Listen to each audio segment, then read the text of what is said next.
Og nu er det sådan en fireklørs på bordet her, så kan man jo godt slippe væk nogle gange. Ja, de er altid sådan... Det er virkelig den der sådan meta, hvorhen er du i det. Det er meget sådan en følelse ved bordet. Ja. Fordi det føles lidt ligesom nogle gange at flippe en mønt. Når man bluffer han, eller gør han ikke. Ja. Det er svært sådan helt at rationalisere sig frem til det. Lad os se, om man kan læse den. Nu har han bibeholdt det her bet på 600, så ligner det jo sådan et malkebet. Gør det ikke det? Jo. Altså, man kan også bluffe med at lave bet her, fordi man ligner, der meget gerne vil have betaling, ikke? Det kan også være... Jeps. Altså, det er jo igen... Ja.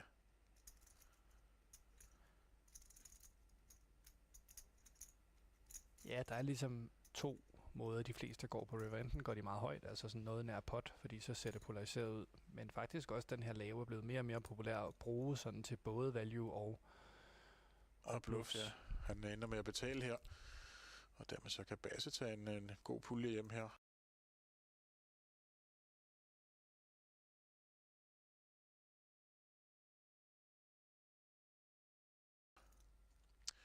Vi springer til hånd 119. Andreas involverer sig her med kongen 9 på knappen.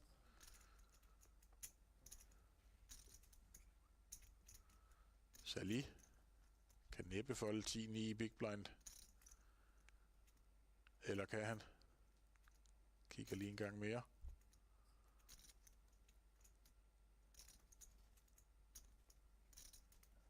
Har også dejligt mange blå chips stadigvæk.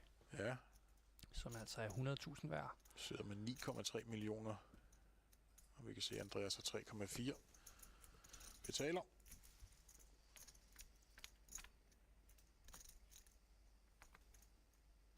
Der er til dem begge to her mellempar. Men Andreas jo med den bedste kigger, som man siger. Så han er kæmpe favorit i hånden. Ja, jeg er spændt på, om den går check, eller hvad den gør. Den kan gå lidt... Altså ja, det er jo ikke helt umuligt, at Sally kunne finde på at bette ud i den af det, vi har set tidligere. Men han tjekker i hvert fald. Der. Jeg er spændt på, om Andreas better her, fordi det er sådan... Vi har i hvert fald ikke lyst til at blive check-raced. Nej, ikke når vi har lidt showdown value, som man siger. Nej. Og altså både en 10 og en knægt og en konge og et S og sådan noget, ikke de værste kort i dækket. Jeg synes det ikke, var det er okay. Damen heller ikke, jo, kan man sige. Det er et godt kort for begge spillere. Check. Ja, så tænker jeg, at Andreas trods alt gerne vil ud og søge noget value nu. Har også et farvetræk med på siden. Ja, det samler han altså op her. Og han spiller med 300.000. Lille bet.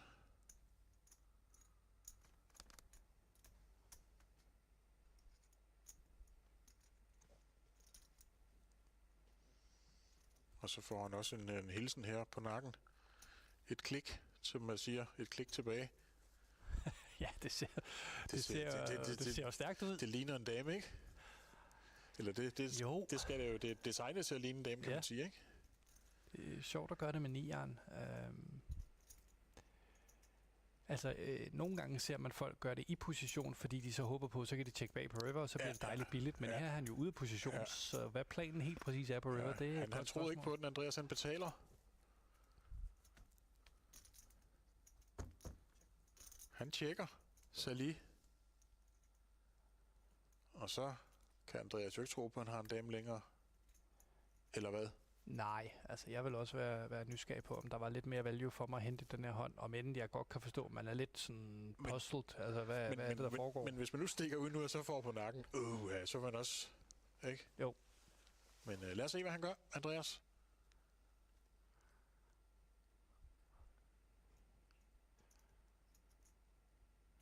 Men nu snakker vi lidt før om det her med at være polariseret. Altså det her... Han siger all in, og lynhurtigt call.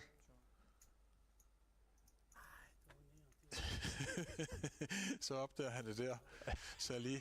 Så han fik altså en dobling her på en hånd, man måske ikke tror, han kunne få en dobling på.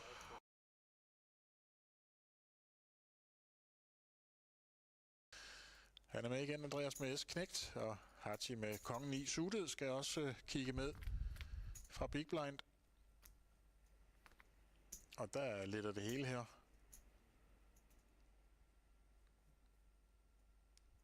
2 par til Andreas. Kongepar til Hachi.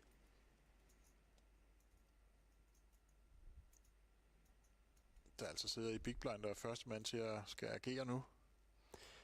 Ja, altså et type board, som vi normalt vil tjekke 100 ud af 100 gange, fordi det favoriserer ham, der har racet før floppet mere end os. Altså et så højt board med S-konge-knæk derude, har vi nok ikke rigtig nogen hænder, vi har lyst til at lide med her. Nej, men han har en anden mening om det. Har jeg læst en anden bog?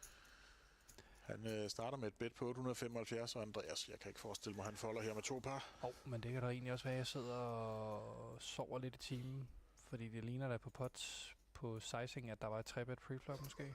Nej, det tror jeg faktisk ikke. Hvis jeg husker ikke. 600. Jo, det har det måske været. Ja. Det kan godt være, at vi lige fik klippet det ud måske. Det gik lidt stærkt. Men interessant, men han leader Hachi her. Ja, hvis han har 3-bet preflop, så giver det selvfølgelig i hvert fald lidt mere mening, at han også skulle bet ud på det her flop. Ja. Så der må I lige have så undskyldt. Og ja, ikke det sjoveste kort i verden for Andreas. Men sådan set heller ikke for Hachi, der blev callet på sit flop-bet her. Men alligevel så har han en tønde mere, han fyrer afsted. Ja, og Andreas må være lidt nysgerrig på, hvad er det for nogle tier, uanset hvordan den så er gået preflop, hvad er det for nogle tier, der ligesom leader det her flop og følger op på det er vel noget S10 i ruder eller spar eller et eller andet måske. Ja, better de floppet, eller vælger de at gå en anden linje og så videre. Det er i hvert fald lidt nysgerrig på, hvor ofte han har tier. Men et pænt bet her på 1.625.000. Ja. Ja, det er svært at fortsætte med 2 par. Ja, det er det men faktisk. Jeg vil også være lidt nysgerrig. Jeg kan godt forstå, at han tænker,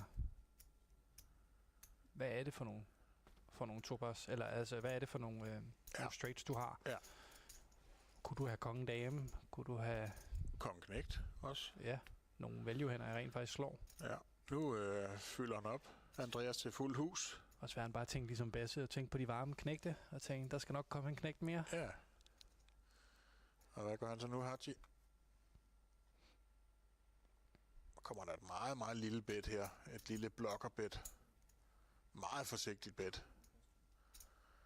Hvad skal det signalere? 4,75. Han har lige bettet 1,6 næsten på turn. Ja, det må jeg indrømme. Det forvirrer mig lidt, det bet, fordi uanset, selv hvis vores modstander så havde en eller anden S5 eller et eller andet, så vil man nok lave det her crying call alligevel og håbe på en split pot. Hvis man har 10'eren, caller man. Altså, hvad er det for nogle hænder på turn? Så skulle det være et helt blankt farvetræk i hjerter, men dem er vi jo foran til. Mm. Så jeg er nok heller ikke helt sikker på, hvad det her bet er designet til at skulle gøre. Det er han heller ikke, Andreas. Han siger, jeg tror ikke en skid på dig. Nu kan du tykke på min stak.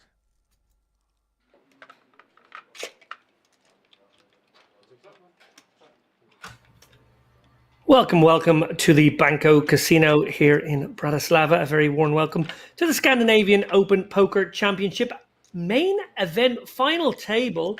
I'm David Lappin and I will be taking you through final day action here on this 250k guarantee €199 buy-in event that does come with a fair amount of overlay on top that all these players are enjoying. Obviously the lion's share going to these 9 now, but in what order will that be? At the moment, they are all guaranteed €3,250, but there is the very important fact that 5 of them will take away a 5-figure payday and the winner will take home €42,450. A reminder of what's been going on. Well, yesterday we took you through day 2 coverage. 9 starting flights had produced 130 survivors from the 1,074 original entrants. Everybody who cashed this tournament received €400, and we laddered our way through the day. Some of the players at this final table were on stream. You may recognize Jens, who had a very, very good second to last session here, but unfortunately, as we see here, 1.3 million. He's actually our short stack now on the final table. Andre is our chip leader with 12 million. We saw him move very nicely, incrementally up the chip stacks through the day yesterday. Marios, who was very short at one point from Cyprus, has made it here with 5.3 million as well. Zoran, we remember, of course, as well, local man, 5.7 million.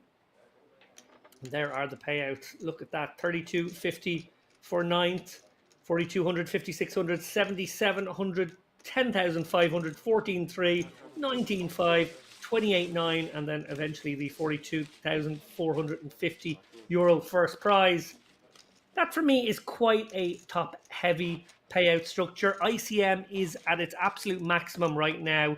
10 left, 9 left, 8 left. That's when these guys can be put under the most amount of ICM pressure if they are the middly stacks by those big stacks. But the fact that it is very top heavy here, I think will lend itself to maybe some of the ICM shackles being thrown off. Guys very much incentivized to go for it. We'll have to see, obviously, a few short stacks here looking to outlast one another for the moment anyway. Will they be able to do so? Do we have a clash of some big stacks coming up? Some ICM catastrophes. Well, cards are in the air for this highly anticipated final table.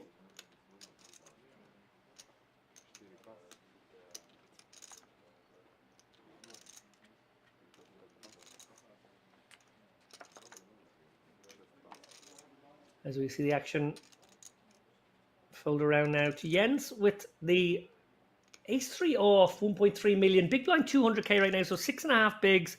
Elects to let that one go. I like that decision. Marios definitely attempting one here to open off 25 bigs, but maybe feeling a little shackled. He's in one of those medium stack zones and, you know, probably can get put in the bin a little bit. Decides to err on the side of caution.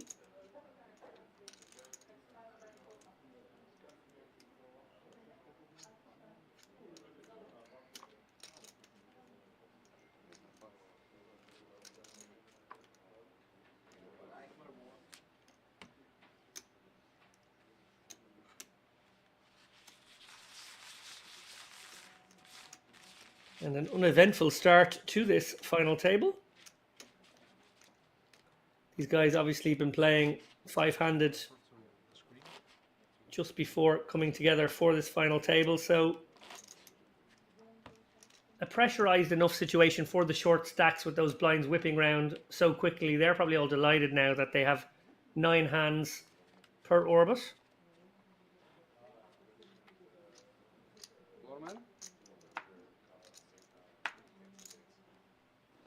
Eric, of course, made an appearance on the feature table yesterday as well.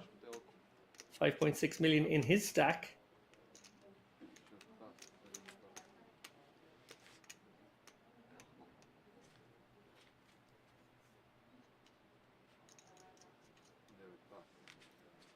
And once again, action folding around to the late positions.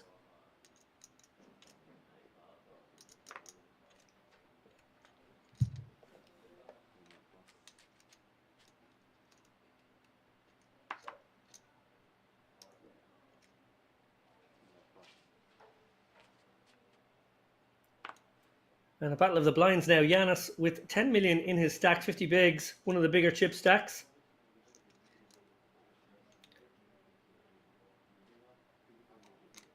Looks like he's going to tussle here.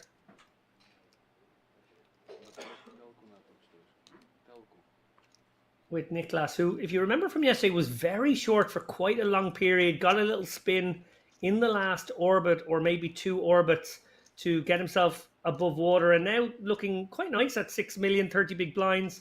Not far off average stack here. Interesting spot here with the ace-5 suited here, 30 bigs. A little awkward. You know, if he was sitting there with like 20-something bigs, you would think this would be a jam. 30 bigs. He actually decides to fold. Again, that's the ICM pressure. Ace-5 suited certainly makes a decent calling hand as well. Also, obviously, a good 3-betting hand. So the fact that he can be eliminated by his opponent there, forcing him into a tighter action than you might expect.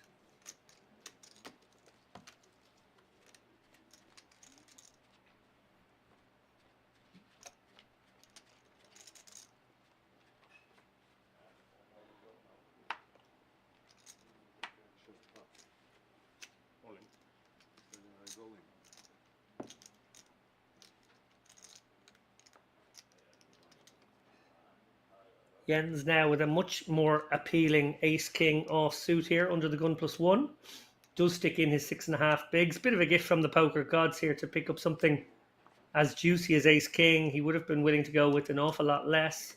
May get called by less here. Certainly anybody in late position with an ace-10, ace-jack may get tempted. King-queen would be tempting as well. He's hoping to see a hand like that. He would dearly love a double up here with a 70-30. But we'll have to make do with the blinds.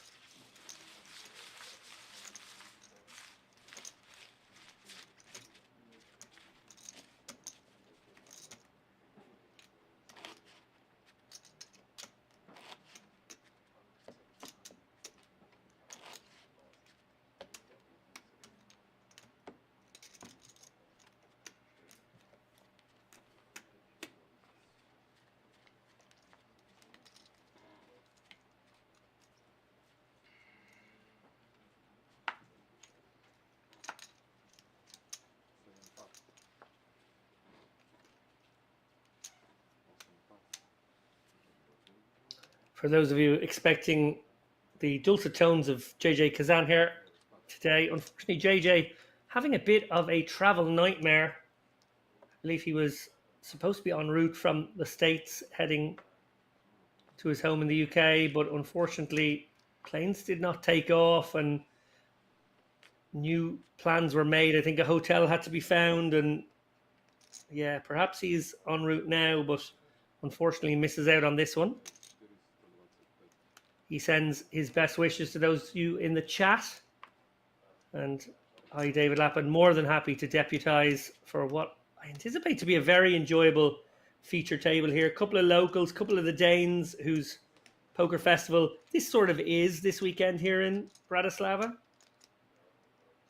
Also, I suppose the added advantage that I am familiar with quite a few of these guys. I think all but two have appeared on our feature table yesterday. So that's good fun from my perspective. Speaking of good fun, Andre in the big blind, defending with the 4-5 of hearts, gets the dreamy 9-3 deuce 2 hearts.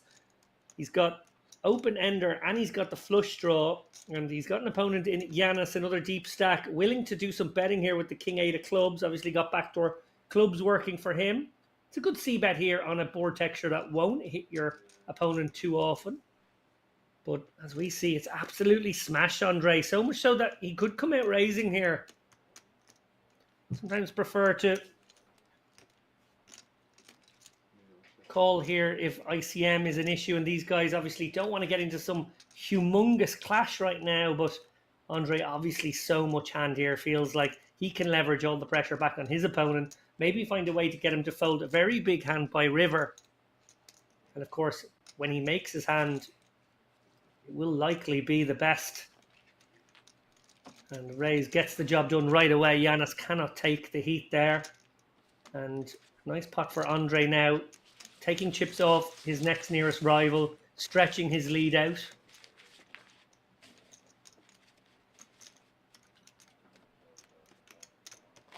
This Scandinavian Open Poker Championship has produced some very interesting poker. I do encourage you to check out yesterday's stream as well if you haven't seen it and you want to watch some fun poker being analysed.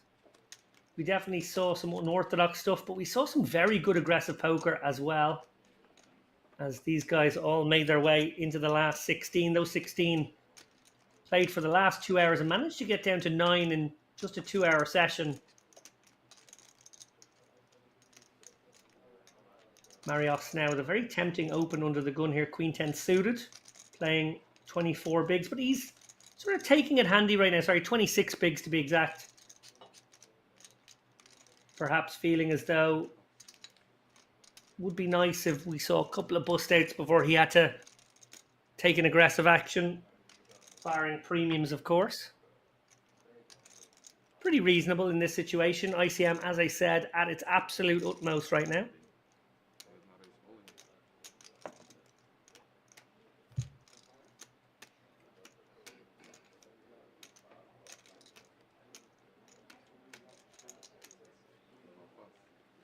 All in here from Marcus. 1.4 million. One of our short stacks here. Happy to shove 7 bigs here with the Queen Jack O. Oh, and he's going to get looked up here by Eric with 5.1 million, 25 big blinds. Going to isolate shove here almost always. No reason really to flat. It's going to be just the shove to try and clear out the blinds. 1 million. But as we see, Marcus very live with the Queen Jack. Does just call Eric in the end. Oh, and my goodness me, Jens here with 1.4 million. Obviously one of our short stacks as well. It's going to be a 3-way clash. Jens can't get away from this one. No chance of it. And we are off to the 3-way race. And Marcus in terrible shape. It seemed like a good spot with the Queen Jack off. Absolute disaster now that he sees the pocket jacks and the ace king. He's going to have to hit a queen. And I think we saw a queen folded. So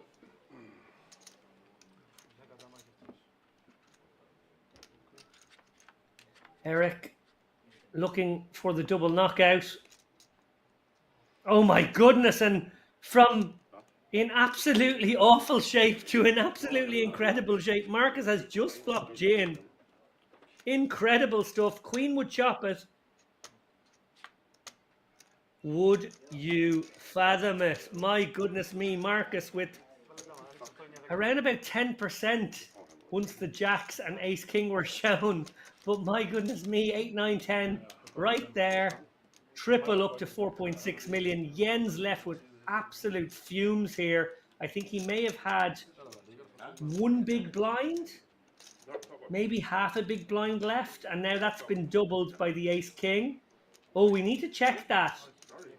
Yeah, get back in your seat, Jens. You have managed to double up the side pot, which is very small indeed, but who knows, could be worth a ladder or two, or, well, you never do know, it could be worth more than that if you got the spin.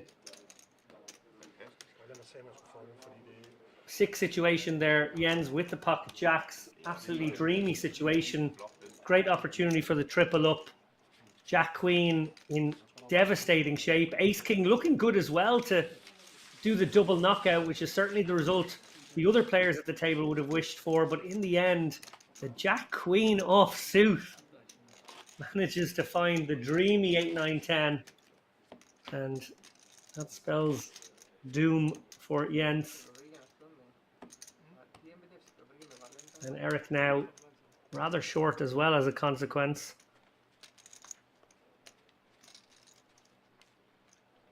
Jens could fold his small blind here and be left with a small number of chips for 1 orbit. Certainly a reasonable thing to consider doing when you could get a ladder in that orbit. And that might be your best chance of making some more money here today.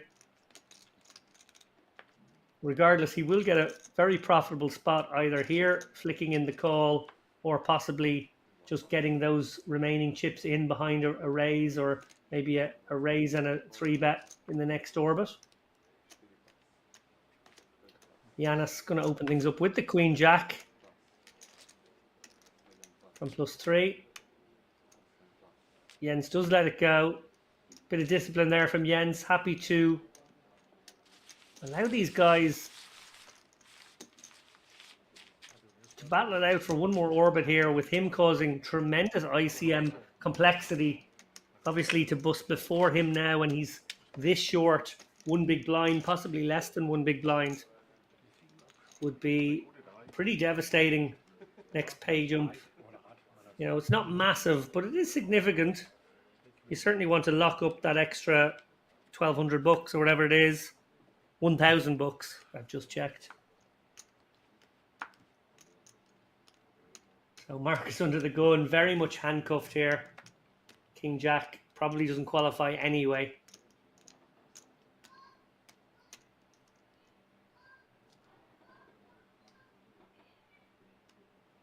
Oh.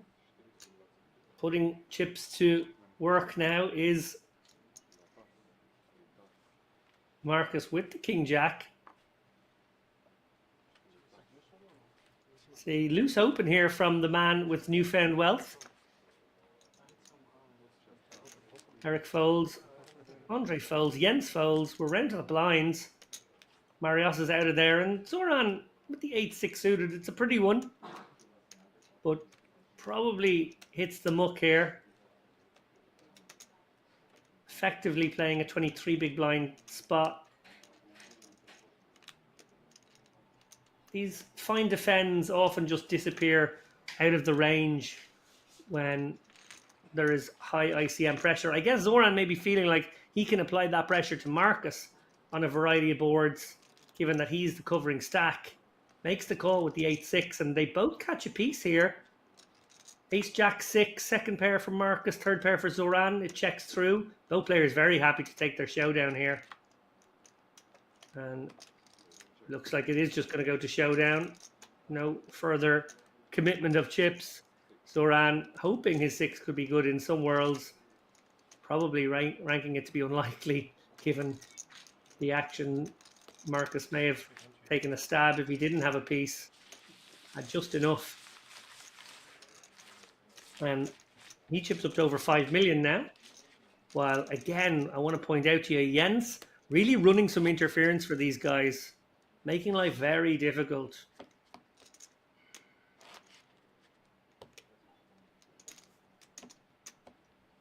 Obviously, it is in his interest to try to cockroach his way to 8th or maybe even 7th place from this diabolical 9 of 9 with one big blind situation. But just needs the dealer to do him a favor here. Deal a little cooler between some of the small to medium stacks. And ladder he will.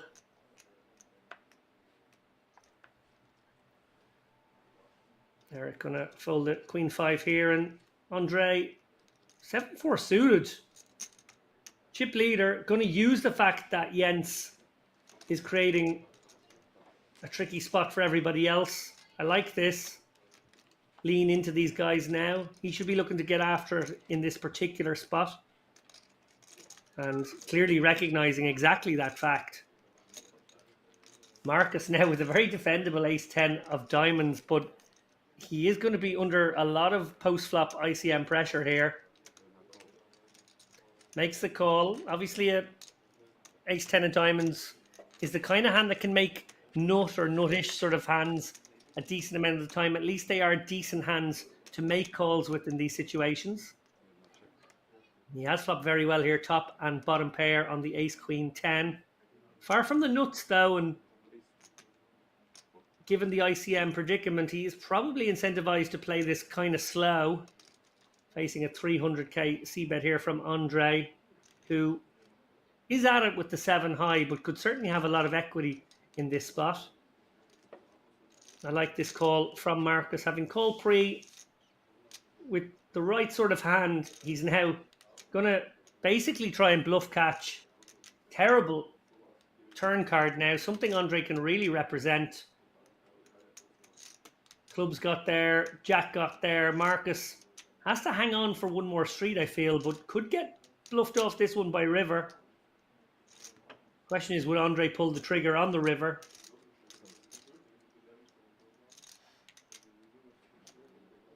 If Marcus has a jack here or clubs, he would almost certainly always just call, allow his opponent to bluff off chips. So I think he's got to be sticky here with the ace-10. He can obviously improve to a very nutty bout on an ace or 10 river. And it will be a statement of strength here when he makes this call. If he makes this call.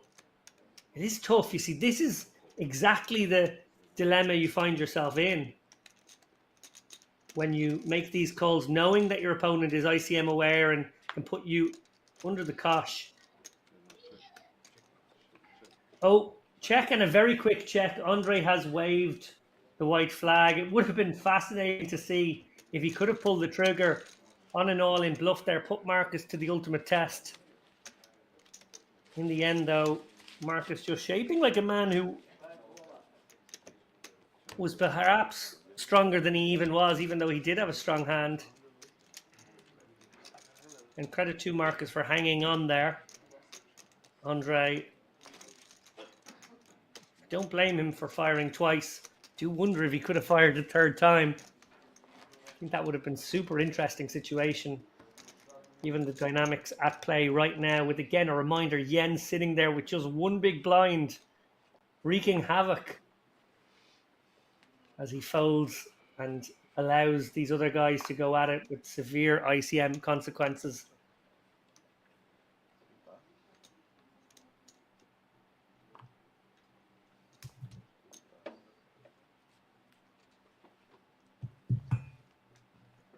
Eric, 18 bigs, +2. It's so awkward with Jens.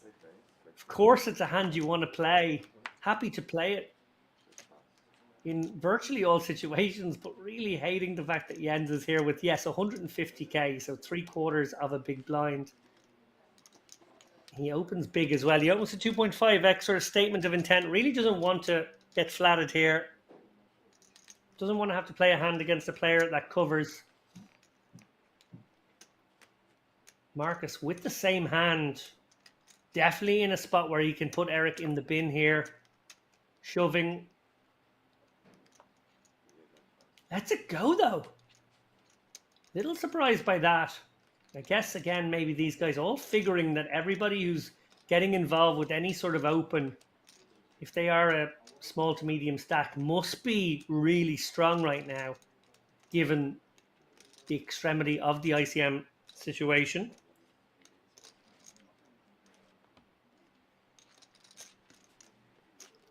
And Eric gets the job done. 500k will add 500k to his stack.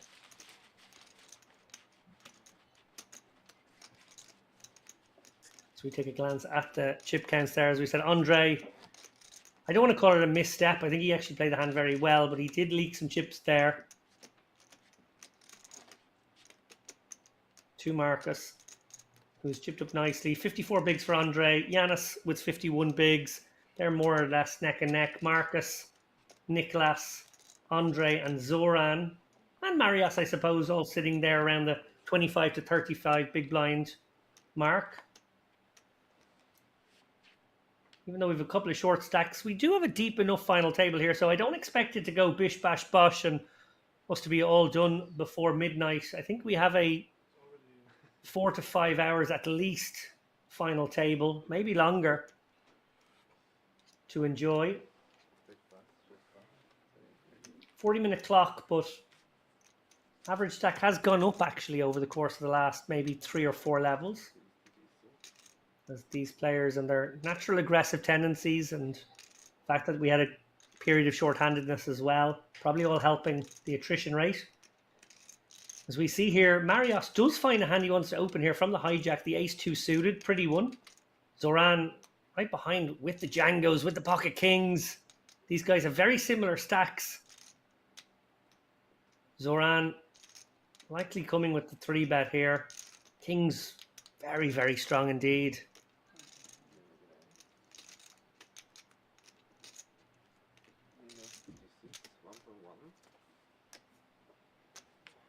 Three bets to 1.1 million. That will clear out Marius, presumably.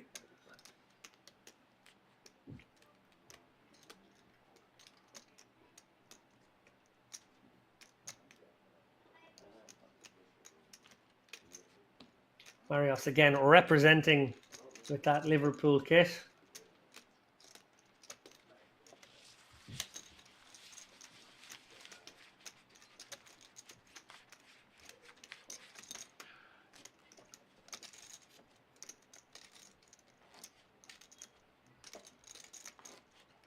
So a fascinating opening to this final table. We've had about an orbit. We saw Jens come off the worst in that Ménage à Trois, and as a consequence left with just 1.5 bigs, or sorry, 3/4 of a big, 150k, and he's pretty much allowed the orbit to play through. He hasn't had a spot yet, but it is getting a little dicey for him now as he's under the gun +1, I think, or maybe under the gun +2. Will need to find a hand in the next 2 or 3. 6-5, not going to cut the mustard, and he lets that one go again, accentuating the ICM misery for these medium stacks.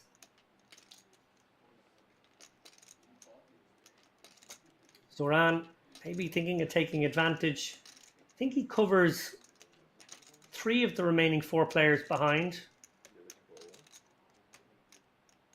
Going to limp the ace-6 here. I'm not sure this is advisable.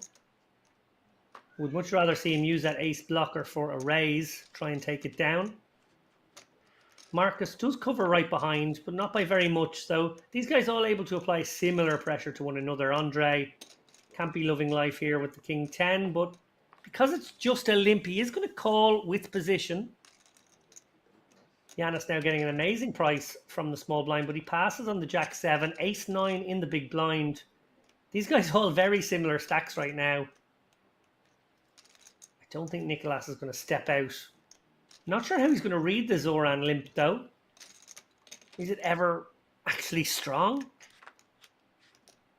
In any case, he takes the free flop and we see a board of queen 8-3, a big giant swing and a miss for everybody. Little does he know, Nicolas, but the ace-9 well ahead.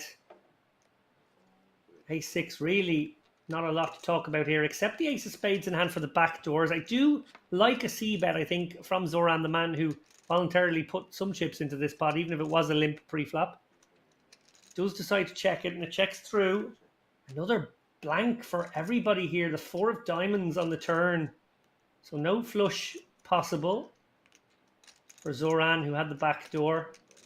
He's now going to take a delayed stab at this, feeling like, well, Andre had a chance to bet a queen behind me on the flop, and he didn't. Nicolas could have let out on the turn, and he didn't. So maybe I can just take this one down with a half-pot bet.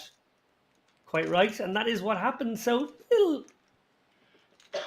unorthodox in his procedures there, limping in from the hijack Zoran, but reads the situation pretty well there on the turn.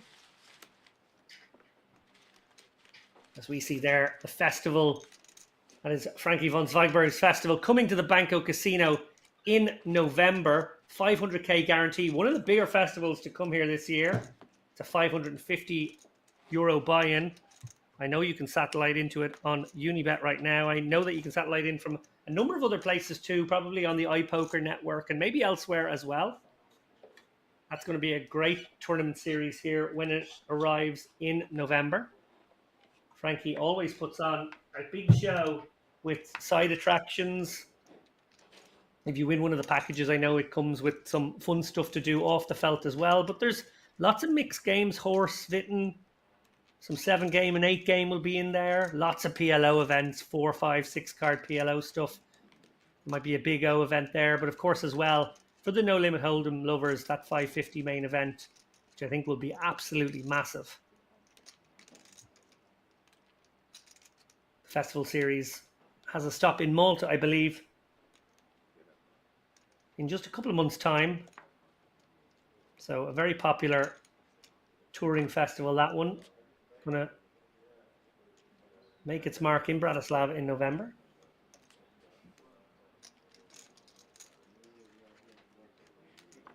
As we see Andre opening things up to 450k here. Ace King under the gun. Delighted to have a nice hand like this.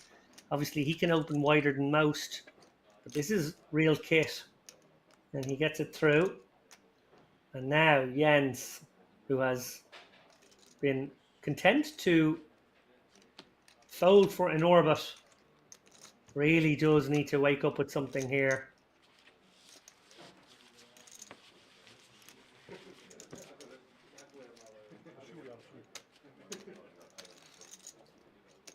Dire stuff now for Jens, who I think did the right thing, waiting for either a real spot or possibly the opportunity to ladder. But that time has passed now, and I think you got to go with a reasonable holding here under the gun while you can still win that ante. Mats will suggest that he should go with quite a lot of hands. Oh, and he finds the ace-jack, which is a lovely sight to behold when you've waited a full orbit and now have been left utterly at the mercy of the poker gods. Marios. Well, this is a great situation actually for Jens because he's likely to get isolated here by Marios. Marios maybe looks to make it 3.5x in a lot of worlds and gives him that protection. Instead, he actually goes for the over limp And Zoran with the ace-king. Bad news for Jens, who's now dominated. Zoran probably just sticks this in. It's limp from the guy who's going to go really wide here under the gun, and over limp from Marios. Wow, I would have assumed we saw a shove there from Zoran. He's actually over limped as well. They're all ganging up on Jens right now. Marcus lets it go. We're only at the hijack here. The first 3 players have all put chips in. We're surely going to see the blinds complete as well. Dealer does fold here. 7-4 on the button, Niklas. So, oh wow, look at this. Eric just completes as well from the small with the ace-queen. Another premium. And Andre with the very live 5-4 suited. Poor old Jens. Not in good shape. And in even worse shape now on the king 9 deuce. 2 clubs. A quick scan shows that only Eric has a club in hand. And the ace-king obviously way out in front here. Zoran. Sorry, apologies. Marios with the set of 9s. I missed it completely. Amazing spot here now to get a heap of chips from Zoran. Jens signaling his fate here, getting out of his chair. Apologies, guys. Totally missed the fact that Marios had flop middle set here. What an incredible situation for him. This raise will clear the field down to the all-in Jens, who has virtually no equity. And Marios with middle set and ace-king with virtually no equity as well. Needing running cards, not finding them. I wonder if the clubs might slow Marios down just a fraction. Doesn't look like it. Zoran won't be loving this. Might feel like King Queen and King Jack would play the hand the same way. Might feel as though he has to be sticky at least one more time. Yeah, it does make the call. This hand played out a little bit strangely pre-flop with all the limping, but playing out exactly as you would expect. And that's not a good card from Zoran's point of view here. He's made 2 pair kings and 8s with a nice kicker. And I think Marios would go for value here, targeting a king. Obviously, he's boated up. He's no fear of the flush anymore. How does he size it here, Marios? Remember, betting into a side pot, and it was a reasonably dry side pot on the flop. It's been bumped up to quite a substantial pot now, and he bets 1.1 million into it. Zoran, I think, has to make the call here. His hand's quite under-repped here, remember, when he just... Oh, wow, great fold. As I said, he was under-repped here by only limping a hand as strong as ace-king. I do feel like king-queen may have made the same bet, but Zoran obviously fearing the clubs, fearing the potential bout. Great fold in the end. We say goodbye to Jens in 9th place. He cashes out for 3,250 euros. Zoran with the soul read there on his opponent, it must be said. Way up in his range. Decides not to call the 1.1 million. Preserves that in his stack. He's down to 5.3 million now, but it could have been so much worse. Particularly when you consider that he could very easily have raised pre-flop. And had he done so, one expects that he would have found a caller in the pocket 9s, and then very hard to keep any of his stack in that situation with a decreased stack to pot ratio. So Zoran treading carefully, sort of worked out for him in the end. That was a potential disaster. On the other side of it, Marios up to 32 bigs now, 6.5 million, 4th place.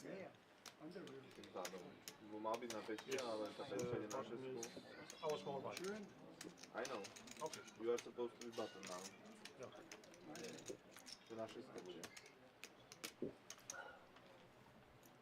Andre still riding high there with 54 bigs, 11 million. He's in the box seat. Yanis, 10 million right behind him. Decent gap then to Marcus, Marios, Niklas, Andre, and Zoran, who are all fairly healthy, it must be said. Well above 25 bigs, all of those guys. And then Eric, not exactly at sea with 17 bigs. He's still got every chance of making a comeback from this spot.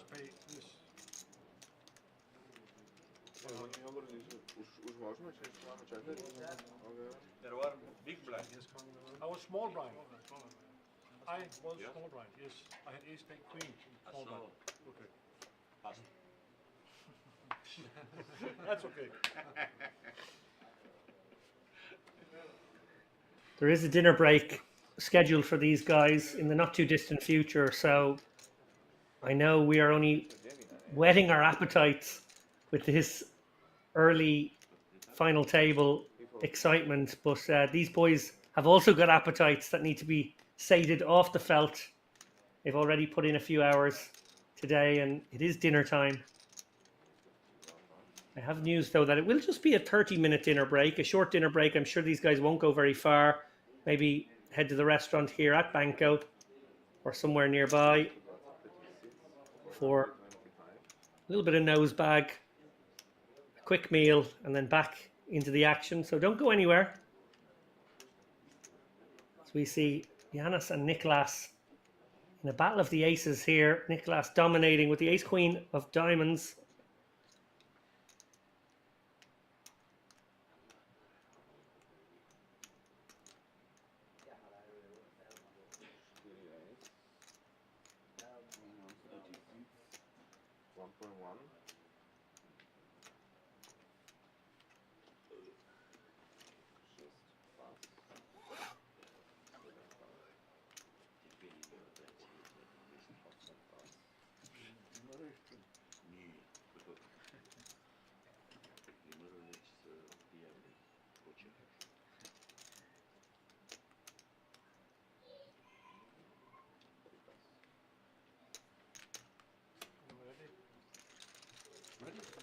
I'm always ready.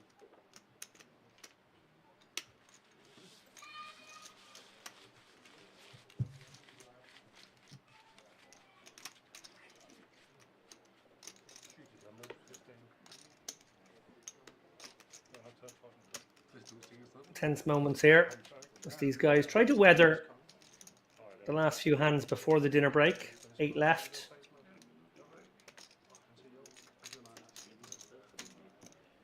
All still very much in contention for that free €2,000 first prize.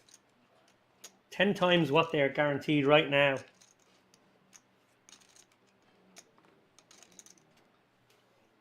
Just 5 minutes left on the clock at this big blind 200k. We will be coming back to big blind 250k.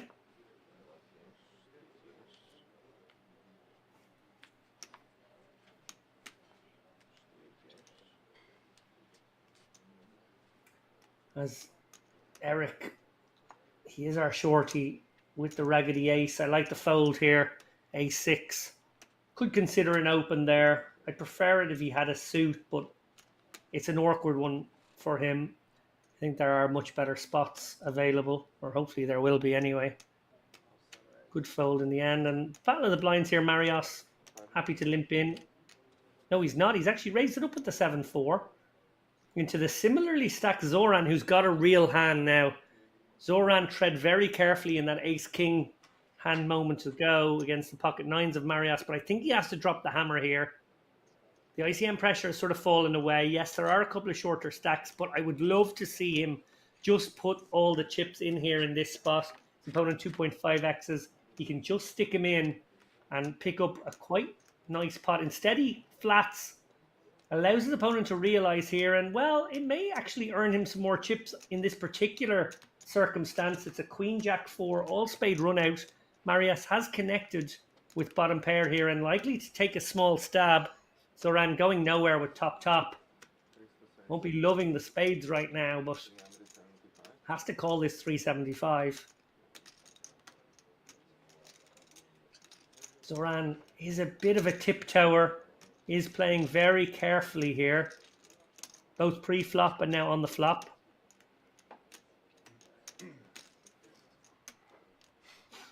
Seven of clubs is a disaster for Zoran. Marios, a very disguised bottom 2 pair here. Going to pursue value as well he should. And Zoran can't get away right now. This is the problem. He's very under-repped here with top pair, top kicker. Okay, he won't be loving spades, but he has let it go to a 1 million bet. Okay, Zoran's got some instincts here. I have to say, I don't really like the overly careful approach. I think he should have played the ace-king more aggressively. I definitely feel like he should have played the ace-queen more aggressively pre-flop. But he has put chips in when he was winning, and he has made folds when he fell behind. So maybe just has a finger on the pulse of what's going on with his opponent, Marios, who, in fairness, he's letting get into these favorable situations. I think Marios will be surprised to hear he has ace-queen if that's what they're chatting about right now. Don't think it's a GTO fold, but it absolutely worked out for the best. I would again point out, though, that dropping the hammer pre-flop would have worked absolutely perfectly. Added a million to his stack. Zoran would be sitting pretty.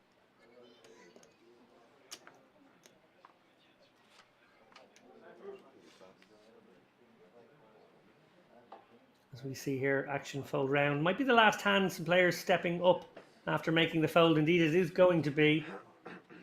Andre now with an opportunity for a little steal here in the cutoff, perhaps. No, he's going to let it go. Time for dinner.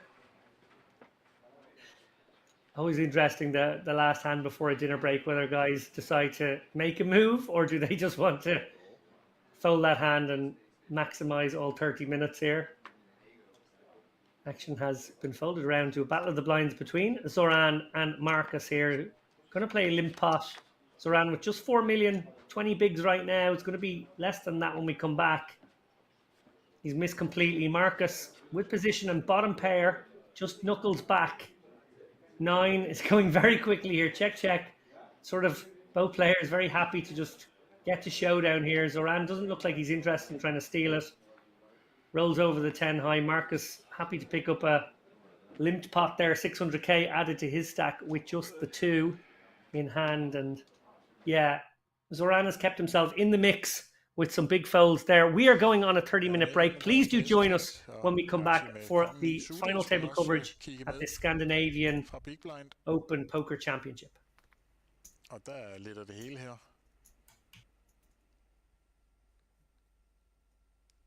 To par til Andreas. Kongepar til Hachi.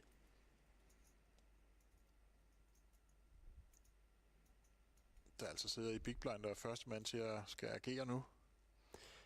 Ja, altså et type board, som vi normalt vil tjekke 100 ud af 100 gange, fordi det favoriserer ham, der har racet før floppet mere end os. Altså ja. et så højt board med S-konge knæk derude, har vi nok ikke rigtig nogen hænder, vi har lyst til at lide med her. Nej, men han har en anden mening om det. Har jeg læst en anden bog? Han starter med et bet på 875, og Andreas, jeg kan ikke forestille mig, at han folder her med to par. Men det kan da egentlig også være, at jeg sidder og sover lidt i timen, fordi det ligner da på pots på sizing, at der var et 3-bet preflop måske. Nej, det tror jeg faktisk ikke. Hvis jeg husker rigtigt. 600. Jo, det har det måske været. Ja. Det kan godt være, at vi lige fik klippet det ud måske. Ja, det gik lidt stærkt. Men interessant, men han leader Hachi her. Ja, hvis han har 3-bet preflop, så giver det selvfølgelig i hvert fald lidt mere mening, at han også skulle bet ud på det her flop. Ja. Så der må I lige have så undskyldt. Og ja, ikke det sjoveste kort i verden for Andreas. Men sådan set heller ikke for Hachi, der blev callet på sit flop-bet her. Men alligevel så har han en tønde mere, han fyrer afsted. Ja, og Andreas må være lidt nysgerrig på, hvad er det for nogle 10'ere, uanset hvordan den så er gået preflop. Hvad er det for nogle 10'ere, der ligesom leader det her flop og følger op på det er vel noget S10 i ruder eller spar eller et eller andet måske. Ja, og better de floppet, eller vælger de at gå en anden linje og så videre. Det er i hvert fald lidt nysgerrig på, hvor ofte han har 10'ere. Men et pænt bet her på 1.625.000. Ja. Ja, det er svært at fortsætte med to par. Ja, det er det men faktisk. Jeg vil også være lidt nysgerrig. Jeg kan godt forstå, at han tænker, hvad er det for nogle topars? Eller altså, hvad er det for nogle straights, du har? Ja. Kunne du have kongen dame? Kunne du have kongen knægt også? Ja, nogle value-hænder, jeg rent faktisk slår. Ja, nu fylder han op. Andreas til fuld hus. Og så vil han bare tænke ligesom Basse og tænke på de varme knægte, og tænke, der skal nok komme en knægt mere. Ja. Og hvad gør han så nu, Hachi? Kommer der et meget, meget lille bet her. Et lille blokkerbet. Meget forsigtigt bet. Hvad skal det signalere? 4,75. Han har lige bettet 1,6 næsten på turn. Ja, det må jeg indrømme. Det forvirrer mig lidt, det bet, fordi uanset, selv hvis vores modstander så havde en eller anden S5 eller et andet, så vil man nok lave det her crying call alligevel og håbe på en split pot. Hvis man har 10'eren, caller man. Altså, hvad er det for nogle hænder på turn? Så skulle det være et helt blankt farvetræk i hjerter, men dem er vi jo foran til. Mm. Så jeg er nok heller ikke helt sikker på, hvad det her bet er designet til at skulle gøre. Det er han heller ikke, Andreas. Han siger, jeg tror ikke en skid på dig. Nu kan du tykke på min stak. Ja, lidt lettere, når man har et fuldt hus med hjemmefra. Ja. Men ja, og Haji har selvfølgelig ikke rigtig nogen beslutning her. Altså, hvad er det for nogle... Altså, man vil godt nok lige set Andreas lave sådan et helt stone cold bluff før, men det er godt nok svært at finde nogle hænder, som kunne være et bluff, ikke? Altså 8-7 hjerter eller sådan, men det er nok et stretch at begynde at lede efter dem. Der er nok flere kombinationer, der rent faktisk har slået i hvert fald. Så det ligner et meget nemt fold. Man skal huske på her, der sidder man og spiller shorthanded, man har spillet i mange dage, og der er også noget signalværdi, hvor hurtigt folder man, hvor meget vil man gerne ligne, at man har måske involveret sig i en lidt for marginal hånd. Ja. Så der kan også bare være en lille smule sådan Hollywood i, at de skal ikke tro, at jeg bare havde absolut ingenting. Nej. Her lægger han sig selvfølgelig og banker lige i bordet som anerkendelse.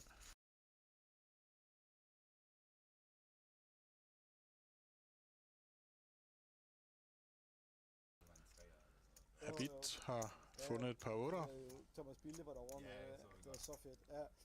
Jeg har jo arbejdet for TV2 Sport og DK4 i mange år. Og kommenteret. Brandholdt væk noget med S5. Junker har det samme i mokken. 9-4 også væk. Så har Basse et spændende par her. Så får vi i hvert fald action. Ja, en af de der situationer, som er lidt akavet, fordi re-racet ude af positionen mod en tidlig med bønder, hvor den rigtig tit flopper noget overkort og noget snask. Nogle gange kan man godt vælge bare flat call her i small blind og ligesom underrepræsentere sin hånd en smule. Det gør han også. Og så kan Kvade jo komme med for en billig pris nu med kongen i klør. Ja, han skal selvfølgelig være opmærksom på, om han kunne være domineret. Altså, kongen er tit domineret af en af de to andre, når vi trods alt har +2 og småblind med. Men til gengæld kongen i suited, det er en flot hånd til en god pris. Så ja, det ligner et klart call. Ja, jeg skal jo ikke betale så meget igen for at komme med i, hvad der kan blive en fin pulje. Og vælge også at betale her. Og så er vi altså trevejs til floppet med en pulje på 3/4 million. Dame S med 2 klør. Ja, hvem byder sig til? Ja, de tjekker jo nok til preflop raceren. Det vil give god mening. Og det er også sket her. Så er spørgsmålet om, hvad bit han synes, han skal bet. Det synes han. Måske et lille bet, for at håbe på, at de andre kan folde nogle kongeknægt og noget...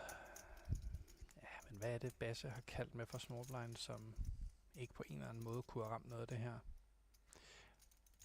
Uanset hvad, tænker jeg, at Basse sidder lidt i saksen. Jeg tror, hvis det var mig, havde jeg valgt bare at drysse knækkene her. Ja.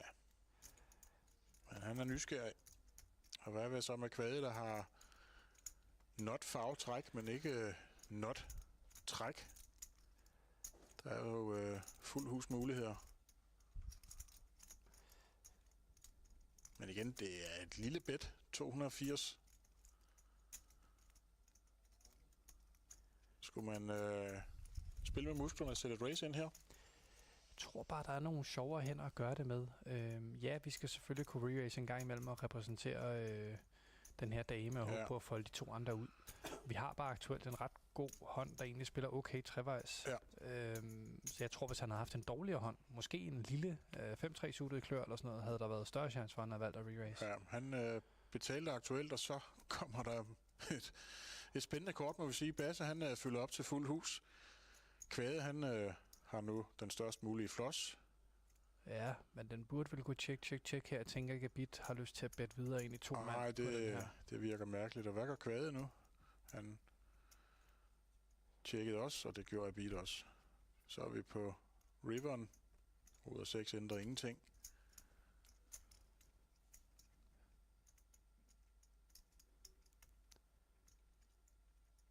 Ja, Basse kommer vel til at value bet her, og så går jeg ud fra, at Kvade kommer til at betale.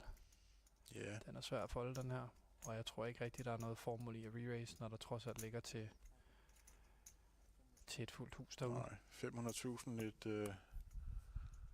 et lille malkebæt, kan man ikke kalde det?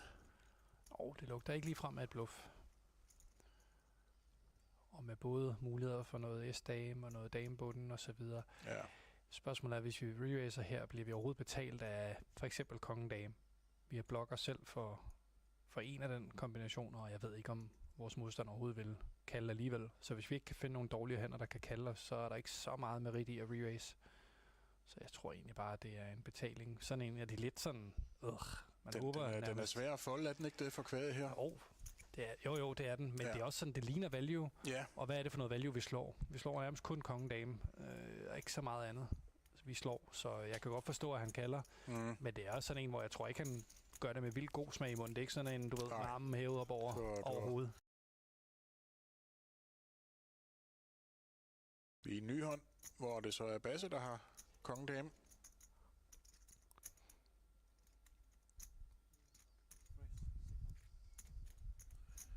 Og blinds, som I kan se til højre, 125, 250, 250, så han raiser til 600. Og så har Andreas S 9 i big blind. Og der har man vel ikke en autobetaling, men vel tæt på. Ja, det synes jeg. Det er ikke sådan helt umuligt at shove all in. Vi er nede i de her 20 big blind stadie, cut-off mod big blind. Kommer lidt an på igen, hvis Niklas sidder med få chips og så videre, så giver det nok god mening bare at betale med S9. Ja. Og han rammer bedst, Andreas. Og Basse, han har selvfølgelig et continuation bet i ærmet her. Ja, behøves ikke at være særlig stort overhovedet. Der ligger et S derude. Vi kan sagtens gå med måske en big blind, måske halvanden big blind. Han går med 600 igen.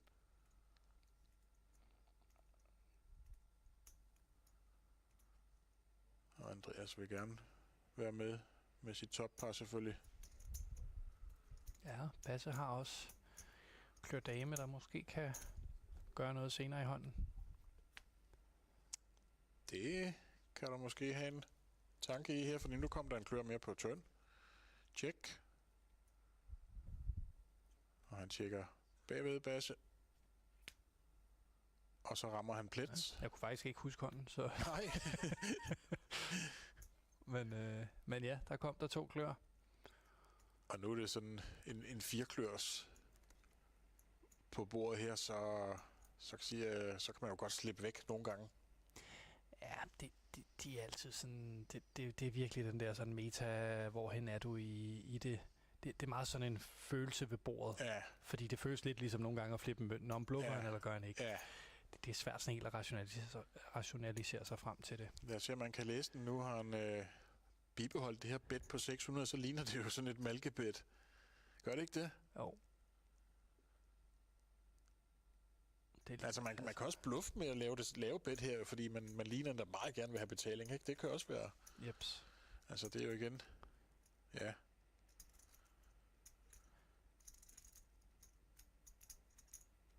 Ja, der er ligesom 2 måder, de fleste går på river. Enten går de meget højt, altså sådan noget nær pot, fordi så ser det polariseret ud. Men faktisk også den her lave er blevet mere og mere populær at bruge sådan til både value og bluffs. Ja. Han ender med at betale her. Og dermed så kan Basse tage en god pulje hjem her.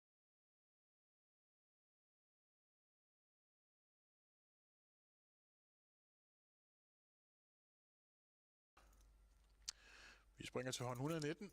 Andreas involverer sig her med kongen 9 på knappen.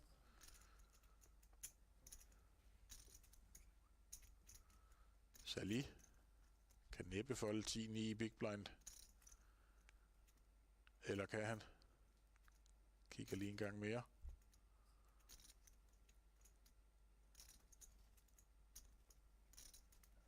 Har også dejligt mange blå chips stadigvæk. Ja. Som altså er 100.000 hver. Sidder med 9,3 millioner. Og vi kan se, at Andreas har 3,4. Betaler.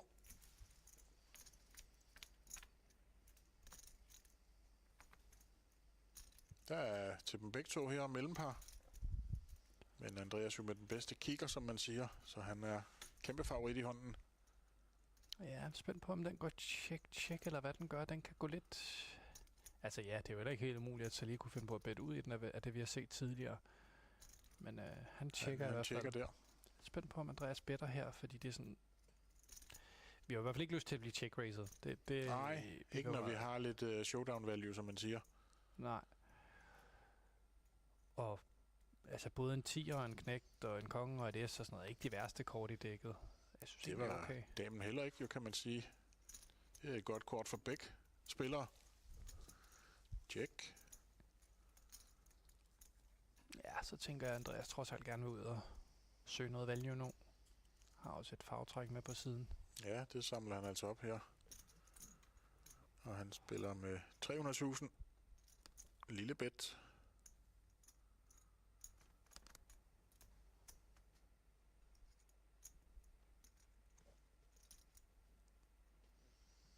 Og så får han også en hilsen her på nakken. Et klik, som man siger. Et klik tilbage. Ja, det ser jo stærkt ud. Det ligner en dame, ikke? Eller det skal det jo. Det er designet til at ligne en dame, kan man sige, ikke?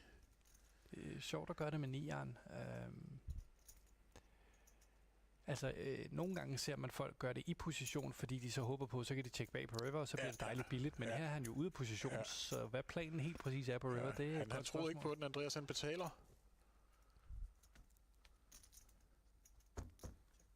Han tjekker Salih. Og så kan Andreas jo ikke tro på, at han har en dame længere. Eller hvad? Nej, altså jeg vil også være nysgerrig på, om der var lidt mere value for mig at hente den her hånd, om end jeg godt kan forstå, at man er lidt sådan puzzled, altså hvad er det, der foregår? Men hvis man nu stikker ud nu, og så får på nakken, så er man også, ikke? Jo.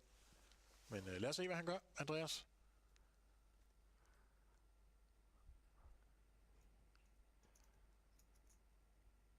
Men nu snakker vi lidt før om det her med at være polariseret, altså det her... Han siger all in, og lynhurtigt call.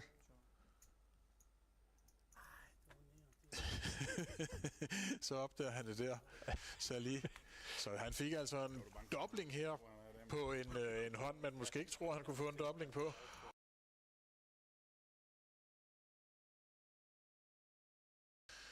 Han er med igen, Andreas med S-knægt, og Hachi med kongen i suited skal også kigge med fra Big Blind. Og der er lidt af det hele her.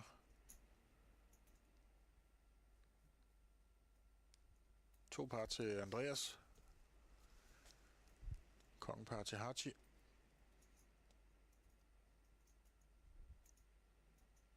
Der altså sidder i Big Blind og er første mand til at skal agere nu. Ja, altså et type board, som vi normalt vil tjekke 100 ud af 100 gange, fordi det favoriserer ham, der har racet før floppet mere end os. Altså et så højt board med S-kongen-knæk derude, har vi nok ikke rigtig nogen hænder, vi har lyst til at lide med her. Nej, men han har en anden mening om det. Har jeg læst en anden bog? Han starter med et bet på 875, og Andreas, jeg kan ikke forestille mig, han folder her med to par. Men det kan da egentlig også være, at jeg sidder og sover lidt i timen, fordi det ligner da på pots på sizing, at der var et 3-bet preflop måske. Nej, det tror jeg faktisk ikke. Hvis jeg husker rigtigt. 600. Jo, det har det måske været. Ja. Det kan godt være, at vi lige fik klippet det ud måske. Det gik lidt stærkt. Men interessant, men han leader Hachi her. Ja, hvis han har 3-bet preflop, så giver det selvfølgelig i hvert fald lidt mere mening, at han også skulle bet ud på det her flop. Ja. Så der må I lige have så undskyldt. Og ja, ikke det sjoveste kort i verden for Andreas. Men sådan set heller ikke for Hachi, jo, der blev callet på sit flop-bet her. Men alligevel så har han en tønde mere, han fyrer afsted.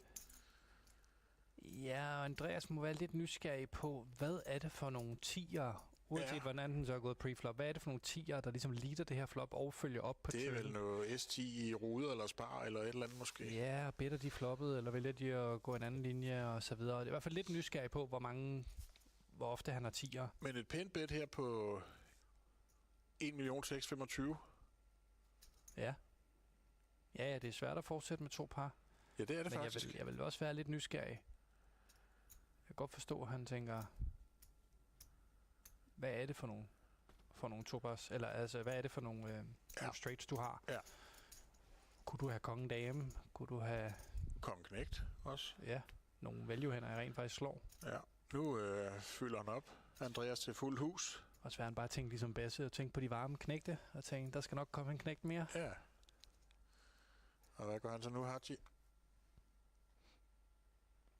Kommer der et meget, meget lille bet her. Et lille blokkerbet. Meget forsigtigt bet. Hvad skal det signalere? 4,75. Han har lige bettet 1,6 næsten på turn. Ja, det må jeg indrømme. Det forvirrer mig lidt, det bet, fordi uanset, selv hvis vores modstander så havde en eller anden S5 eller et andet, så vil man nok lave det her crying call alligevel og håbe på en split pot.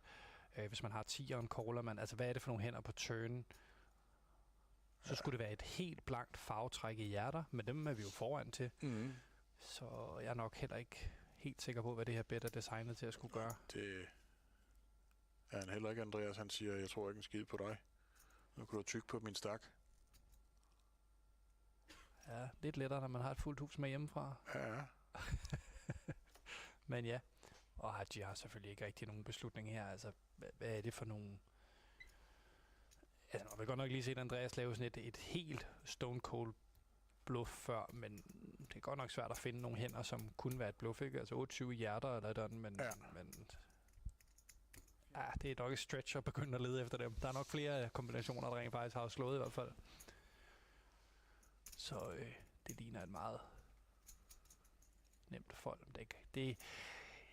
Man skal huske på her, der sidder man og spiller shorthandet, man har spillet i mange dage, og der er også noget signalværdi, hvor hurtigt folder man, hvor meget vil man gerne ligne, at man har måske involveret sig i en lidt for marginal hånd. Ja. Så der kan også bare være en lille smule sådan Hollywood i, at de skal ikke tro, at jeg bare havde absolut ingenting. Nej.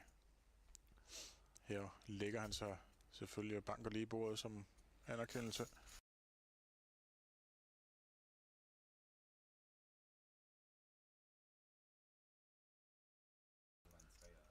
Habit har fundet et par otter. Thomas Bilde var derovre med, det var så fedt. Ja.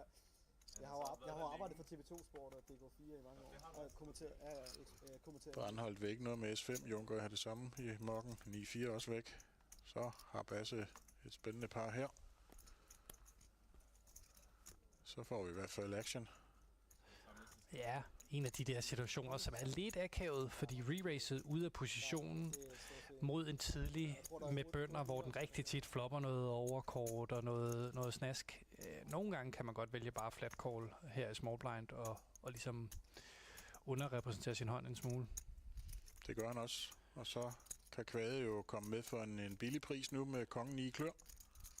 Ja, han skal selvfølgelig være opmærksom på, om han kunne være domineret. Altså, kongen er tit domineret af en af de to andre, når vi trods alt har +2 og small blind med. Men til gengæld kongen i suited, det er en flot hånd til en god pris. Så ja, det ligner et klart call. Ja, jeg skal jo ikke betale så meget igen for at komme med i, hvad der kan blive en fin pulje. Og vælge også at betale her. Og så er vi altså trevejs til floppet med en pulje på 3/4 million. Dame S med 2 klør. Ja, hvem byder sig til? Ja, de tjekker jo nok til preflop raceren. Det vil give god mening. Og det er også sket her. Så er spørgsmålet om bit, han synes, han skal bet. Det synes han. Måske et lille bet, for at håbe på, at de andre kan folde nogle kongeknægt og noget... Ja, men hvad er det, Basse har kaldt med for small blind, som ikke på en eller anden måde kunne have ramt noget af det her? Uanset hvad, tænker jeg, at Basse sidder lidt i saksen. Jeg tror, hvis det var mig, havde jeg valgt bare at drysse knægtene her. Ja. Men han er nysgerrig. Og hvad er så med Kvade, der har not farvetræk, men ikke not træk? Der er jo fuld hus muligheder. Men igen, det er et lille bet. 280. Skulle man spille med musklerne og sætte et race ind her? Jeg tror bare, der er nogle sjovere hænder at gøre det med. Ja, vi skal selvfølgelig kunne re-race en gang imellem og repræsentere den her dame og håbe på at folde de to andre ud. Vi har bare aktuelt en ret god hånd, der egentlig spiller okay trevejs. Ja. Så jeg tror, hvis han havde haft en dårligere hånd, måske en lille 5-3 suited klør eller sådan noget, havde der været større chance for, at han havde valgt at re-race. Ja, han betalte aktuelt, og så kommer der et spændende kort, må vi sige. Basse, han fylder op til fuld hus. Kvade, han har nu den størst mulige flush. Ja, men den burde vel kunne tjek her. Jeg tænker ikke, at Bit har lyst til at bette videre ind i 2 mand Nej, på den her. det virker mærkeligt. Og hvad gør Kvade nu? Han tjekkede også, og det gjorde Bit også. Så er vi på riveren. Ud af 6 ændrer ingenting.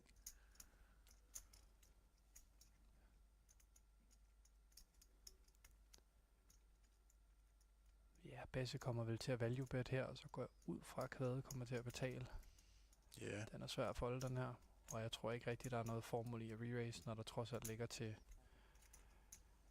et fuldt hus derude. Nej, 500.000 et lille malkebet, kan man ikke kalde det? Det lugter ikke lige frem af et bluff. Og med både muligheder for noget S-dame og noget damebunden og så videre. Ja. Spørgsmålet er, hvis vi re-raiser her, bliver vi overhovedet betalt af for eksempel kongen-dame. Vi har blokker selv for en af den kombination, og jeg ved ikke, om vores modstander overhovedet vil kalde alligevel. Så hvis vi ikke kan finde nogle dårlige hænder, der kan kalde os, så er der ikke så meget merit i at re-raise. Så jeg tror egentlig bare, at det er en betaling. Sådan en af de lidt sådan... Den er svær at folde, er den ikke det for Kvade her? Jo, det er den, men det er også sådan, det ligner value. Ja. Og hvad er det for noget value, vi slår? Vi slår nærmest kun kongen-dame, og ikke så meget andet. Vi slår, så jeg kan godt forstå, at han kalder. Men det er også sådan en, hvor jeg tror ikke, han gør det med vildt god smag i munden. Det er ikke sådan en, du ved, armen hævet op over hovedet. Vi er i en ny hånd, hvor det så er Basse, der har kongen-dame.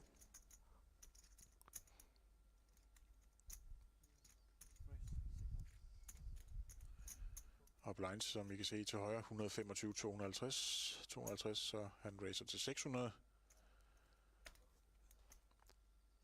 Og så har Andreas S 9 i big blind. Og der har man vel ikke en autobetaling, men vel tæt på. Ja, det synes jeg. Det er ikke sådan helt umuligt at shove all in. Vi er nede i de her 20 big blind stadie, cut-off mod big blind. Kommer lidt an på igen, hvis Niklas sidder med få chips og så videre, så giver det nok god mening bare at betale med S9. Ja. Og han rammer bedst, Andreas.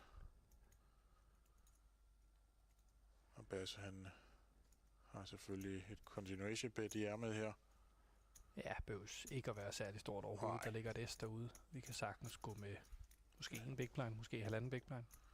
Han går med 600 igen.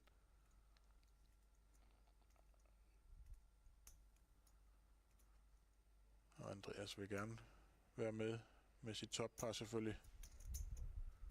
Ja, Basse har også klør dame, der måske kan gøre noget senere i hånden. Det kan du måske have en tanke i her, for nu kommer der en klør mere på turn. Check. Og han tjekker bagved Basse. Og så rammer han plet. Ja, jeg kunne faktisk ikke huske hånden, så... Nej. men ja, der kom der 2 klør. Og nu er det sådan en 4-klørs på bordet her, så kan man jo godt slippe væk nogle gange. Ja, de er altid sådan... Det er virkelig den der sådan meta, hvorhen er du i det... Det er meget sådan en følelse ved bordet. Ja. Fordi det føles lidt ligesom nogle gange at flippe en mønt. Om bluffer han, eller gør han ikke. Ja. Det er svært sådan helt at rationalisere sig frem til det. Lad os se, om man kan læse den. Nu har han bibeholdt det her bet på 600, så ligner det jo sådan et malkebet. Gør det ikke det? Jo. Altså, man kan også bluffe med at lave det lave bet her, fordi man ligner, der meget gerne vil have betaling, ikke? Det kan også være... Jeps. Altså, det er jo igen... Ja.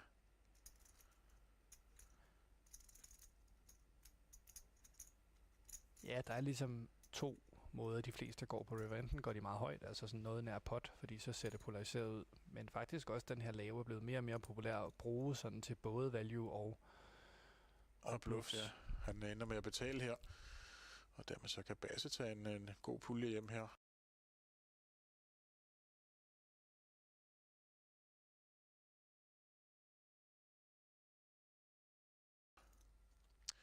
Vi springer til hånd 119.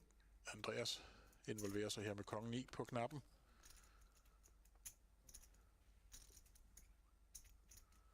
Sally kan næppe folde 10-9 i big blind. Eller kan han? Kigger lige en gang mere.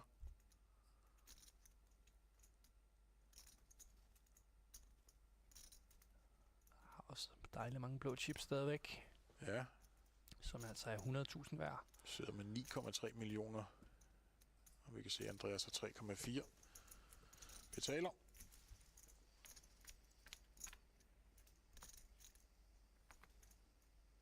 Der er til dem begge to her mellempar. Men Andreas jo med den bedste kigger, som man siger. Så han er kæmpe favorit i hånden. Ja, jeg er spændt på, om den går check, eller hvad den gør. Den kan gå lidt... Altså ja, det er jo heller ikke helt umuligt, at Salih kunne finde på at bette ud i den, af det vi har set tidligere. Men han tjekker i hvert fald. Der. Spændt på, om Andreas better her, fordi det er sådan... Vi har i hvert fald ikke lyst til at blive check-raced. Nej, ikke når vi har lidt showdown value, som man siger. Nej. Og altså både en 10'er og en knægt og en konge og et S og sådan noget, ikke de værste kort i dækket. Jeg synes, det var okay. Damen heller ikke, jo, kan man sige. Det er et godt kort for begge spillere. Check. Ja, så tænker jeg, at Andreas trods alt gerne vil ud og søge noget value nu. Har også et farvetræk med på siden. Ja, det samler han altså op her. 8 players remain. 42 bags up top. A very warm welcome back to the Scandinavian Open Poker Championship live from the Banco Casino here in Bratislava. I'm David Lappin and I will be taking you through all the final proceedings of this 250k guarantee €199 buy-in tournament. Andre is currently top of our chip counts with 11 million. These guys have been fed and watered. The blinds are up to 150k, 300k here, so quite the jump from 100, 200 the last level. Did expect to see a 250k big blind, but 300k is what we're dealing with, and that is going to throw the cat among the proverbial pigeons here as these guys battle it out with relatively shorter stacks now. Folds round immediately to Marcus here with the 10-9 off.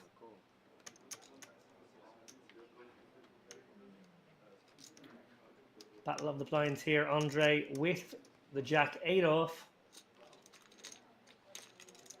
It goes limp check, and we've got a 900k pot, even from the lack of action, just so much in the middle now each time. 7, 3 deuce, 2 spades. Marcus with the 9-10, sort of connecting a little bit. 10 of spades in hand with that board. Decides not to take a stab, and the action maker turn card here, 8 of hearts, giving Marcus the open ender with 2 overs, and Andre top pair, reasonable kicker. Marcus does bet his draw as well he should, and Andre could go both ways here, may elect to raise it up with top pair, may also decide to go slow. Looks like he is carving out some raising chips here, just a small raise by the looks of things, maybe a click. Trying to take control of this pot. Yeah, slightly over a click here to 700k. Obviously going nowhere here is Marcus with all that equity. And it is a spade. Marcus gonna represent by the looks of things. He had the straight draw, but he's gonna pretend he had the flush draw. Gonna create a rather awkward spot here for Andre. This bet needs to be big, in my opinion. We want to see something 3/4 pot or more. Don't want to see a small bluff here. Does look like he's gone for that sort of post-oak size. 700k. Almost like it could have been a blocker bet. Don't love that, I gotta say.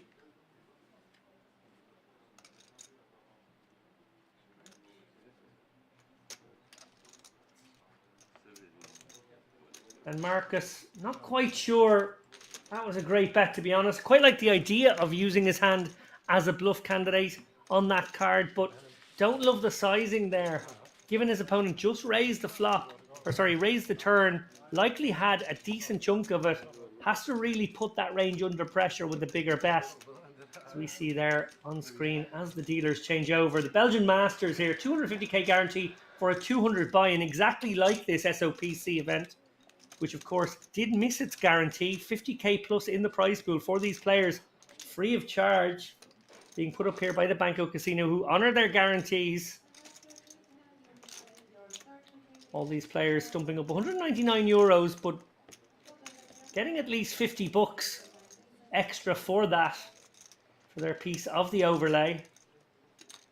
Making this an excellent value tournament for anyone who entered it. And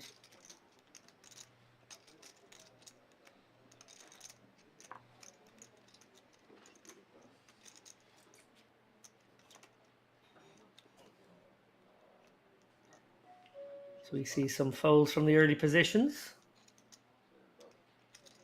All the way around now. Through Marios. The mucks, the queen 3 suited here in the hijack. Zoran not going to be interested in the a3 in the cutoff. So button and blinds. Marcus, well, perhaps licking his wounds from the last one. Not the greatest line he's ever taken.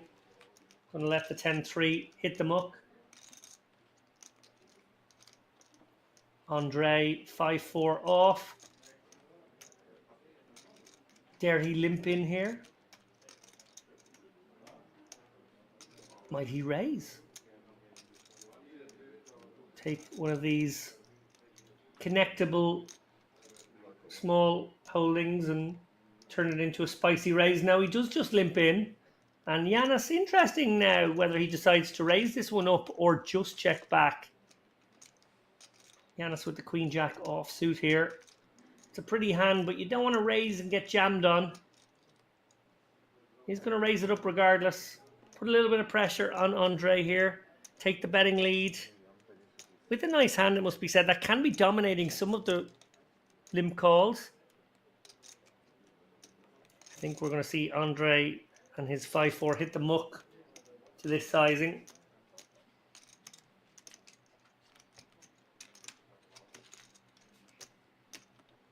And Yanis picking up a nice pot there.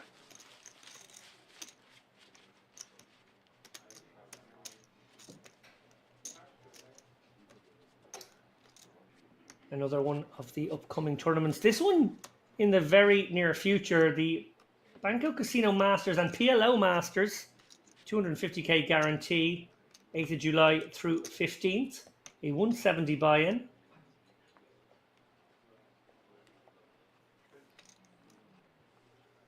For those lovers of the 4, 5, and 6 game, 6 card games, that is a very tempting proposition.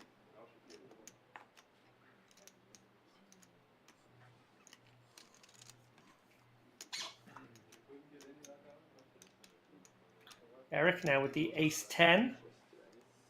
Going to open things up with his 11.5 bigs. This is a nice open. He's not going to shove this hand. Probably just a little weak to shove. Decides to use it for its blocker value. Puts a little extra on top here, 700k. Hoping that that helps get him through the blinds. Most of the other players will be somewhat inelastic to a 6 or 700k bet.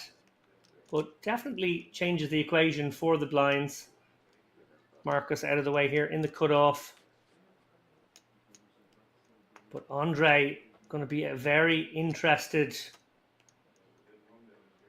player here with the pocket queens. Likely just wants to commit Eric for his stack. Sticks it in here. 22 bigs effective. I like this. And Yanis cannot find a call. No way. No chance with pocket fives. So we are back round to Eric, who presumably wasn't inducing his ace-10 and is going to have to let it go.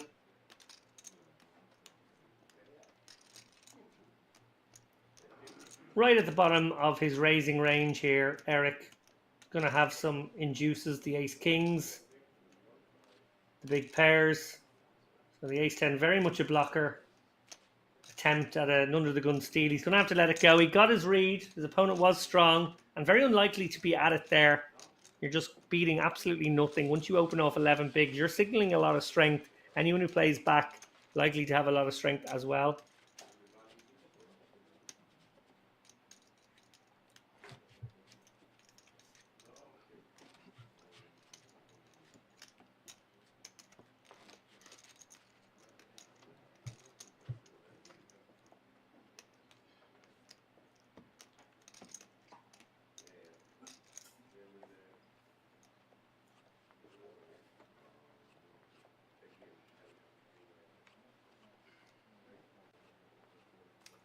Andre under the gun this time with pocket sixes. Probably going to open this given his chip stack. I think this is one you could maybe shave off the bottom of your opening range if you're one of the middly stacks or a short stack. But I think you want to come in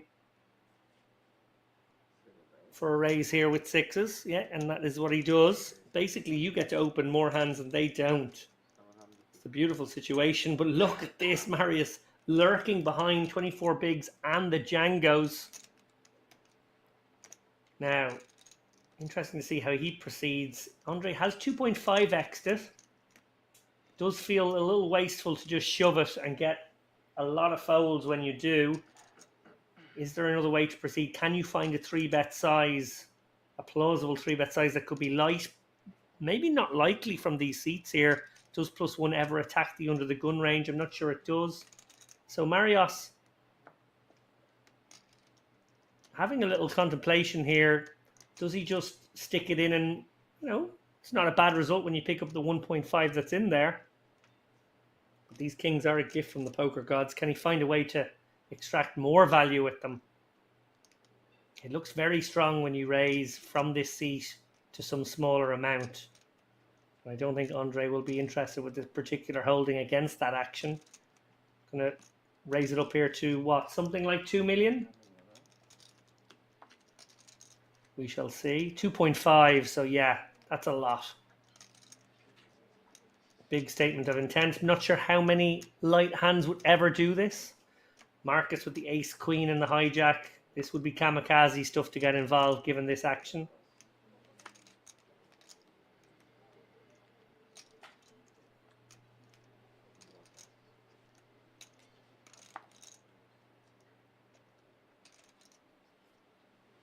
Pull it round now to the blinds. Nobody waking up here. They'd need a premium hand. Jacks, queens would be very tempting. And in the end, he does add that 1.5 million to his stack. Not a bad outcome, of course. 8.7 million now, Marius. But you do wonder with those kings, you don't really want to allow the ace-x hands to realise. So flatting's a bit dangerous, although it does set up a pretty cool squeeze spot for the guys behind. Given the fact that you're coming from such early positions, I think you get a lot of credit there, both players.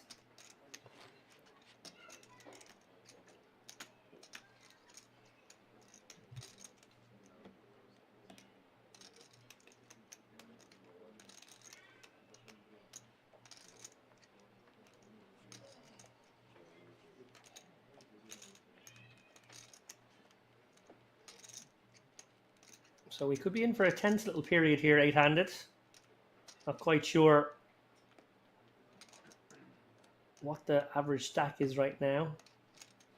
Guessing it's something in the low 20 big blind region. So obviously pressure on everybody, but it is a period of the game where players tend to play a little bit more snug, particularly those with the middling stacks. Zoran, not a middling stack, a short-ish stack here, 13 big blinds, likely to just stick it in here with 9s. Although we have seen Zoran play a sort of a limpy game and a careful, dare I say, overly careful game at times. Does limp in here from +1.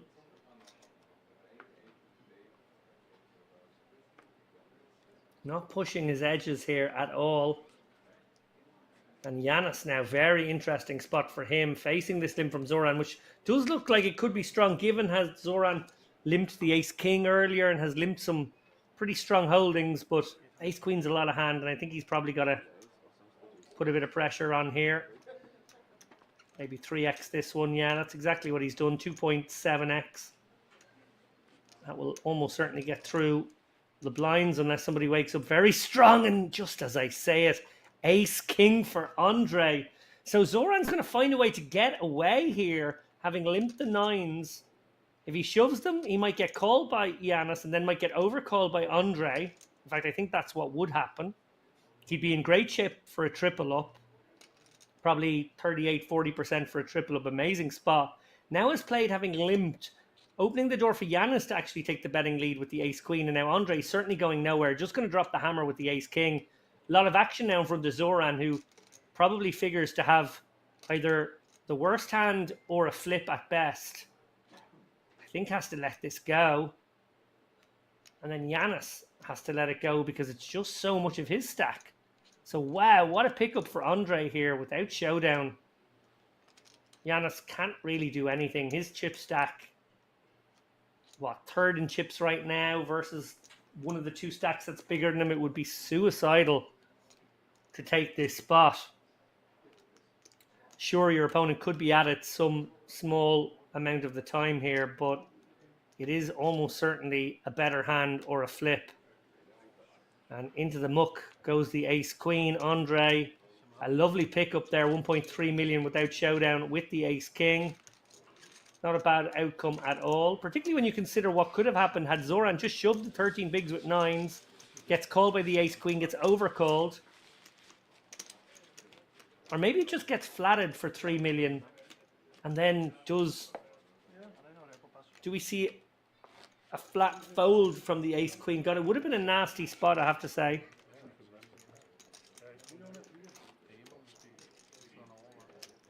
I even wonder if Zoran shoves and maybe the ace-queen finds the overshove. Does ace-king sometimes have to hit the muck there, given it's 80% of his huge stack, and he might just decide, well, one of them probably has a pair, and I don't want to go to the races. Interesting to think of what might have been in that hand had Zoran taken the more orthodox line. As is, ended up being a relatively small pot when you consider the strength of hands out there.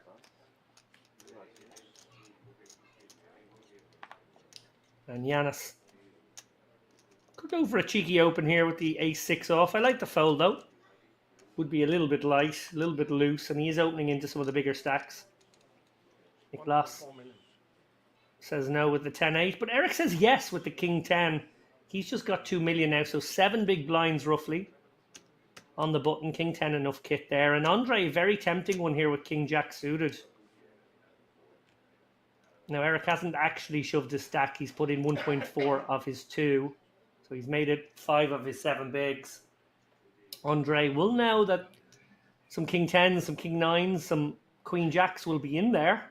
Also some hands that beat him. And a few hands that dominate him.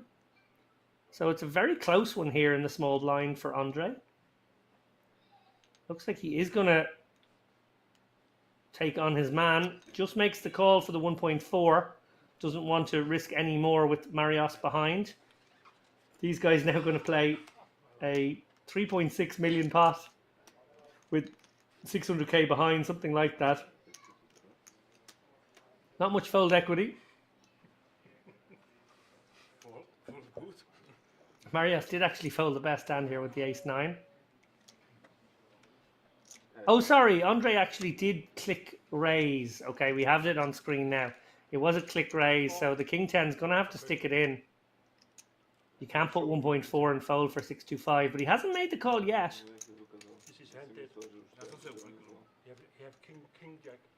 Oh, has he shown the hand? Okay. I don't know exactly what's happened here, but I think he's shown his hand. The question is being asked if, because he's shown his hand, can his opponent...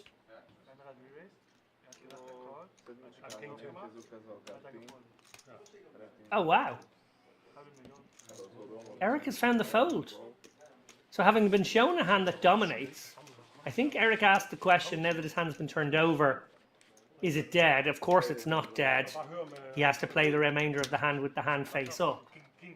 Eric, obviously seeing that he's dominated, makes the fold, but given the mathematics of that equation, 625 into a 5 million pot, he only needs 12% and he had 23, 25%. So a huge moment there as Eric surely committed to calling any action. When he sees the hand that dominates, actually finds the fold. Ill-advised fold, it must be said. Did check with the floor man in case the hand would have to be called dead. That's, of course, never going to happen in that spot. But finding the fold is inadvisable there, getting such a compelling price. I know it's bad news to see your opponent's hand and know that he dominates, but you still have more than enough equity, and by folding, you've left yourself with 2 bigs and virtually no chance to progress in this tournament now. Whereas, okay, yes, you have a bad spot with King 10 against King Jack, but you could at least win a significant pot that will put you well back in the mix if you did manage to dog your opponent. Very, very strange decision there, it must be said. So we see Andre raise it up here, 700k with the ace queen off. He's playing about 26, 27 bigs. On to the next hand we go. But worth dwelling upon that last one. Do not try it at home, guys. Dominated you might be, but it's an equity calculation. You have to stick in the rest of the chips. It's actually a great spot for the 3-bet shover, having accidentally turned over his King Jack suited, presuming that there was just no fold equity, I guess, anyway. Is now being handed quite a lot of equity in that situation, not having to go to showdown. Getting most of the pot anyway.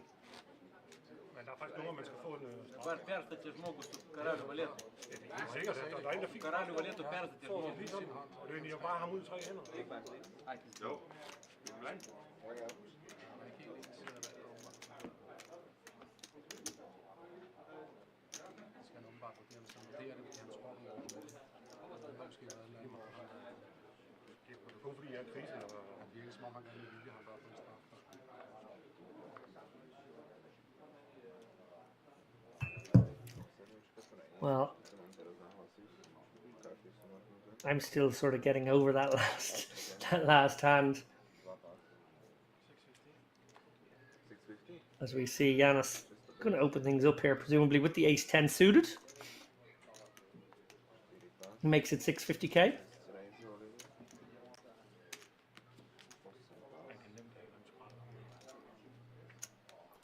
Eric flicks it in with the King 7 here in the hijack. Not sure this is a great play either, to be honest. But at least he may end up heads up here with some extra in the middle. Does manufacture the right price in the end, to give him credit. Does have a live hand, 40%. King 7 will get there a fair amount of the time.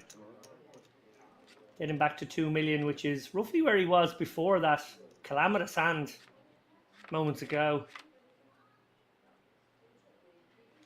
King in the window. 2 clubs though. Giannis far from out of this one. Advantage Eric for now. There's some backdoors as well. And there is the club. It's all over. But it's not over. It's the 7 of clubs. So actually King 7 here for Eric. He does have a king or a 7 to hit. Sorry guys, got a little bit drunk by the sight of the club in the end. No king, no 7. Eric will hit the rail. And a passenger play he may not be super proud of there. Not the greatest way to send most of your stack into the abyss there a couple of moments ago, and then obviously did manage to manufacture the right price for himself. Outflopped his opponent, but on the turn, the clubs left him drawing very thin going to that river. He busts for 4,200. And Zoran right now, who has taken things very carefully, very tippy-tappy, limpy-dimpy, is now sitting with 9 bigs, but he has managed a ladder jump. Will he now finally take his foot off the gas and actually go for it a little bit here? I don't think you can tiptoe your way to victory in a tournament such as this, so I think he's going to have to change gears. As we see a cheeky open here from Giannis under the gun. 9.5 million, 33 bigs or so. That will get the fold from Marios here in the cutoff, I guess feeling like too much dominate him.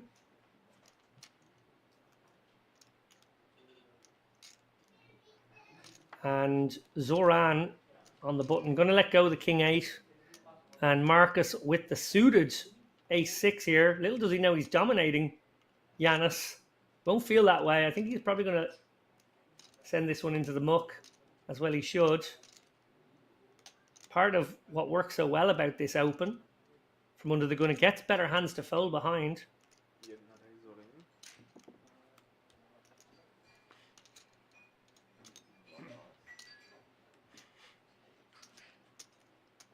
And job done by the looks of things.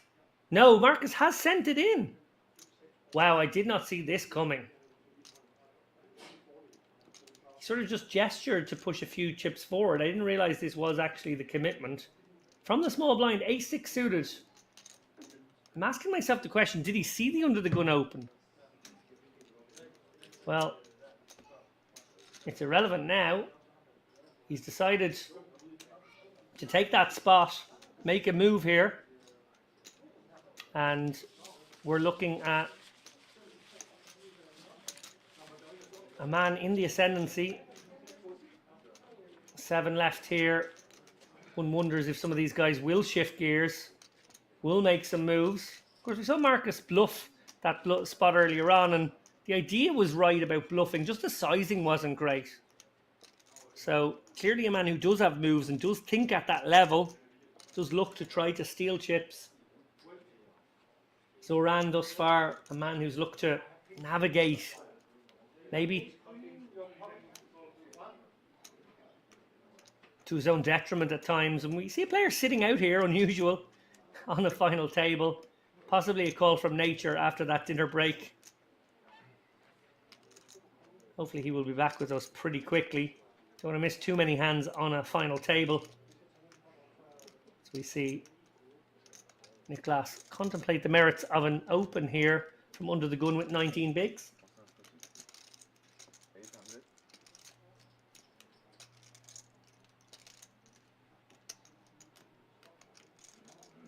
And a big open actually, 800k, 2.7x. Will dissuade plenty of players in later position from fighting back.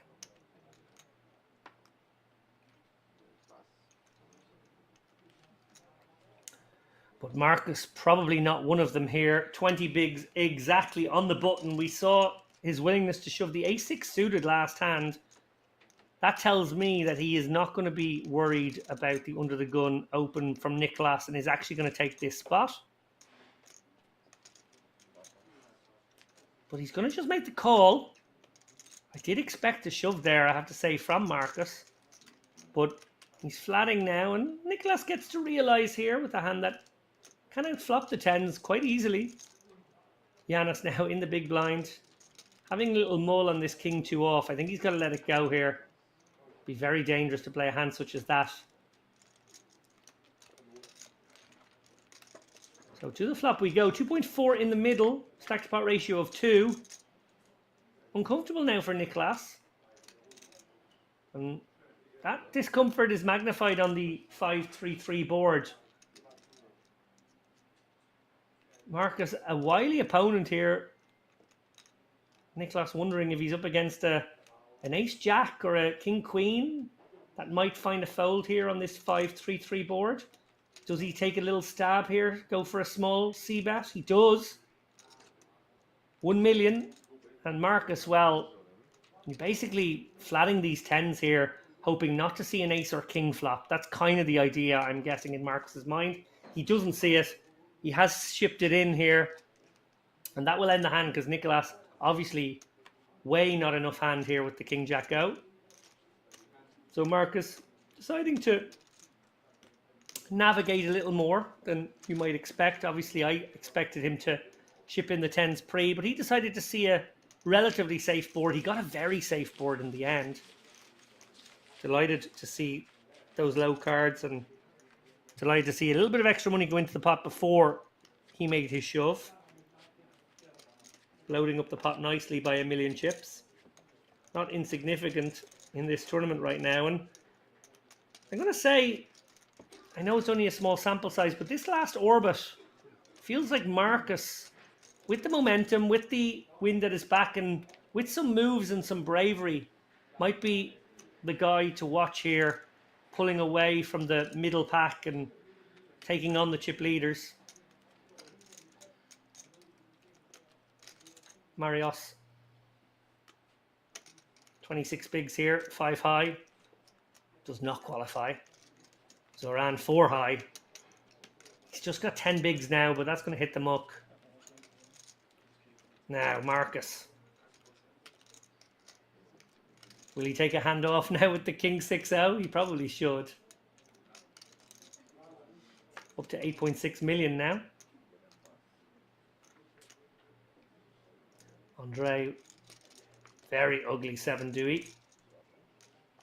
And we have a battle of the blinds and Giannis with the queens. Oh, interesting how to proceed here.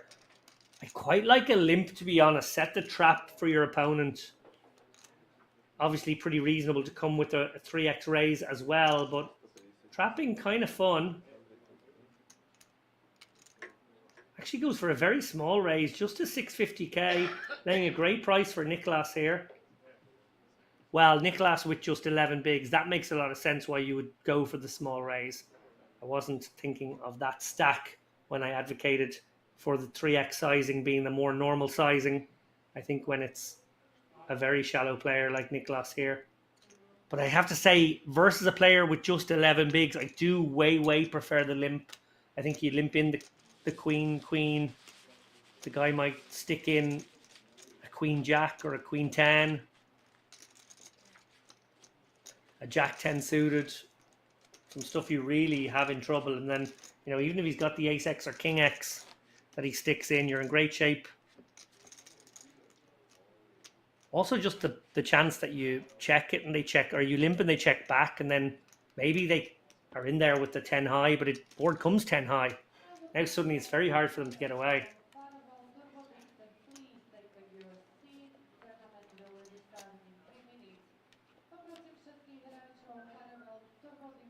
Marios. A little bit of Doyle Brunson here.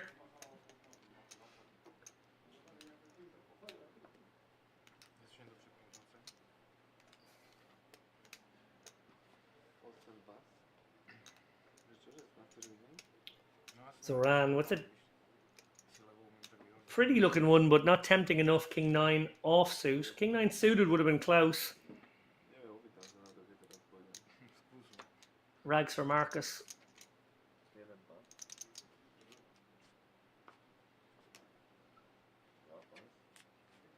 As Andre folds and Giannis considers momentarily the 7-5-0, does let it go, and Nicholas with just 10 bigs now and an ace. I think we're sending this one. And how's your luck, Nicholas?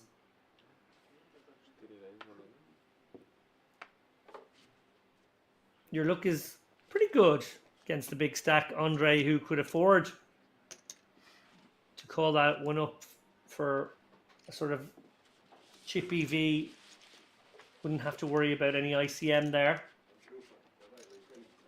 but doesn't find a hand that qualifies. So we remain 7,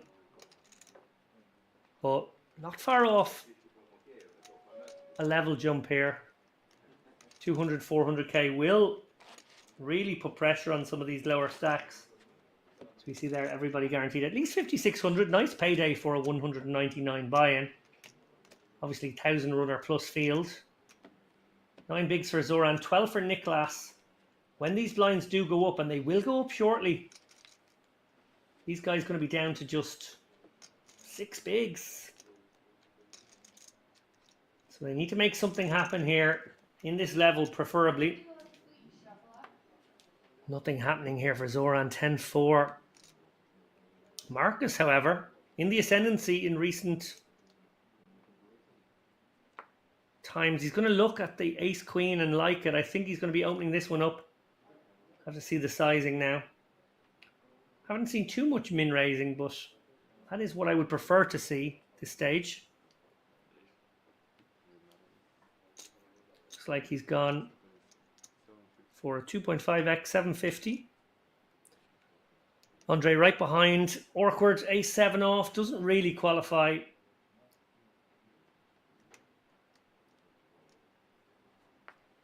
Nothing he can do. And nothing Giannis can do either with the 7-8-0. Now, Marcus does have a raise call against Nicholas's stack, but Queen 6 is going to be sent into the muck. Big stack Andre.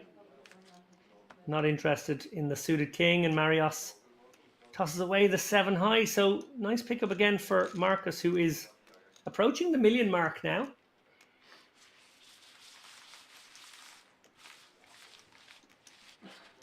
Things are getting a little bit shallow and uncomfortable for these guys. First raise is sort of leveraging these stacks quite a bit.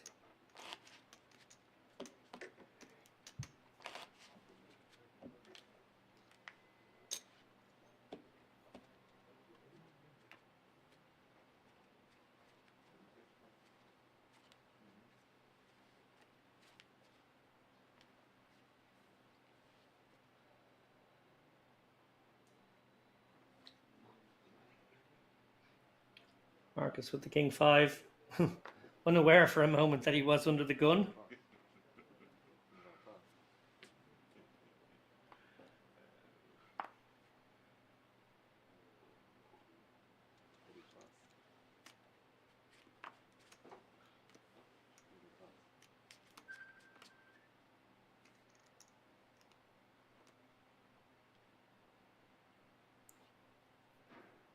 Andre looking to use this chip lead, has the kind of hand you want to include in your open range when you can put all the pressure back on your opponents.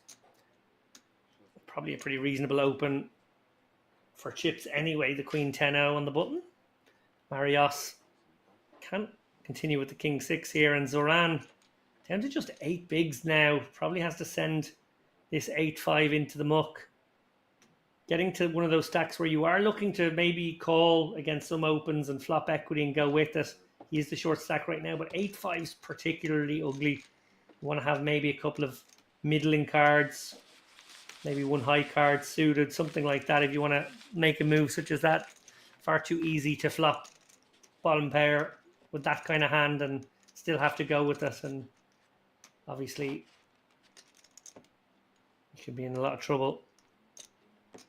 Zoran, after these blinds and antes fully go through him, he'll be down to about 7 bigs, and blinds are about to go up. It's going to suddenly be 5 bigs.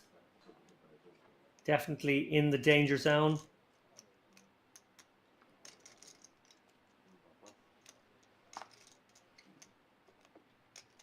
Giannis with a tempter here, King 7 suited +1. Let it go. Much more tempting is Nicholas and this King Queen. 13 big blinds. He's conscious that he's, yes, one of the shorter stacks. Yes, would like to take this spot, but also kind of thinking a bit about how there are a couple of shorter ones out there. I think he might be in 5th out of 7, and you don't want to go out in 7th place when you're 5 of 7. So doesn't shove the King Queen, just opens it to 2.5x. That will probably deter Zoran with the Ace 8 here, who would have loved had this one folded around to him, but I don't think can take this spot. Nicholas, yes, he is in there with an inferior holding King Queen, more or less flipping, but he is going to be in there with a lot of better aces when he off that stack is willing to open. So I like that fold from Zoran, even though he had the best hand. Marcus, who we've seen step out a little bit in recent times, does get to glance down at an ace with the deuce. And I think for that reason, we'll have to just toss this one. Yeah. So nice pickup from Nicholas. Important. He's staying active, trying to still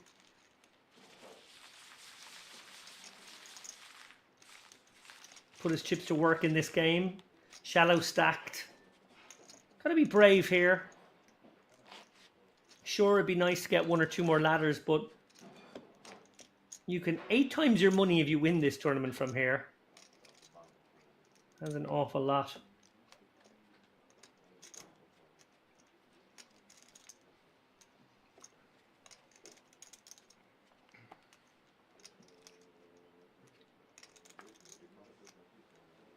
Quick fold from Giannis there under the gun. Nicholas likewise.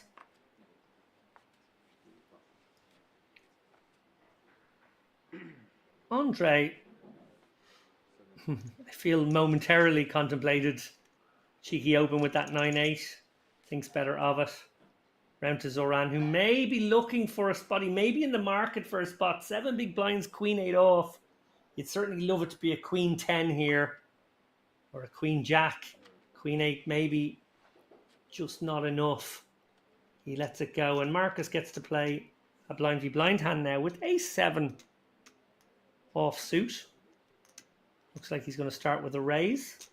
He's been going for that 750 number when he's been opening into a big blind, but from small blind versus big blind, you would expect that to be a little larger. He does stick with the 750. And Andre with a very pure calling hand here. Beautiful Queen 10 suited of diamonds. These guys building a pot now, 1.8 million in the middle. 7 million the effective stack.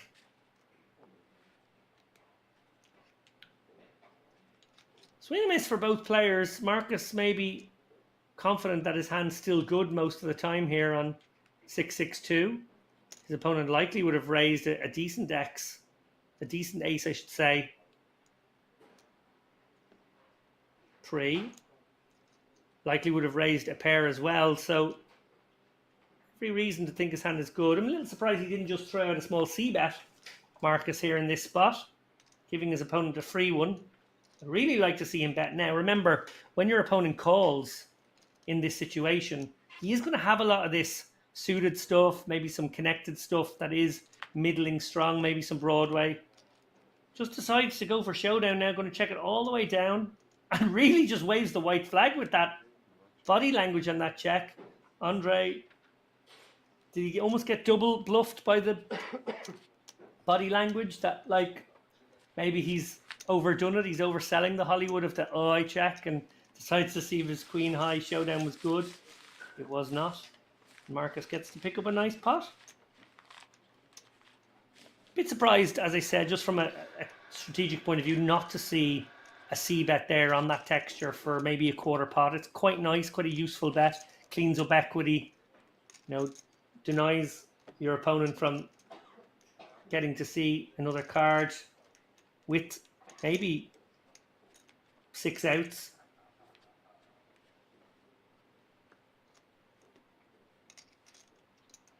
In any case. Nicholas. He is a little card dead right now, Nicholas, and drifting back. Sub 15. Not a happy period for that man. Speaking of unhappy periods, Zoran really just desperate to find a hand here. Can almost feel the frustration. So he glances down at another couple of napkins.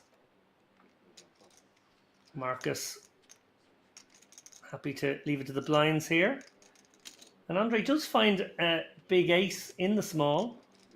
6.8 million, 23 bigs effective. Just goes for that clicky raise again into Yanis. Actually, sorry, last time around it was Yanis into man on his left. So interesting now with that King 2. Getting a very good price. 325 into a pot of 1.6. So really don't have to be good too often there. 16, 17%. And you will over-realize in the big blind. Could use this as a 3-bet. Could use this as a call. Would be very surprised to see a fold to this sizing.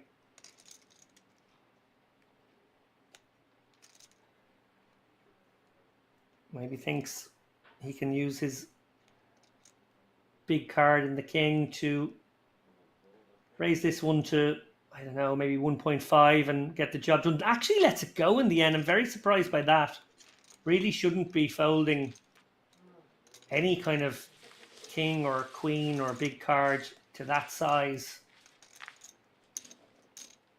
Perhaps a little suspicious of the small size that it meant strength, but, and it did mean strength, but in position versus a fairly passive opponent, it must be said too. I think you will over-realize with your king deuce. I think you will actually get to bluff some situations as well.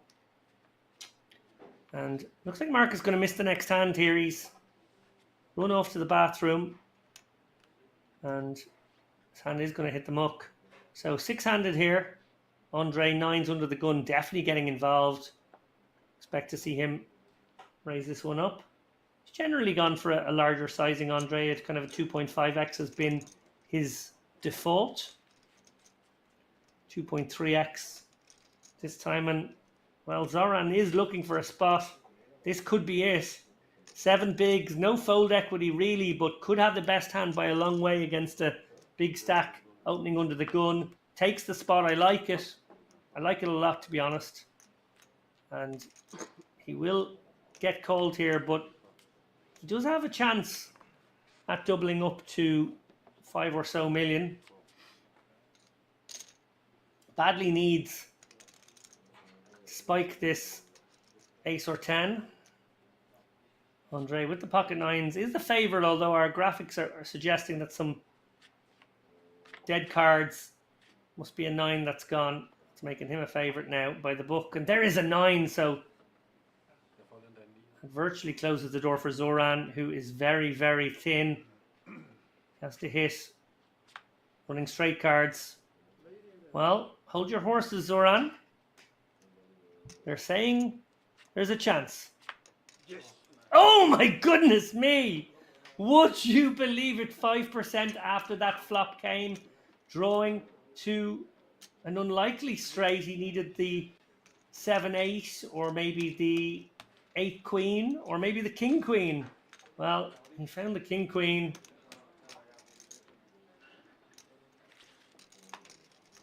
Pretty sick one, and you can see Mariot's not impressed. He would have loved to get that ladder jump right now.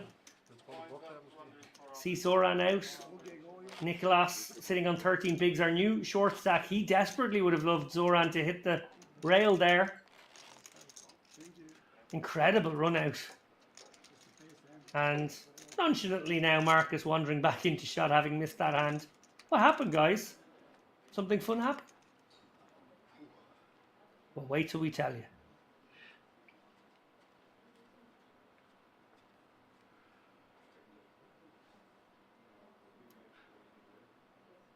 So,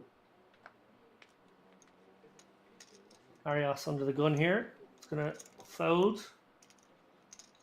Disappointed, of course, these guys not to get that ladder. Zoran, his patience has been rewarded.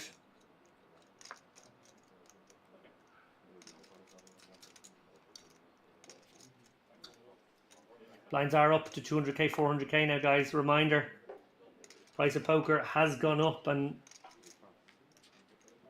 this really does make things very, very shallow for some of these players. Nicholas now below 10 bigs. Wow. 7-8 suited. I think this is going to be sent. It's a pretty hand when you get called by two bigger cards. You have to have 40%. You will get some folds from better hands as well, which is the great part about a hand like 7-8 suited. And Andre quickly folds the Jack-6, so great outcome. 7-8 suited, getting the desired result. The bigger hand does hit the muck. And yeah, this is becoming a very compacted, shallow affair now. All of these guys being dragged into the 20 big blind or less zone. Until we lose a couple of players, this is going to be very claustrophobic indeed.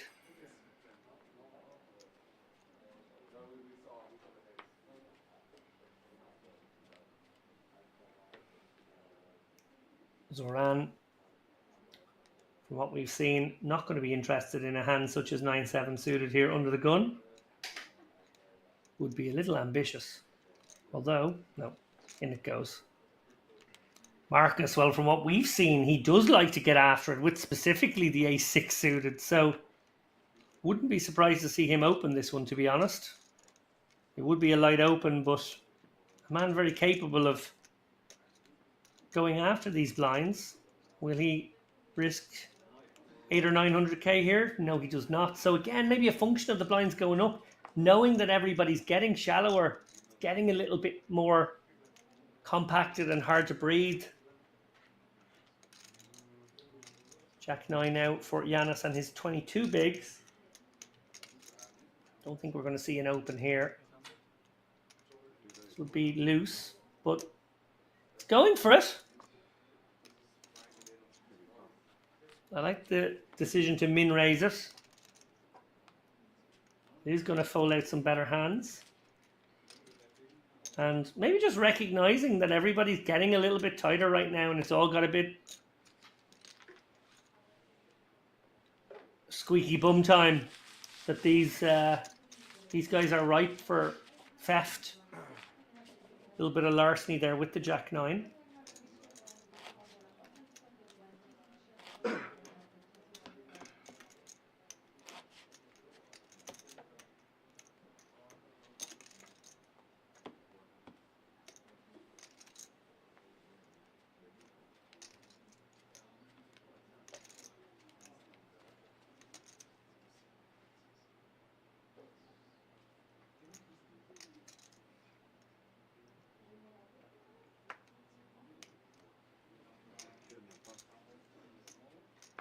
Ace 10 suited now, +1 for Andre. I think he's going to get involved. I don't know if we've seen too many opens from Andre thus far, except for those blind on blind situations where he went for quite a small sizing. So maybe he goes min raise, maybe he goes 900, something like that. We'll have to wait and see.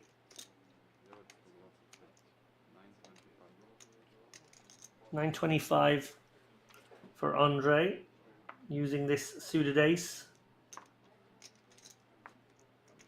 to attack these blinds. Marios with a tempter here, King Jack suited. Certainly a hand you could consider 3-bet shoving. Perhaps Andre just not the right candidate. He has been fairly snug. One I would have given some consideration to, and definitely made a player-dependent read. I think versus some guys, it's such a snap all in there with the King Jack suited. Against others, it's a snap fold. As we see a nice little advertisement there bottom of your screen for the Slovak Poker Open. Obviously the homegrown tournament here, 300k guarantee, 250 event here in September. If you are in the nearby countries or even a bit further afield and fancy a trip to a great city, highly recommend checking out the overall schedule for the Banco Casino. There's so many festivals on here in that sort of mid-stakes, 200 to 500 range. If that's your poker cup of tea, I would suggest heading over to Hendon Mob, having a look at the tournament schedule. Maybe you can catch 2 festivals back-to-back weekends over a 10-day trip.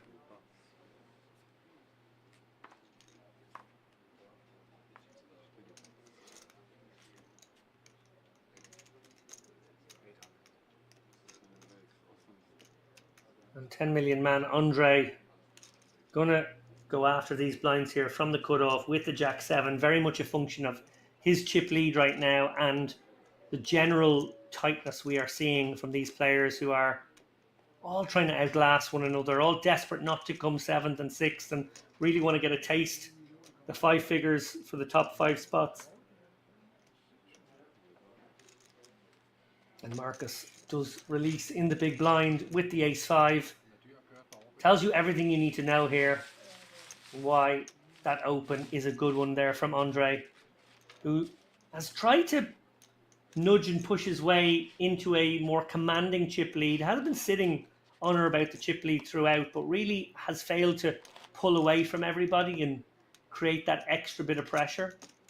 Seems to win one and then lose the next in pursuit of dominance here.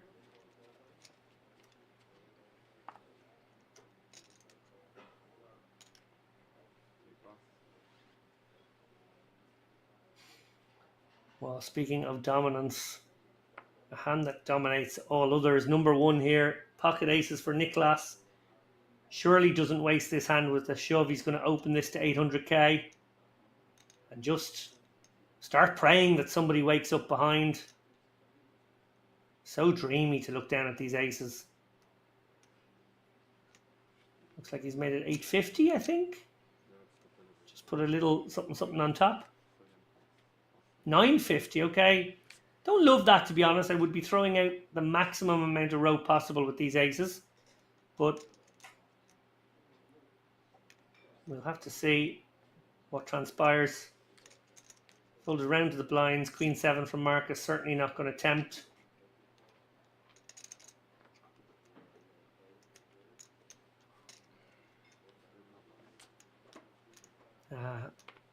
Andre's 10-5. Similarly hit the muck. So Nicholas picks up 1 million chips.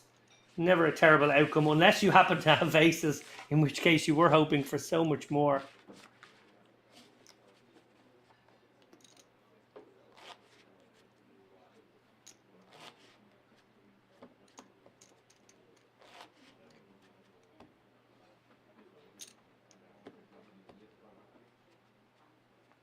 Cagey passage of play continues here in the Banco.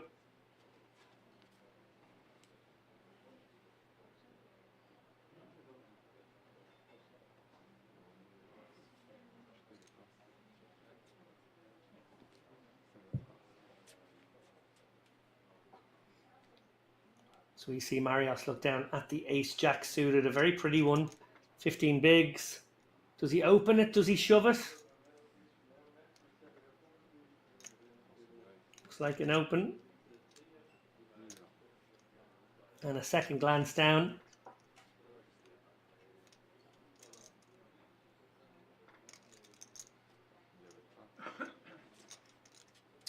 Queens for Marcus. Wow.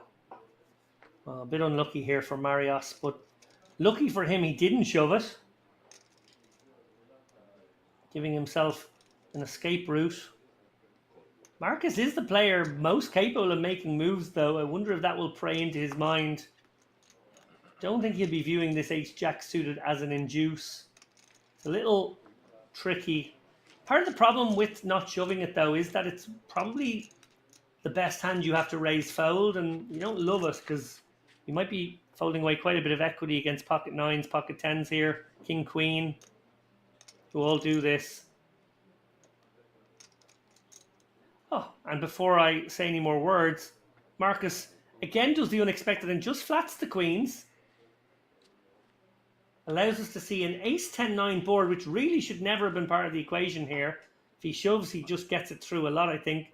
But we saw earlier on with the tens, he flatted to see the safe flop, and now he's done the same thing with queens and not seen the safe flop, seen the ace-high flop and got away.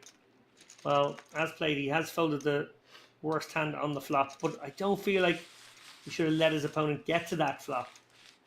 It feels like a mistake right there. Queen's a massive hand. And look at how concertinaed it all is. Zoran with 10 bigs, Andre with 27. When your chip leader is just 27 bigs right now, it really is hard to breathe. All of these guys playing such a tippy-tappy form of poker now, trying to outlast one another. That last hand, very illustrative of that fact. Again, being critical here, I don't like Marcus's decision to flat the queens. It's just too much hand. Don't want to let your opponent realize with an ace-x or a king-x hand there. He does, and at least to his credit, he got away, but don't even love the shove there by Marcus, to be honest. Or sorry, Marios with the ace-jack. I think you just get called by better hands, really, when you shove.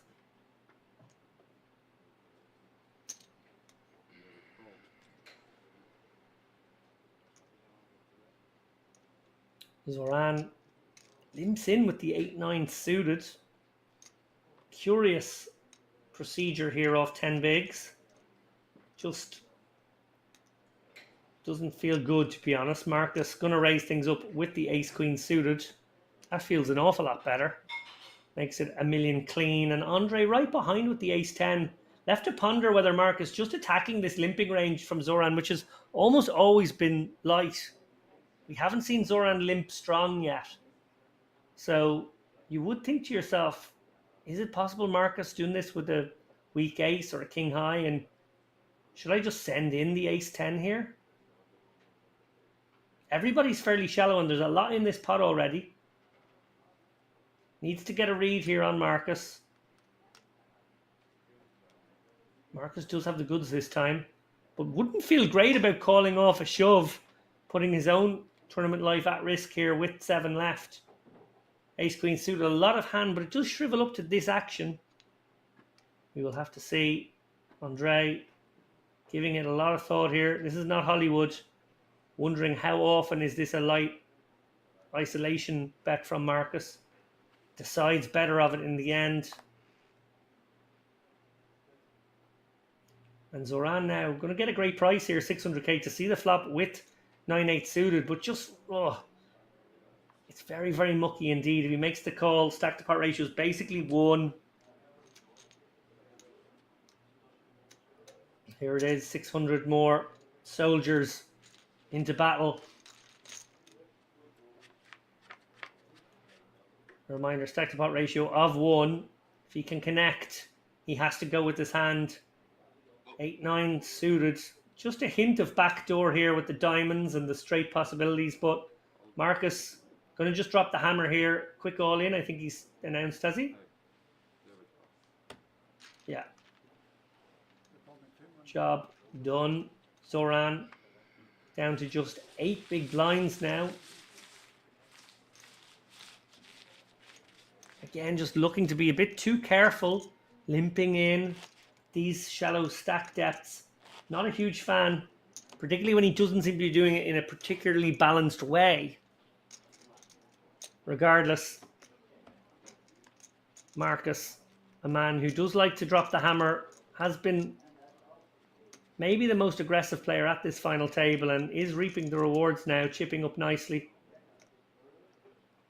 Marios, suited connector. He knows to pin these. Zoran, suited queen, 8 bigs. Not enough hand here, +1. And Marcus, I think we'll open this. Queen Jack go. I probably should stop guessing what Marcus will do. I was virtually certain the queens would be sent all in 3 or 4 hands ago. Very surprised to see the flat with those. And at least I'm right this time. Queen Jack go. Going to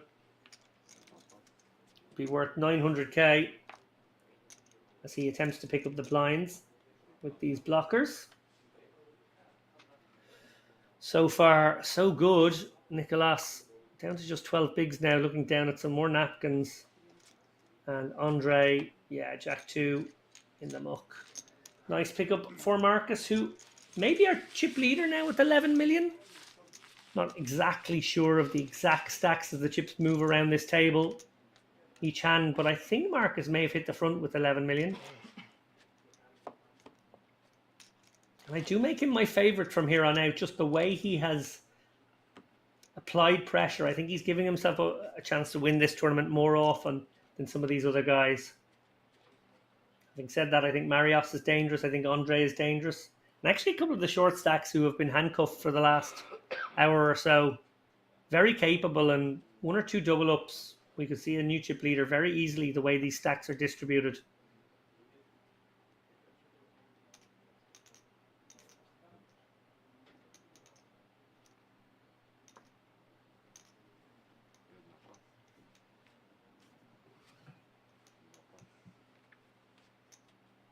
Giannis, 22 bigs here. Raggedy ace.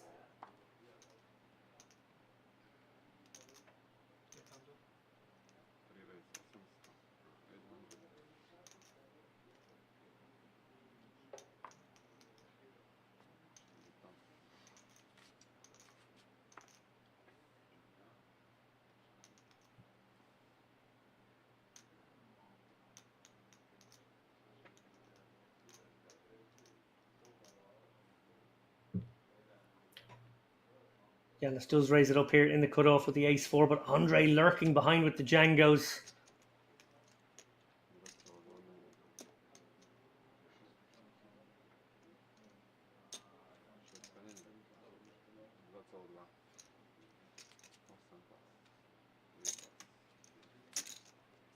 $2.2 million to go, and that will get the job done against Giannis, who quickly folds the ace-4.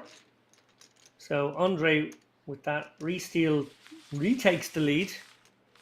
12 million now. Marcus 11 million.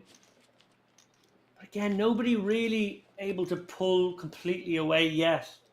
Obviously, still 7-handed. We would not have expected that when this final table begun. I would have very much expected us to be down to 5 or 4 by now. These guys really getting shallower and shallower. Function of maybe a little bit of the style of some of these guys that stacks did not get in spots where one might have expected them to. But also how cramped they are all together. Everybody trying to outlast one another, creating ICM pressure, motivating everybody to play a small ball style, to edge pass.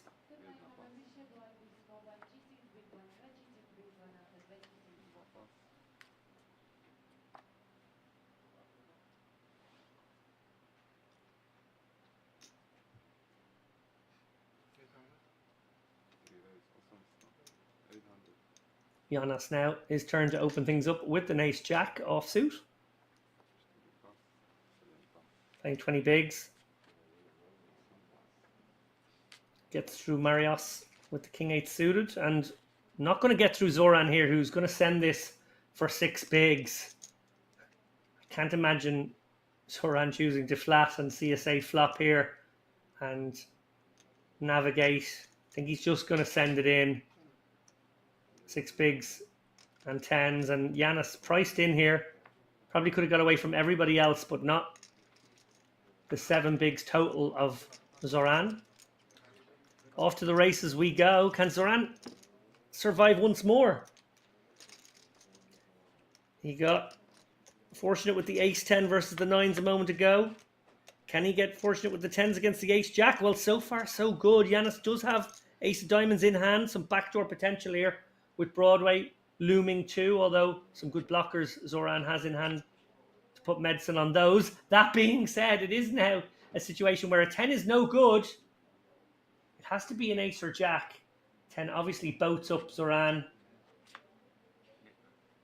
And 5 of diamonds means a double up for Zoran, who is up to 6.1 million now. Overtakes a couple of the other shorter stacks, and everything can change with the turn of a card right now. Let's take a look at our leaderboard. Zoran, as you can see there, was the shortest, is now up to 5th place of 7. Just 2 big blinds behind 4th and 3 big blinds behind 3rd. So nothing in it there in the middle. Andre and Marcus ever so slightly pulling away now, 12, 11 million versus the 7, 7, 6, 5 and 4 million of their competitors. But as you can see as well, one double up from any of those guys in the bottom 3, and they basically become the chip leader in this tournament. It's so cramped right now. And blinds will go up to 250k, 500k in the not too distant future. Worth noting.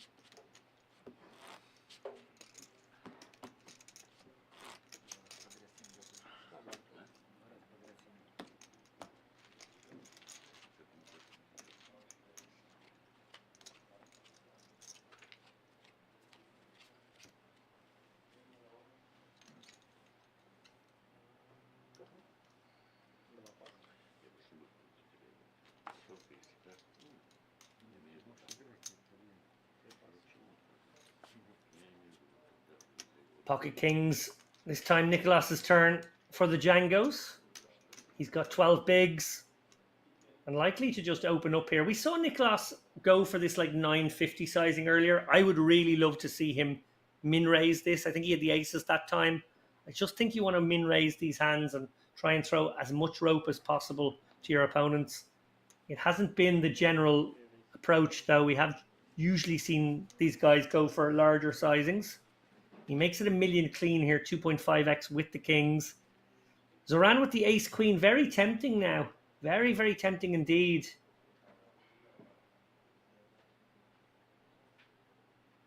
If this was an 800k open from Nicholas, I think it's even more tempting in a way.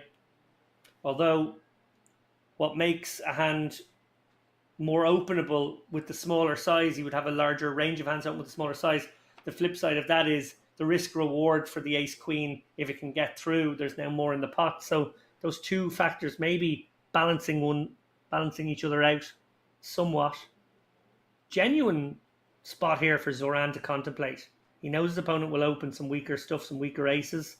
There will be a good deal of raise folds. Zoran has had his finger on the pulse, it's got to be said. Yes, he's won 2 flips to stay in this tournament, but on quite a few occasions now, even though he's gone for this maybe ill-advised navigational limp call-y route in a few spots that I don't like, what he has done is get his reads dead on in some of these really key important situations. He had Marios's hand absolutely nailed down when he was turned on that queen-high board. When he had the ace-queen, I think Marios had the 7-4 and it was like queen-jack 4-7. Amazing read in that spot. That should have, maybe could have been the end of him there. Kept himself in this tournament and still has every chance.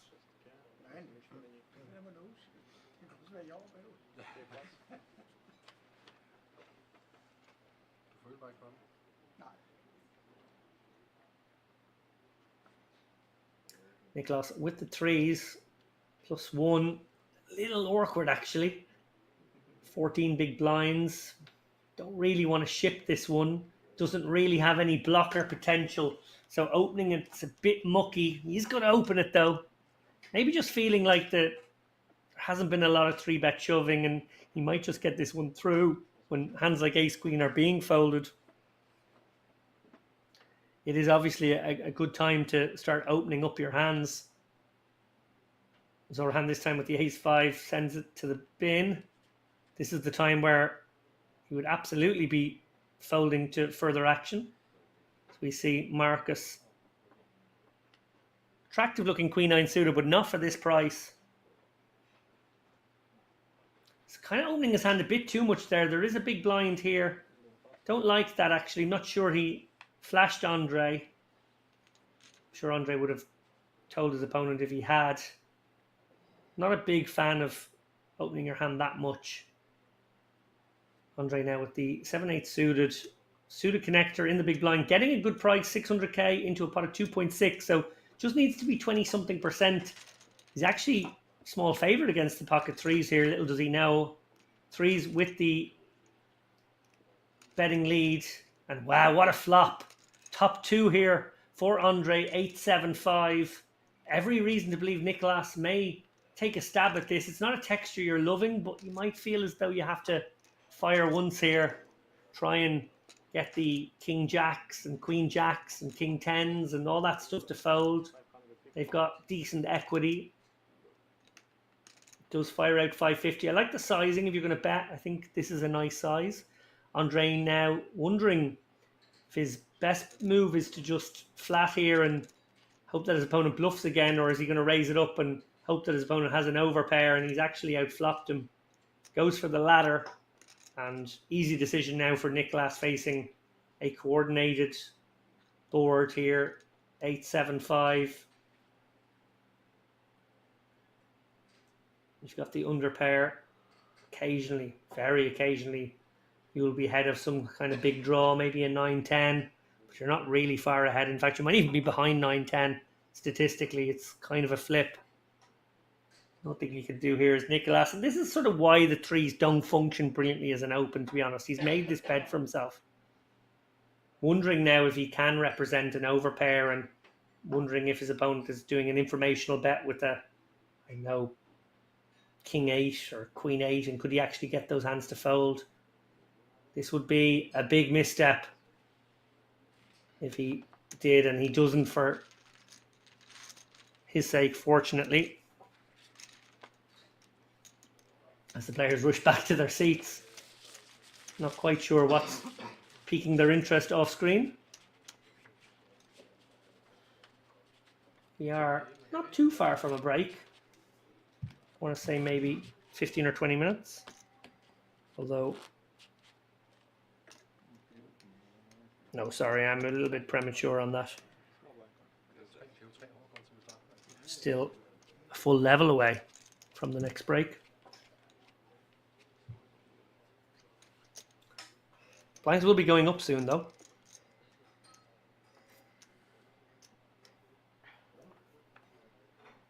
I think we have about 6 or 7 minutes on this break, so probably 3 or 4 more hands at 2,400. Cannot believe that we might be getting to big blind 500k here with 7 people still in the tournament. That is quite astonishing.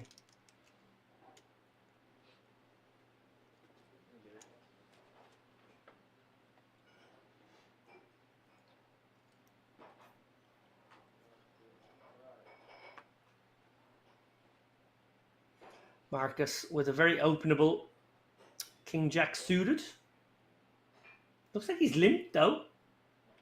He has limped. Okay, interesting little gear change. Off this stack, I don't hate it actually. King jack suited, if you are going to construct a limping range off these stacks, sort of a cool hand to do it with. Andre now getting a great price with the 3 deuce suited. Little does he know his clubs are smothered right now. Playing roughly the same stack as Marcus. Tough to know what to do here. Calling 200k, needing only 12.5%, but he's going to be out of position against 2 players, and that is assuming that the big blind finds a check, which may not always happen. I feel as though he might get involved. We saw him get involved with the 7-8 suited, so maybe a player who does like these connectors. 10-8 off. Giannis very unlikely to make a move here. 11 bigs. One in there. Going to take his free flop, I presume. I'm happy to find a spot where you get a free flop. Usually this would go raise, fold, fold. So Marcus with the little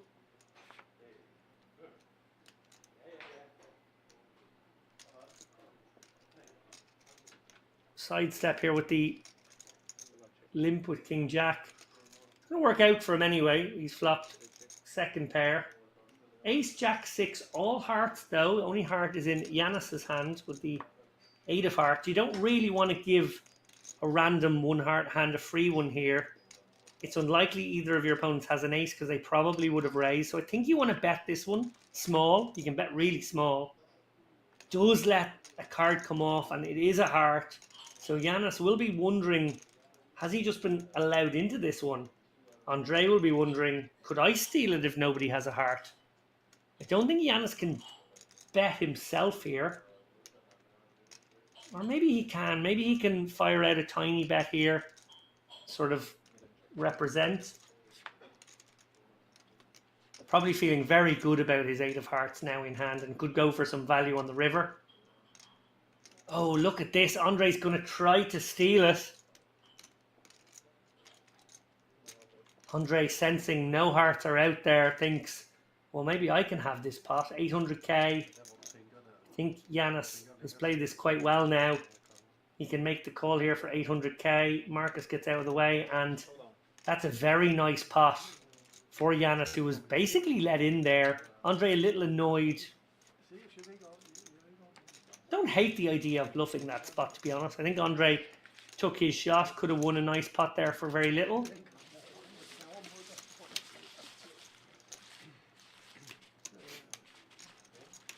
But Yanis, yeah, played it quite nicely in the end. If he had bet the turn, most likely would have gone fold, fold. So gets himself a few more chips by treating the hand like a bluff catcher.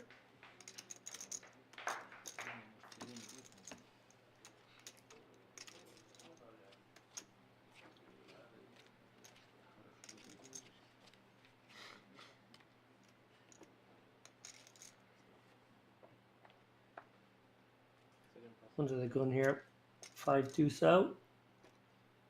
8-6 suited for Marios, who has been very patient throughout. He lets it go. And yeah, we've got just maybe one or two more hands of BB 400k before the price of poker goes up to 500k. And that will be 1.25 million per orbit. So surprised to see 7 players, but it is just the way it goes sometimes. These guys now in a very shallow game where the cards will dictate most of what happens.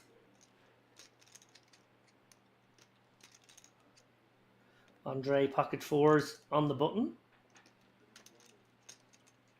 He has raised it up to 1 million here, 2.5x, and that will get the job done. So Andre up to 10 million now. Very nice for him. Nicholas on the other side of that coin now down to 3.5 million. Remember, blind's about to go to 500k, so that's going to be just 7 bigs in a moment's time.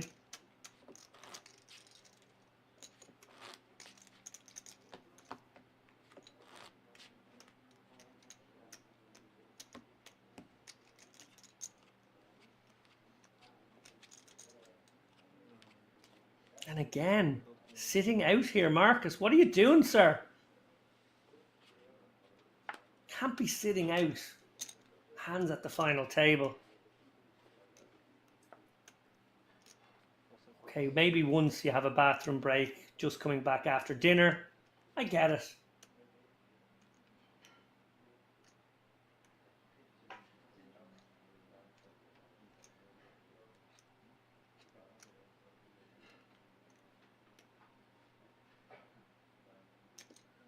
Zoran. He's going to limp in here with the Queen Jack. Oh, these limps have not been his friend, but he will persist with them here. Round 2, Nicholas in the small blind, who may eye this up as a genuine spot here. None of Zoran's limps have been strong this evening.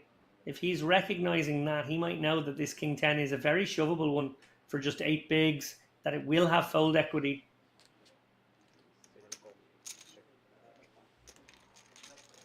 Instead, doesn't even complete with the King 10 and lets in the Ace 10. That also had the option to apply pressure to Zoran, but decides to check its option. King Queen 5 favoring the pre-flop limper now, although I think Andre may have to call once here with the gutter and over. No interest whatsoever. And now 3 players sitting out. What's going on the outer tables that's causing so much interest?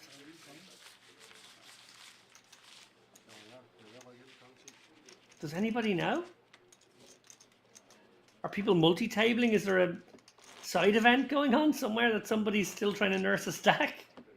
So we see there a festival on its way to Bratislava in November. Mentioned it a couple of times now, but 18th till the 24th of November. It's going to be a big week of poker here in the Slovakian capital. Get over here if you can. I think I'll be attending that one myself. Won a package on Unibet a couple of weeks ago. Always love to attend those festivals. They're great fun. So we see Zoran under the gun here.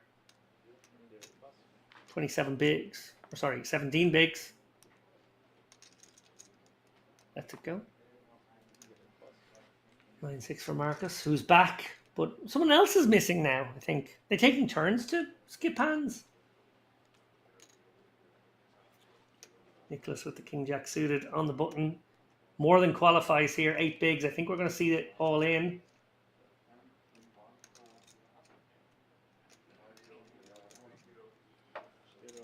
And in they go indeed. Player returning to the table again, having missed a hand. He's a bit of a head scratcher what's going on there. These guys playing so shallow as well. Remember, these blinds really valuable if you can be in your hand and look down at a good holding. You, the idea of missing hands at this point in time is a little mad.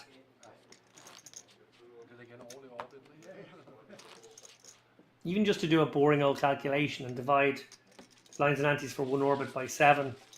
We're still talking 150k. We're talking about the 3 buy-ins. It's probably the value of just getting to see your hand. Every time these guys decide to skip a hand, it's probably worth, I don't know, a couple of $100. Maybe more, actually. There's probably more than 1/3 the prize pool left in play. However, Mark is looking down at the 980.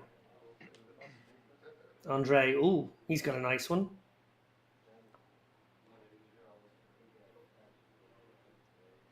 Raising it up here. What's the size? He's generally gone a little bigger.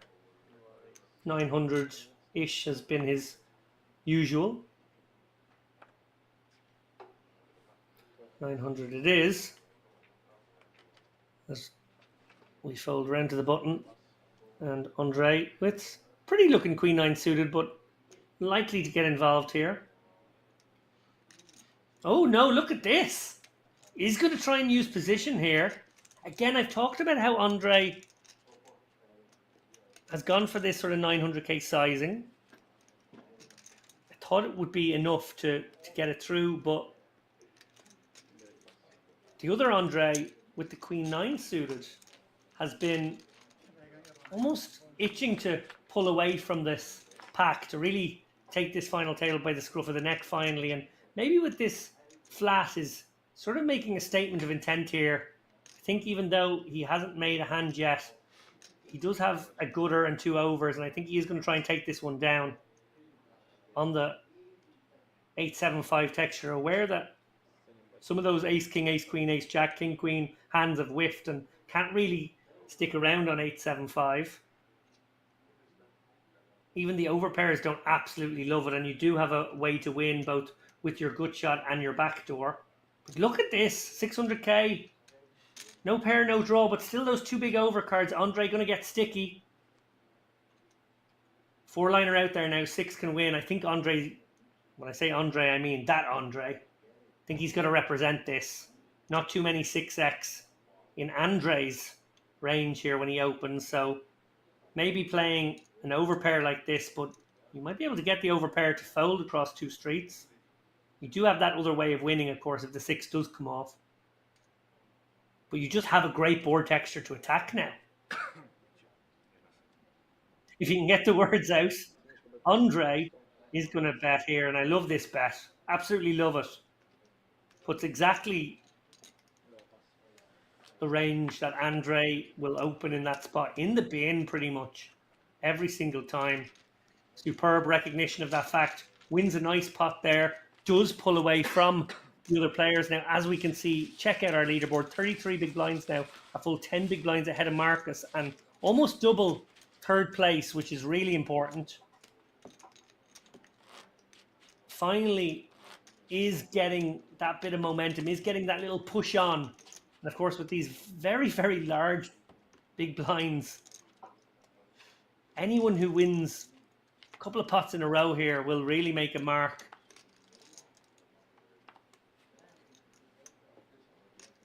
Still haven't got that level jump, but it must be on the horizon. I think any moment.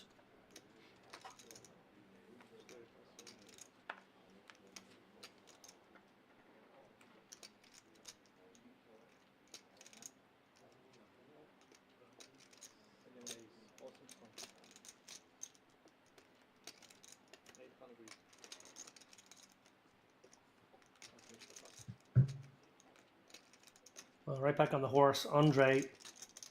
Going to use this ace-jack to try and take down some blinds. And that he will do. So again, looking to push away at a perfect moment. 7 left. Everybody shallow. Everybody looking to ladder. Amazing spot now for Andre to just ever so slightly shift gear. He is getting some hands here, but the Queen-9 suited much more a signal of intent. That ace-jack played itself, but I think we're going to see a few light opens from him over the course of the next orbit. And I think it's a really great moment in this tournament. Just ever so slightly pull yourself away from the rest of these guys. Give yourself a much better chance to win this one. It's becoming a bit of a crapshoot. That is not the fault of the structure. It's a good structure. It's the sort of just result of how we are still 7 left here. At a time where we would expect to maybe be 3 or 4 handed already.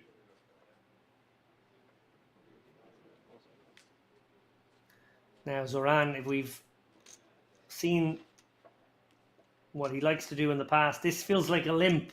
Not something I would advocate for, but I feel like Zoran is going to limp a hand like this on the button. 16 big blinds. 15 big blinds. Pretty reasonable to just stick this in. But limp he does. It has been his approach to this game. Again, I'd like to highlight, I haven't seen him limp a strong one yet. It's always been this sort of Broadway stuff, connected stuff, suited stuff. Players could pounce upon that.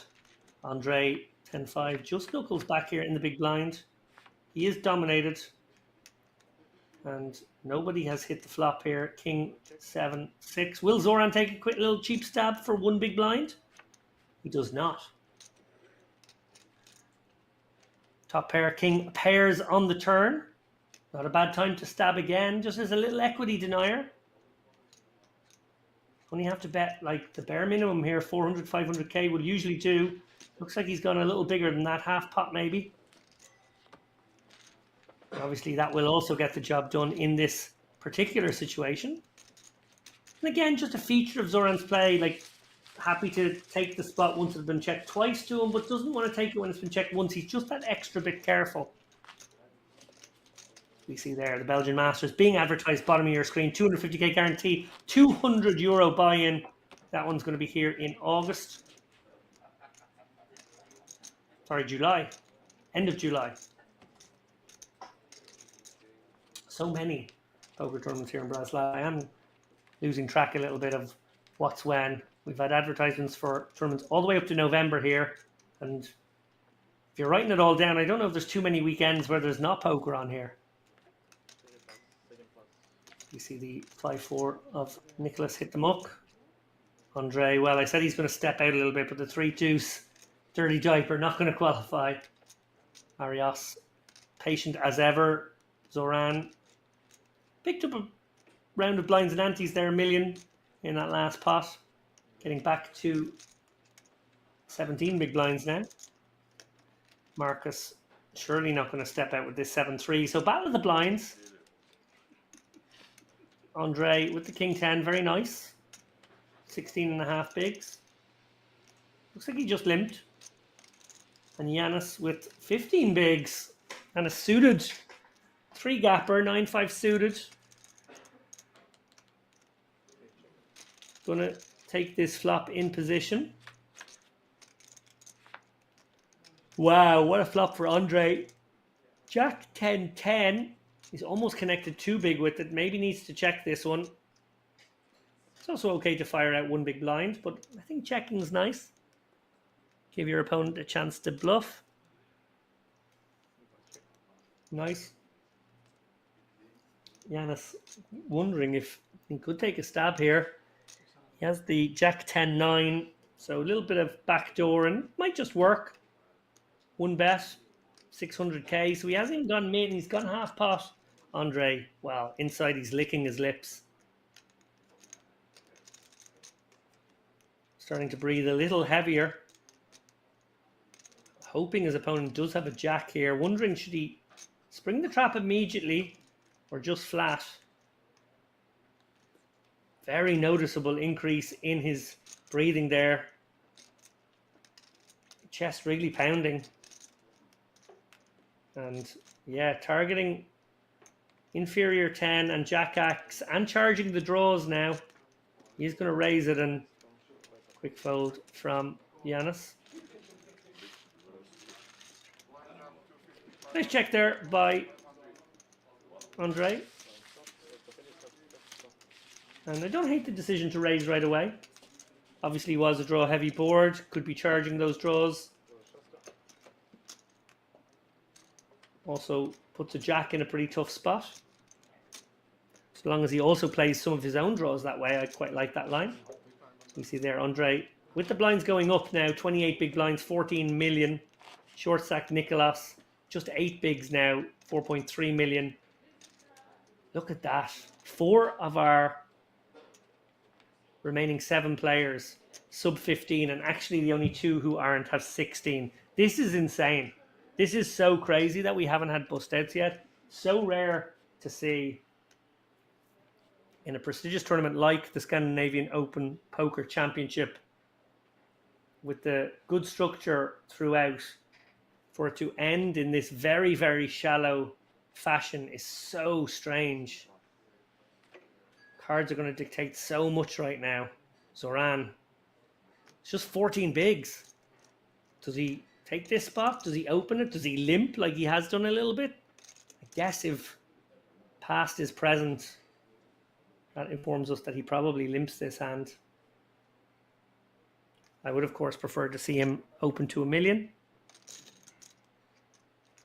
But limp he does, and Marcus with some smothered clubs, or smothered spades, I should say, in the cutoff.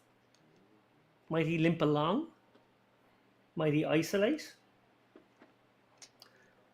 Looks like limp along. No. Yes. I don't know yet. Okay, he is adding some chips. So it is an isolation bet. Zoran being targeted now for these light limps. 1.3 million from Marcus. I like the hand. I like the decision overall. If what we've seen from Zoran before is anything to go by, he probably flats the ace-9 suited. And then Marcus gets to win this one when he connects, and maybe all the times that Zoran doesn't too. Does come with the limp call, and now Marcus virtually flipping against the ace-9. He is behind, of course, but will find a way to win on a board that doesn't hit his opponent. This is a board that does, though, and Zoran just sends it. Wow, doesn't even give his opponent a chance to bluff off some chips here. Really don't like that decision. Zoran gets the board he wants. He gets the 9 high flop, so he's got top pair, top kicker. It's a bit of a dream situation. Why not check it on over to your opponent who looks like he's trying to target you and isolate you? Let him put another million five into the pot and then spring your trap.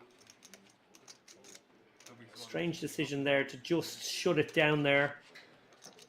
Kind of lets his opponent off the hook a bit, does Zoran. But, you know, on the upside, maybe it goes check, check, and maybe he fades, allowing his opponent to overtake him there. That is the reason he does it. It's just not something that's going to happen often enough to justify that check. In a way, by shoving right there, he sort of just, like, only gets called by better hands. Marios with the king 10.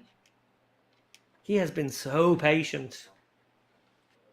Blinds are going to eat him up in the next hand. He's going to be sub 10 bigs for the next orbit. Zoran with the 9s. Well, 19 bigs now. Does Zoran start opening? Does he start raising these kinds of hands? Or is it just going to be another limp? One thing I would say is, given that we've seen a lot of the hands that he has been limping, they've turned up, raising would get a bit more credit here. Raising would look like it must be the strong portion of the range, and the limping one is the not so strong. So actually, I think this, well, 1.3 million is a lot, but I think this 1.3 million will basically engender only honest responses from his opponents. Andre, unlikely to be tempted by these 5s. Sure, he's only got 16 bigs, and then against a loose opening opponent, you might take this spot, but certainly that is not the profile of Zoran that we have. Ace Jack, well, this is interesting. You would be absolute fist bump getting this in against almost any other player's open, but I don't think you will against Zoran, and that's what happens. So good fold by Yanis, I think, on balance. Did happen to fold away a flip, but he didn't have any fold equity, and again, survival the name of the game here. All these guys trying to outlast one another. Zoran actually pulling away now. He's up amongst the leaders, 11 million. Just goes to show, as I said earlier, win 2 or 3 pots in a row or in one orbit, and you really do make a move up this leaderboard. It's so congested right now. Everybody's so concertinaed into a tight space. Yes, our chip leaders pulled away ever so slightly. A couple of other guys making their moves. Zoran there we see, but everyone just packed together here, desperate to get into the top 5.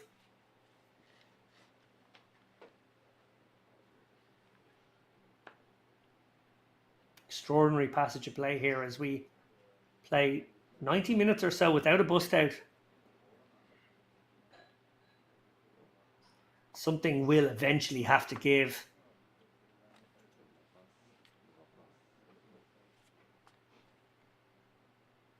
Ace 10 here in the cutoff. Probably just sends it here. 10 bigs. In it goes.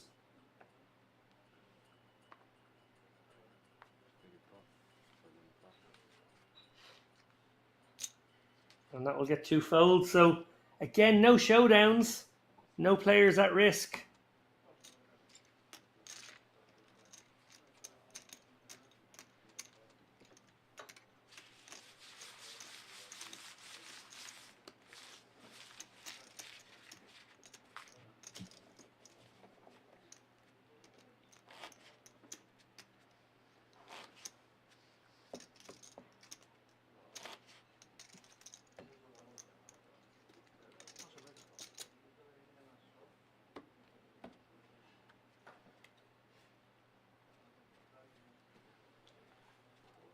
So far, not so much the story of any one of these players yet, but more the story of the cockroaching of everybody. 7 of these combatants still battling it out. Any of them can win. Even the short stacks, if they double up twice, certainly they're chip leader. That's how close everything is right now. Nobody out of it. Everybody in with a shot. Nicholas, 6 bigs in the cutoff. He finds a king. Looks like he's going to send it. Oh, and Andre right behind, lurking on the button with King Queen. I think this is enough hand. Obviously, he's got the somewhat peskiness of some bigger stacks behind that he may end up committed to if he puts in this call. But call he must. Really hoping Zoran doesn't wake up here. And he does not. So King Queen versus the King 8. Is Nicholas about to be our 7th place finisher? He's a little unlucky to be dominated here. He'd much prefer to see the Ace Queen in the hand of his opponent. King Queen dominating him quite badly here.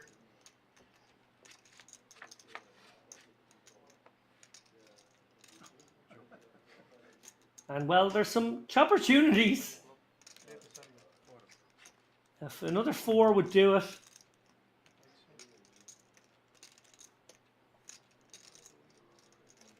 An ace would also chop it up. But that is the end of Nicholas, who fought gamefully here. Never really got anything going on the final table. Just sort of got dragged into that short stack battle with everybody else. And he has been eliminated in 7th place. We are down to 6. As you can see there, Nicholas gathering in €5,600 for his day's work. 4.9 million. Now the short stack 9 bigs, Marios, but look how tight it is. Marios gets the double up. He's into 2nd. It's all so cramped here. Andre still out in front with 17 million and still every reason to try to apply the ICM pressure on his opponents, nudge them around. He can do these raise folds with quite a wide range now.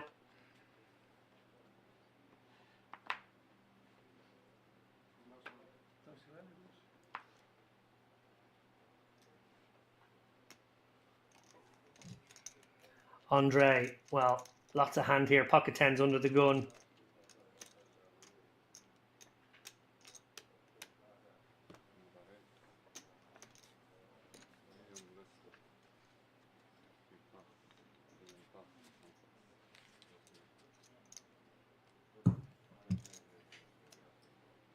Will anybody wake up behind is the question. 1.2 million.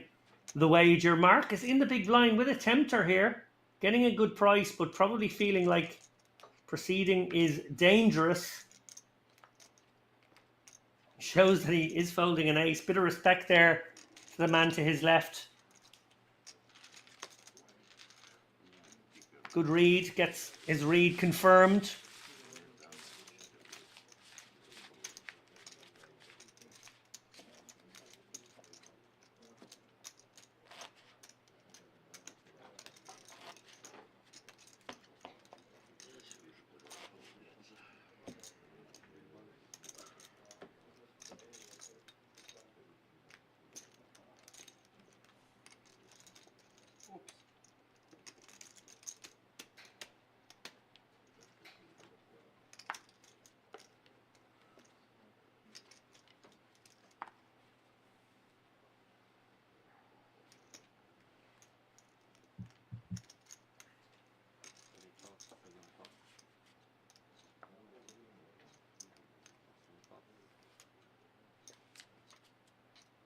On the button here with Zoran.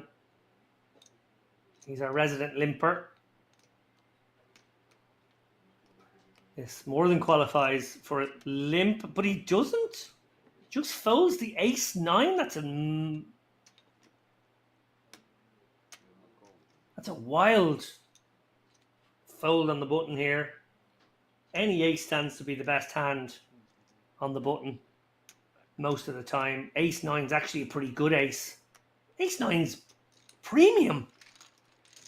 Cannot understand that decision to open fold that hand on the button. But anyway, Zoran has been our most careful player here, tiptoeing his way through this. Got lucky twice, winning a couple of flips earlier. Limp called and hit some flops as well. Probably a little fortunate, but I think that's just too careful. So we see Andre fire on this jack, which of course he is connected with. Marcus going to get sticky with the king 4. He's got third pair. 2 quick checks there. A little bit surprised Andre didn't go for a bit more value. Obviously could have been behind a better jack, like even a jack 7 was kind of going to hurt, but I think he's got to pursue value there against a 6 or a 4 is my instinct. Blind v blind top pair is a lot of hand.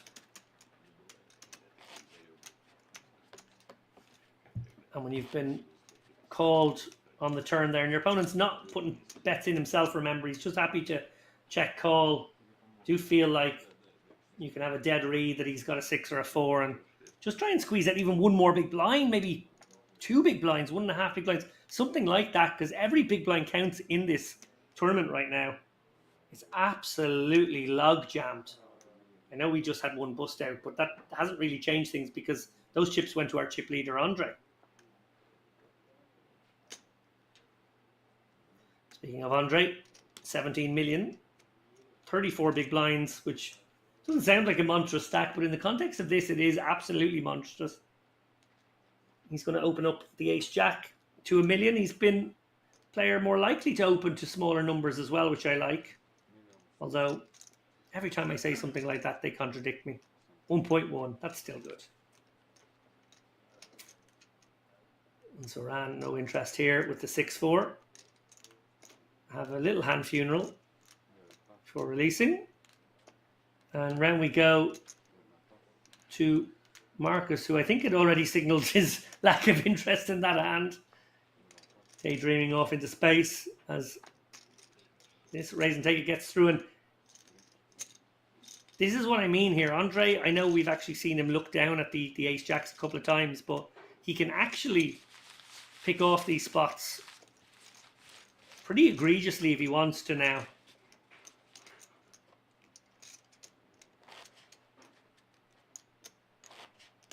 Well, 2 Andres. Andre with the O, leading the way here. Andre with the A, 20 bigs. Zoran, 18. And then 3 guys in or around the 10 big blind mark there. Yanis, Marcus, and Marios. Which of them will be the first to go? Any coolers about here, dealer?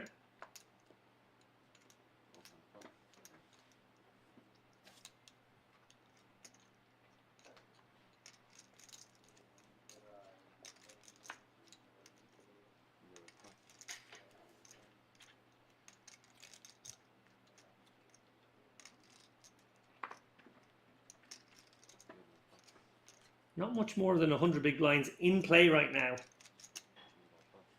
That's the number of big blinds where, with this structure, you would expect it to be 3 or 4 handed. We obviously were 7 handed until just a moment ago. But tournaments always have a way of working themselves out.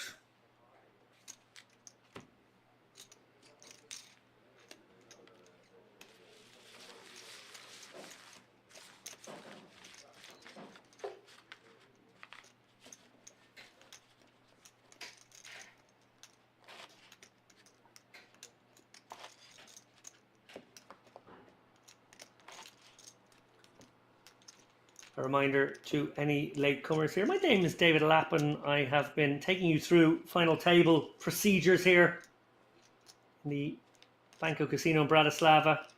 You are watching the Scandinavian Open Poker Championship 2024. 6 players remain, all in with a shot of the 42.5k up top in this one. 1,074 runners. Contributed to a prize pool, but did not complete the prize pool of 250k, 57k or so, of which was added by the fine folks at Banco. A nice juicy overlay for these players to enjoy, the lion's share of which is going to be gobbled up by these 6 players.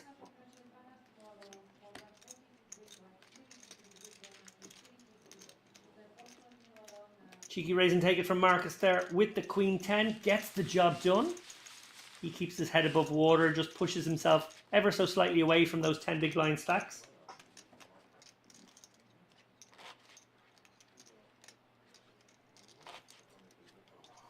A reminder of the payouts now, guys, because this is sort of really important at this stage of the tournament. You got 3 guys with 10 big blinds, as mentioned. Obviously, they will all want to give themselves a decent shot at those top 3 spots. 19.5k, 29k, 42.5k. That's really tasty. Right now they're guaranteed 7, and the next ladder jump is to 10.5. Those ladders are nice. You want those ladders, but you don't want to blind yourself out of the tournament. Those 3 guys with 10 bigs, if they don't stay active and they just wither down to 4 or 5 bigs and really just end up at sea, it's a terrible situation for their chances of getting one of those top 2, top 3 spots. So, yes, with a little bit of gamble, you might have to risk not ending up in the 5th position or the 4th position, but you might give yourself a better chance of getting one of those top 3 spots. And I know the cards will dictate an awful lot here, as we see Giannis shove the ace-9 as well. He should. But often it will be a willingness to take some spots. So we see chip leaders sitting out now. So been a little bit unusual. We've seen quite a lot of sitting out from various players during this final table. Do want to emphasize how much is in the middle every hand. 1.3 million or so in dead money. So it's very expensive to miss a hand, and it looks like he is going to miss it unless he's very fast getting back here. Last card off the deck is now. That hand is dead.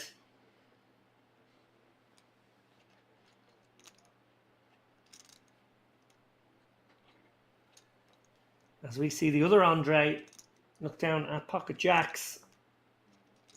Certainly going to open this one up. He doesn't have to contend with the big stack in this hand, which is kind of nice because he's always out of position to him.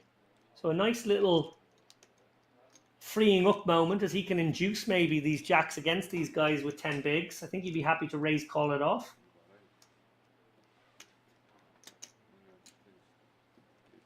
By raising, you do potentially send a message to these guys of that, like, yo, look, big stack's out.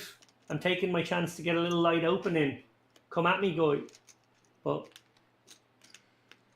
ace-8 from Marcus. Well, he is the kind of guy who'll pull the trigger more often than some.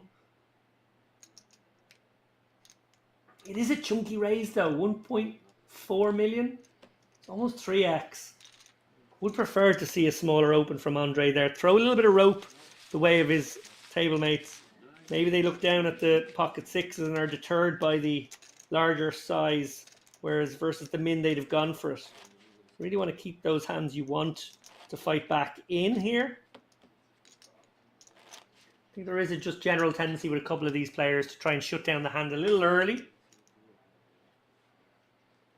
Avoid some difficult decisions or some difficult runouts that they'll have to navigate. We see our chip leader make his way back rather casually, having missed a hand there. Obviously a call from nature. Not too far away from a break though, so a little strange to see somebody even get up with 15 minutes to go before they can take all the time in the world to visit the restroom. Well, Andre can certainly go for a light open here with any ace in the hijack, and that is what he's going to do. Use this as a raise fold against all these 8, 9, 10 big blind stacks behind. Zoran with the ace-8. Very unlikely to get involved here. It's sort of a 3-bettable one in some dynamics, but 54 million in play in this tournament. So that's a commanding lead right now. And what comes with that chip lead is the ability to push everybody around, go for these little opens, these cheeky little raises, put the ICM pressure on them as they all try to outlast one another. That's really what you're trying to do in these situations. You're trying to create a race firstly for 5th place and then 4th place, as everybody tries to get those ladder jumps, those 2 and 3k jumps, which seem very important to them given their stack predicaments. You can maximize your chances of that big top prize, 42k. Here he goes again. Ace-9 also qualifies, more than actually this time. Zoran absolutely ICM handcuffed right now. We saw him fold the ace-9 a while ago. Don't recommend folding hands that tight, and particularly when you can open into 2 shorter stacks on the button, but Certainly nothing you can do with 7-5. Marcus has decided enough is enough, and I'm going with this one. Ace-10 all in, and tricky one now for Andre, who will be very aware that he's created a bit of an image for himself as the one most likely to light open. 10 bigs, you're going to call off 4 to win 11.5. You're getting roughly 28-30%. You have probably 28-30% with your hand. So I think you can let this one go and preserve the general dynamic. I don't think you're getting shoved on lighter. Don't think this is going to be king queens and king jacks. Don't think it's going to be an ace-5 too often. So I actually think you can lay this one down. Does decide to make the call though. Bit surprised by that. There's nothing really wrong with it. He is getting a great price, but it's a spot where I think him preserving the six-handedness is actually an advantage, because that keeps the pressure on these guys all looking to ladder from 5k up to 7.5k. So actually there's a good reason to preserve this period of the game. In the end, he thinks he will be ahead, maybe on occasion, and goes for it. Not looking good here on the king-6 deuce though. Marcus on his feet. Some chop opportunities now. 6 or a deuce would chop. There is a 6. Would you believe it?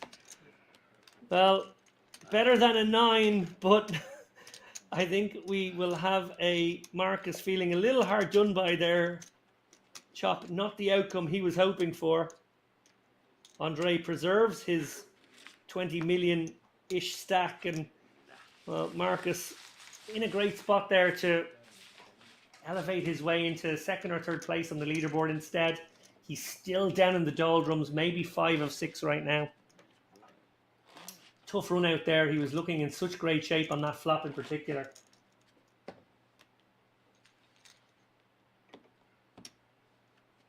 Andre with a close decision there. I would advocate for the fold on balance, I think. Just again, wanting to preserve the six-handedness, keep everybody sweating that pay jump, but he decided to take his spot, and actually worked out even better because he gets half his money back and we're still six-handed.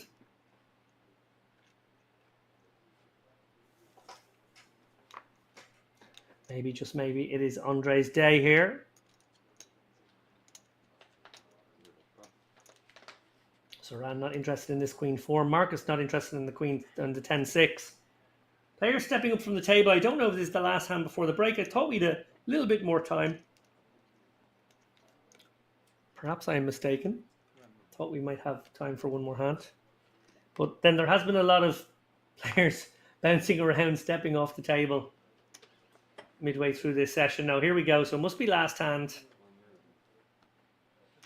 And Andre with the ace-9 on the button.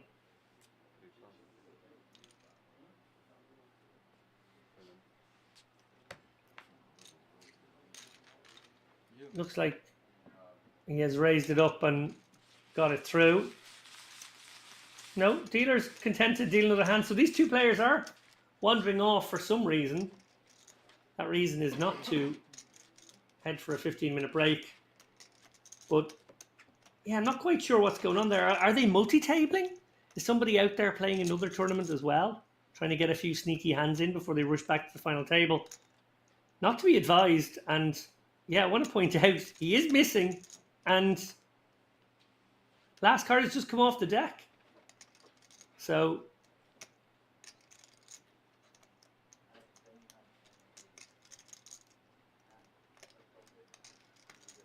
such a strange decision from several players here on this final table to skip hands once in a while.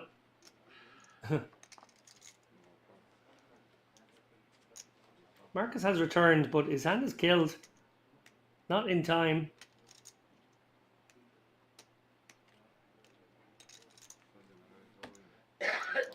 And it looks like a walk. No, sorry, a shove by Andre.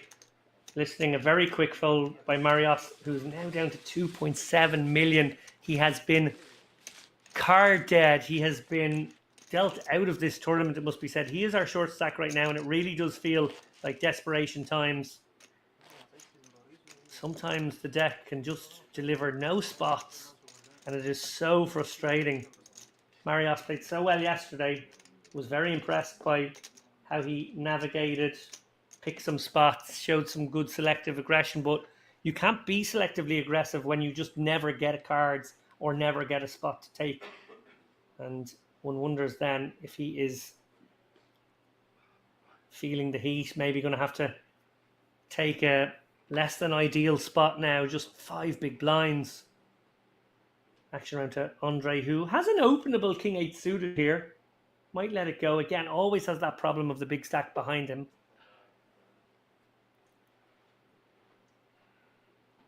Don't mind an open here. But can totally understand the fold as well. Yanis, well, again, that presence of that 2.5 million or so stack in front of Marios really putting the handcuffs on some of these guys who are sitting around the 10 big blind mark. They just can't do anything unless they see a real hand. And Andre able to really drop the hammer on everybody here. Look at this. Absolutely abusive now with the king high. Marios can do nothing. Zoran has hand he should be defending, I think, at least. It's so awkward playing 14 bigs. I don't think he relishes going up against the man who can knock him out when he is in a seemingly decent position right now. But A7, a bit too much hand. I don't hate a shove, actually, but it is sort of gambling with your tournament life when your opponent could actually have it this time, and it would be devastating for Zoran to go out in 6th place given how he has nudged himself into a somewhat better spot. On the 9-6-6, well, advantage the man with the pre-flop aggression and all those chips. Zoran can't really hang on here, even with ace high to 1 big blind. I love this bet from Andre. I think Zoran, maybe with that hint of a backdoor, if he had a club in hand as well, could maybe consider the call for one big blind there, but it's so gross. This is the grimness of ICM on these guys as we see Andre very, very astutely pull away here. 42 bigs, 21 million, playing really, really well. Andre keeping his head well above water here, 11 million as well. And then these 3 players, 6.7 million to 2.4 million, all handcuffed. Zoran, Yanis and Marcus in particular trying to outlast Marios right now. Over 2k pay jump in front of these guys now. And of course, it could go bang, bang, bang as well. If you can survive for even one more orbit, it wouldn't be weird to lose a couple of players in an orbit when all the stacks are as they are right now. Maybe, just maybe, you can hang on with the short stack and get a couple of ladders.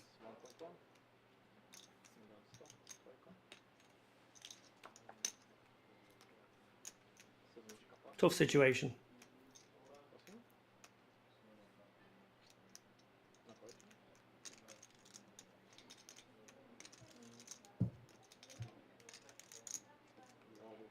Yanis. He's going to take a stab here, try to keep himself in the mix. Raises up to 1.1. Marios has decided that the 9-8 suited qualifies. Don't love this decision, to be honest. No fold equity. Almost certainly not the best hand. Raising over a player who is himself in an ICM coffin.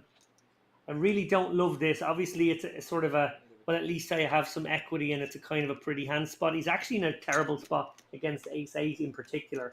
That's what's kind of unlucky for him about this. But I don't like the decision to take this spot. Yanis shouldn't be opening light here. Has to call it off. Assumes he's in terrible shape. Finds out he's in great shape. Huge moment for Yanis to pick up this 2.4 million. Get himself into a much better situation. Maybe around about the 10 million mark. Little furrow of the brow there as well from Yanis. Maybe wondering why he's in such a great spot and shouldn't be. 10-5-3 spells doom for Marios. No heart on board. Only a 9 will save him. And that is not a 9.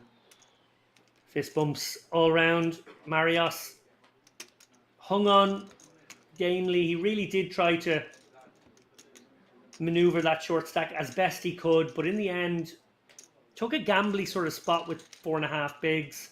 I think he could have been a little bit more patient again. I don't think that was the spot to take, but credit to him for hanging on in there. He really was card dead for a long period of time.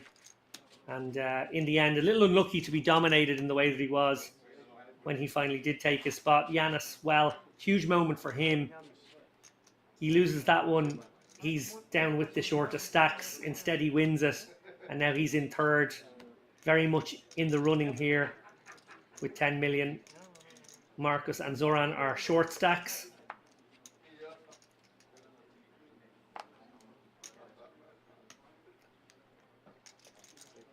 Just a few minutes left on this level.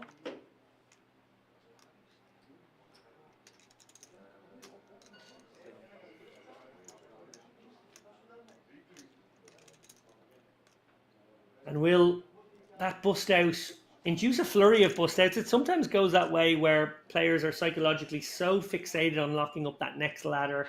Oh, if only I could get to the top 6. Oh, maybe if I could make it to top 5, then I wouldn't feel like the pressure was on. Then I'd take a spot, then I'd go for it.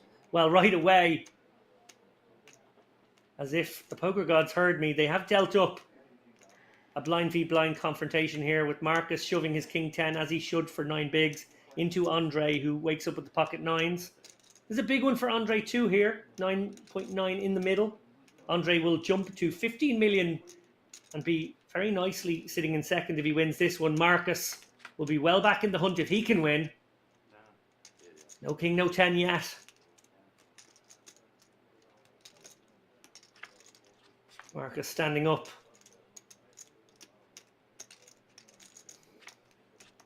Marcus hunting, but not finding. Andre takes out his man. Marcus eliminated in 5th place now. Good news for Zoran, who manages the ladder. And Andre into 2nd place comfortably now. Pulling those chips over from his stablemate. And in a very good spot, it must be said. Zoran a little further from everybody else, but top 3 stacks now, all with a little bit more maneuverability.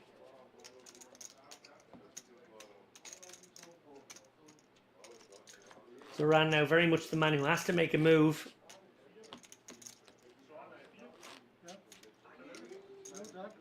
As we see there, confirmation of that fact. 12 big blinds, 6.5 million. Well, if ever there was a man to nurse a short stack, it is Zoran. He finds a lot of playability with these short stacks. Finding limps where we wouldn't expect them, navigating spots that we wouldn't necessarily assume. Oh, here we go. Andre, chip leader with the Rockets now. Just going to open it up here, and everybody will be assuming he's light and just at it. And they may take a spot. This ace-7 will look somewhat tempting for Zoran, who, yes, with the shackles off, has now decided that the ace-7 is good enough. He's up against an opponent who's probably opening light most of the time, but not this time. He gets the horrendous news. Pocket aces. He has but 6%. 1 live suit with the diamonds. Not much connectivity here. It is a dire situation for Zoran, and a lovely spot for Andre to take a commanding chip lead now. That is not the flop he needed. Running 7s, he's virtually out the door. That is the end of Zoran, who, in fairness, managed to play his heart out today. Found spots that we would never have found folds, some dead reads that were absolutely nailed on and spot on, and credit to him for those. Ultimately, in the end, actually maybe just a little unlucky with the shackles off. Probably thought to himself, okay, time to make a move, Zoran. You've got to the top 4. You've got 14k banked. Let's try and find a spot. And immediately, what appeared to be a spot appeared before him, but it was not a spot. Pocket aces for Andre. Sometimes the big stack opening every hand has it. Well, these players all guaranteed. Almost 20 grand now, 19.5, 28.9 and 42.5 for the top 3 spots. It's gone bish bash bosh. We had a very cagey period for guts of 2 hours there, it must be said. But in the end, as I said earlier, tournaments do sometimes have a way of working themselves out. The cards don't necessarily get dealt in the order to have regular bust outs, but they will pull people out by the roots eventually. And we are down to these three, who it must be said very deserved final three. They've all played tremendously well. Very impressed by all of them.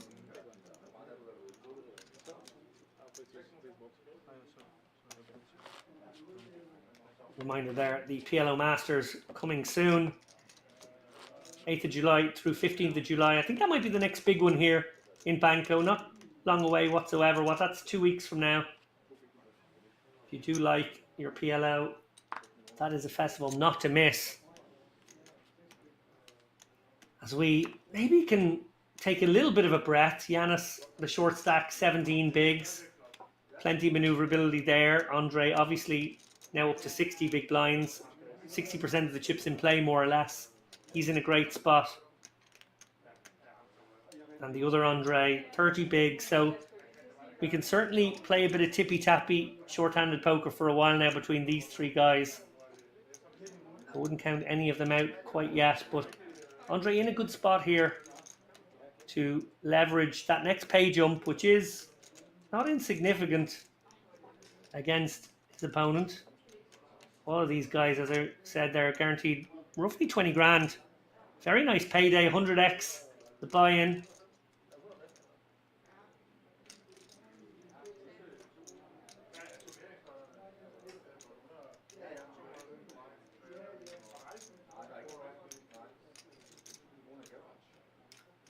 And Andre has raised blind v blind here with the 9-2s, using those raggedy ones. Obviously he doesn't want to limp in with the hand such as this, so decides I'll use it as one of my light opens where I absolutely don't mind folding to further aggression. Sometimes I can still take it down on the flop with the stab. Andre thinking to himself, okay, it's a little awkward because I have a shorter stack behind me here, who I really would like to outlast and get heads up, but then again, I do have a king in my hand, and the king is a big card. So he makes the call. Looks like Yanis is going to rush away. Maybe that's because it's the last hand before the break. Maybe he's going to take his turn missing a hand to run to the bathroom. Anyway, these guys are going to play it out. I would have been an interested bystander if I was Yanis. 9-deuce. May take a stab here on the ace-10-5 texture. Certainly a good opportunity to win this one if your opponent doesn't have an ace-x. I suppose Andre may be a little concerned that his opponent has an ace-x hand when he takes that long and does eventually call the bigger bet. Well, he's allowed Andre to catch a 6 here. One presumes he'd go for the delay C bet now that he has been checked. And no, he checks again. So kind of waving the white flag here. Go check again, and he'll get one more bite of the cherry. Surely he's not just going to allow 9 high go to showdown. Has to take a stab at this one. We'll be thinking, well, how often is this king jack, king queen, jack queen, king 9, king 5 and 6 that maybe can't call a bet here on the river? Has to finally take a stab here. Playing it a little bit like he's got a good 10. I suppose that's what I would think when I see this line. A very quick call. Andre takes his stab for 900k, hoping to just really get rid of the king queens and king jacks that just didn't make a pair. In the end, the king 6, which did, just get sticky for that small bet. Interesting approach to the hand there for Andre. I think I would have preferred to see just a C bet. Maybe even a pressurizing 2-barrel sort of situation there. Versus an opponent who could certainly have been pressured with a 10. And you just wouldn't want to give another card to. Anyway, small pot. We won't belabor that one too much as Andre gets right back on the horse here with a raise with king 8 offsuit.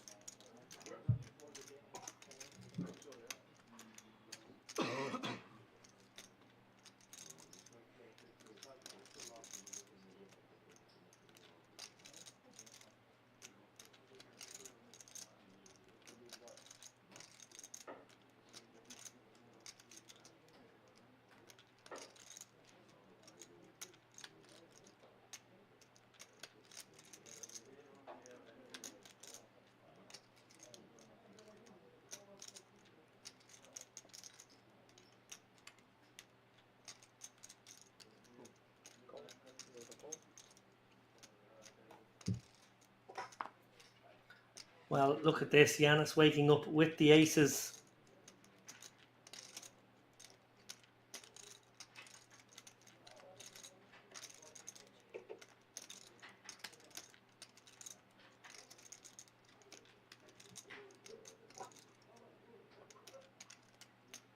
Wondering what to do here. Andre has raised up with the king 8. The other Andre has flatted suited ace. And now the 3-bet incoming as we expected it to be. Too awkward. Might flat against one raiser there and set the trap, but against a flatter you do want to thin the field here and decides on an all-in, non-all-in sizing.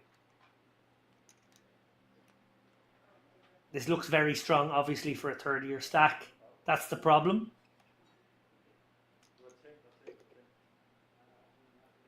But it is a little bit tricky to find another size.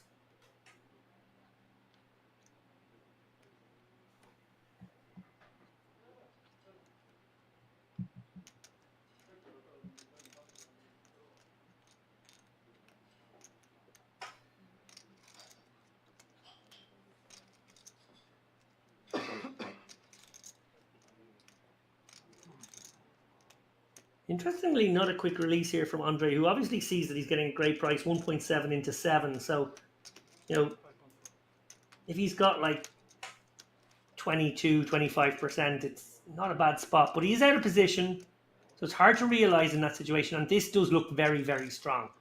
Giannis, unlikely to be at it here, putting in 1/3 of his remaining stack. And if he's not doing it light, like, wouldn't he just shove the king jack, the king queen, the hands that you want him to have? This sizing much more likely to be the 10s plus, the ace king, the ace queen, the pocket aces.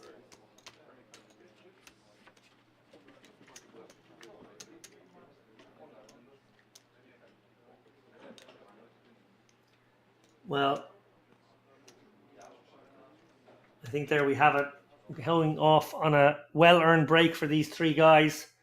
Please do not go away. Just put the kettle on. Come straight back to us in under 15 minutes' time. We will play three-handed here in the Scandinavian Open Poker Championship. Who is going to win that 42k up top? Join us. 2 par til Andreas. Kongepar til Hachi.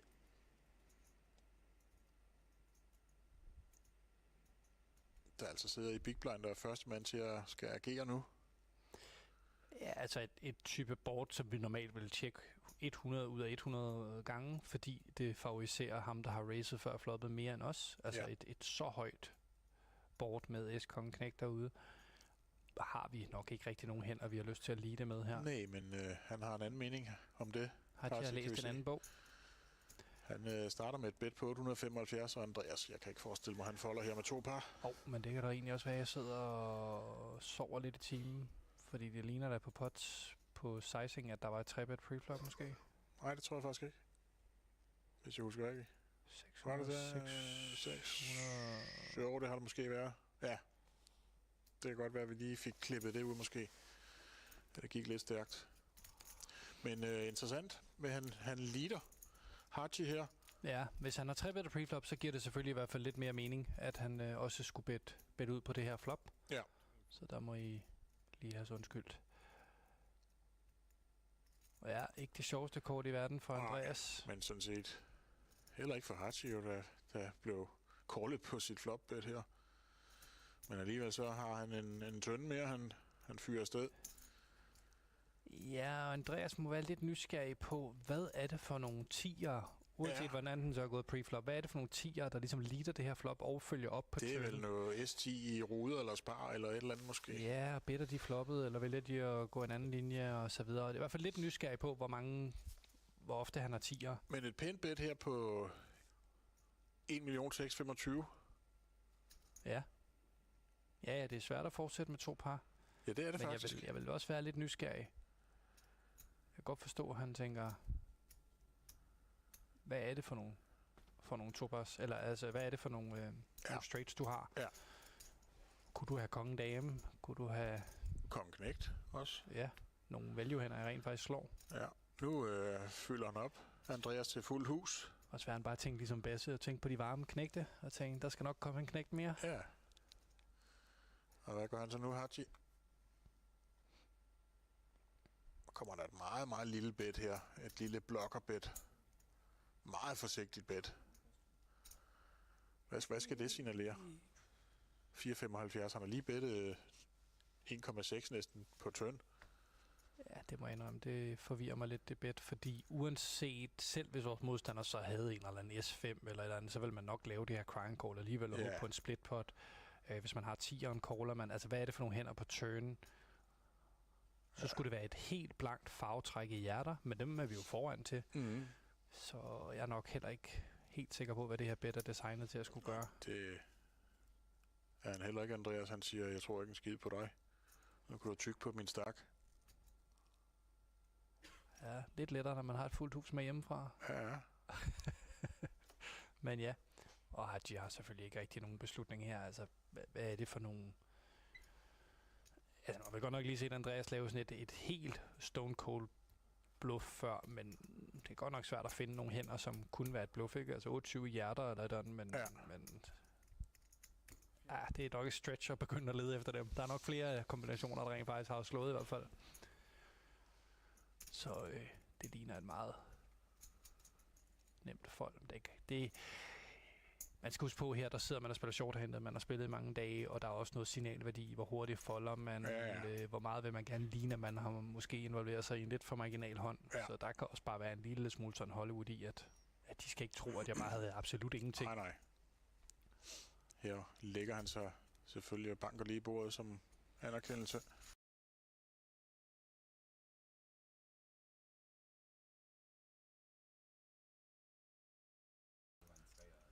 Habit har fundet et par otter.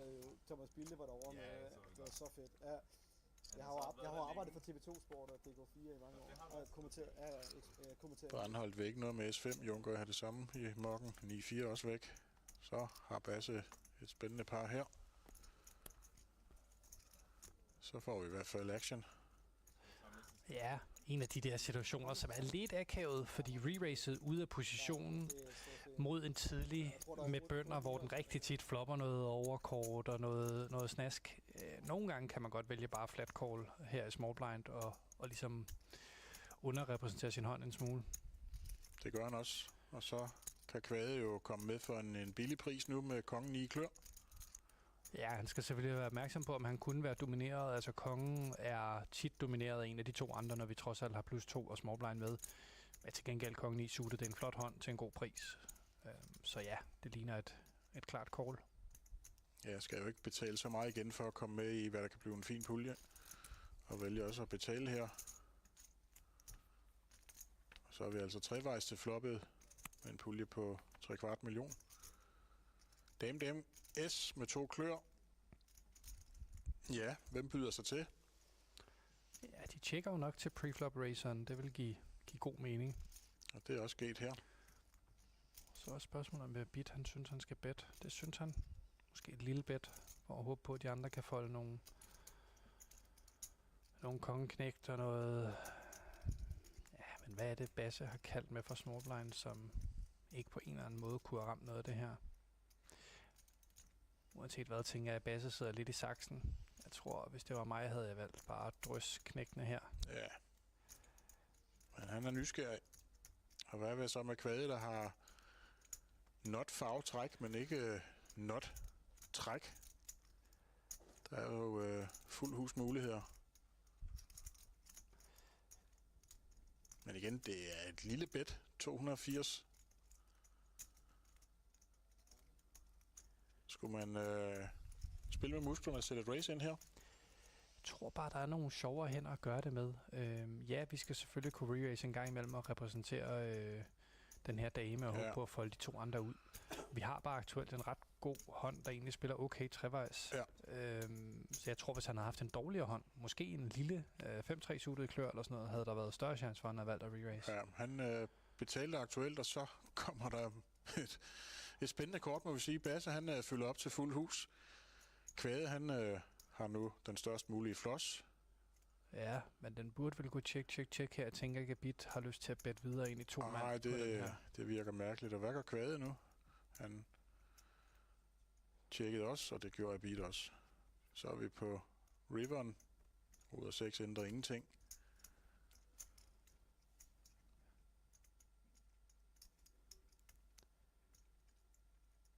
Ja, Basse kommer vel til at value bet her, og så går jeg ud fra, at Kvade kommer til at betale.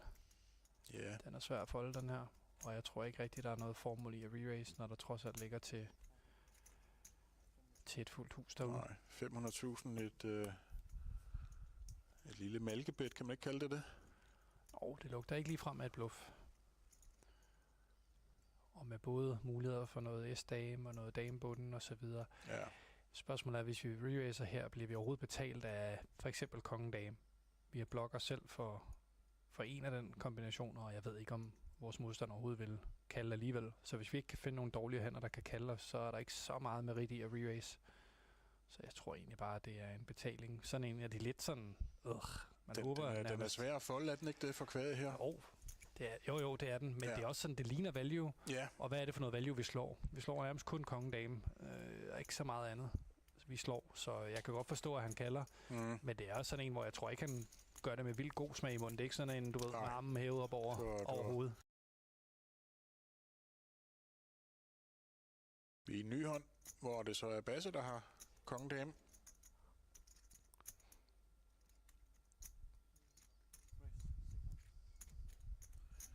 Og blinds, som I kan se til højre, 125, 250, 250, så han raiser til 600.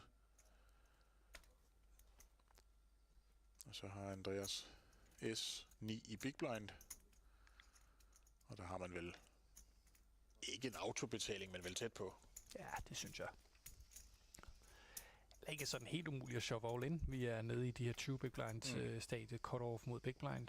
Kommer lidt an på igen, hvis Niklas sidder med få chips og så videre, så giver det nok god mening bare at betale med S9. Ja. Og han rammer bedst, Andreas.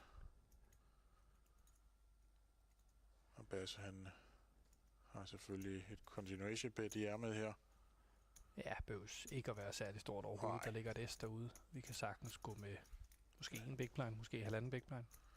Han går med 600 igen.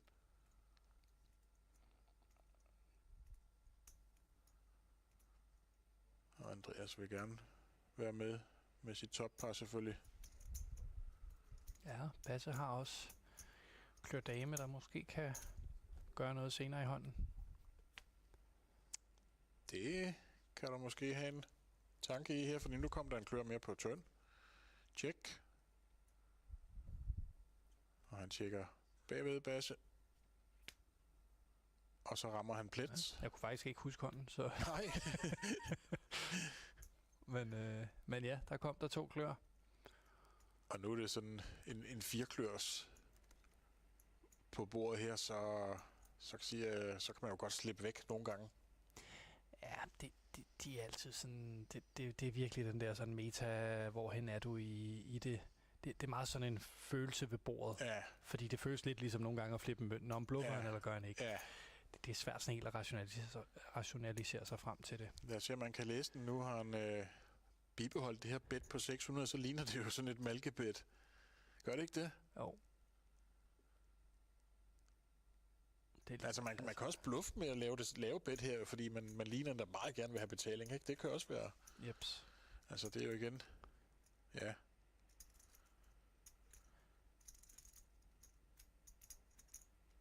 Ja, der er ligesom 2 måder, de fleste går på river. Enten går de meget højt, altså sådan noget nær pot, fordi så ser det polariseret ud. Men faktisk også den her lave er blevet mere og mere populær at bruge sådan til både value og bluffs. Ja.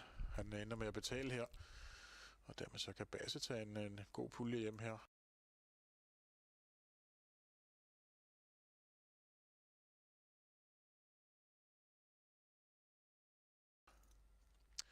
Vi springer til hånd 119. Andreas involverer sig her med kongen 9 på knappen.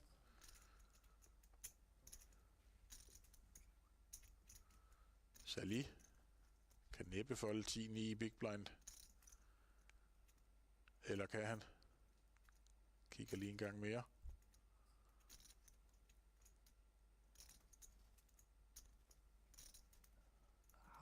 Dejligt mange blå chips stadigvæk, Ja, som altså er 100.000 hver. sidder med 9,3 millioner. Og vi kan se, at Andreas har 3,4. Betaler.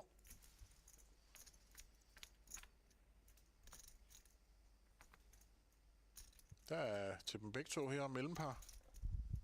Men Andreas jo med den bedste kigger, som man siger. Så han er kæmpe favorit i hånden. Ja, jeg er spændt på, om den går check, eller hvad den gør. Den kan gå lidt... Altså ja, det er jo heller ikke helt umuligt, at Salih kunne finde på at bette ud i den af det, vi har set tidligere. Men han tjekker i hvert fald. Der. Jeg er spændt på, om Andreas better her, fordi det er sådan... Vi har i hvert fald ikke lyst til at blive check-raced. Nej, ikke når vi har lidt showdown value, som man siger. Nej.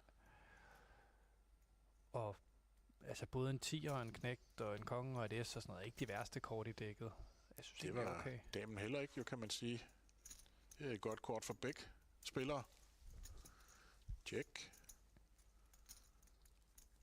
Ja, så tænker jeg, at Andreas trods alt gerne vil ud og søge noget value nu. Har også et farvetræk med på siden. Ja, det samler han altså op her. Og han spiller med 300.000. Lille bet.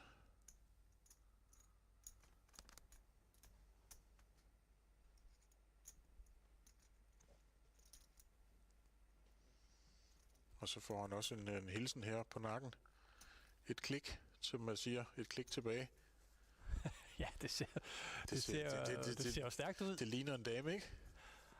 Eller det skal det jo. Det er designet til at ligne en dame, kan man sige, ikke? Det er sjovt at gøre det med nieren. Nogle gange ser man folk gøre det i position, fordi de så håber på, så kan de tjekke bag på river, og så bliver det dejligt billigt. Men her er han jo ude af position, så hvad planen helt præcis er på river, det er han troede ikke på den, Andreas han betaler. Han tjekker Salih. Og så kan Andreas jo ikke tro på, at han har en dame længere. Eller hvad? Nej, altså jeg vil også være nysgerrig på, om der var lidt mere value for mig at hente den her hånd, om end jeg godt kan forstå, at man er lidt sådan puzzled. Altså, hvad er det, der foregår? Men hvis man nu stikker ud nu, og så får på nakken, så var man også, ikke? Jo. Men,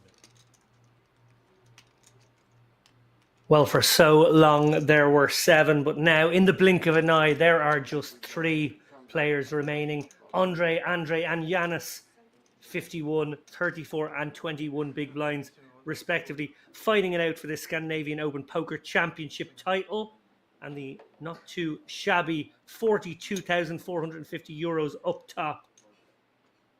I'm David Lappin, and I will be taking you through this three-handed menage a trois between 3 players who have earned their way to this short-handed affair, have earned their way to a 20k payday, and will be hoping to go just a couple of steps further here in the Slovakian capital.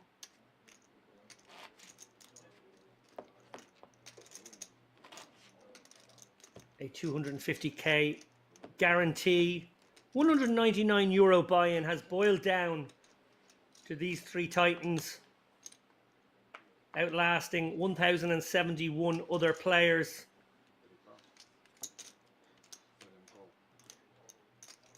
Clawing and at times bashing their way into contention here.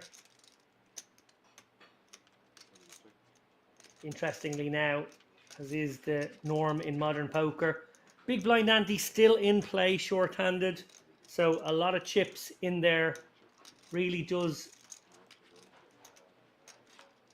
put the pressure on the short stack, really does provoke action. As we see Battle of the Andres.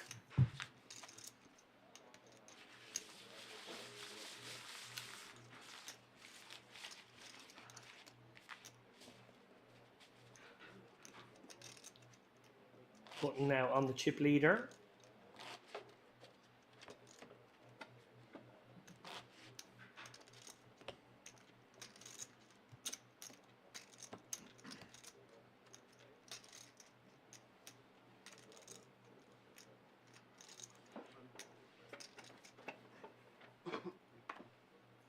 Very openable King 8 here. Playing, remember, 55, almost 60% of the chips in play.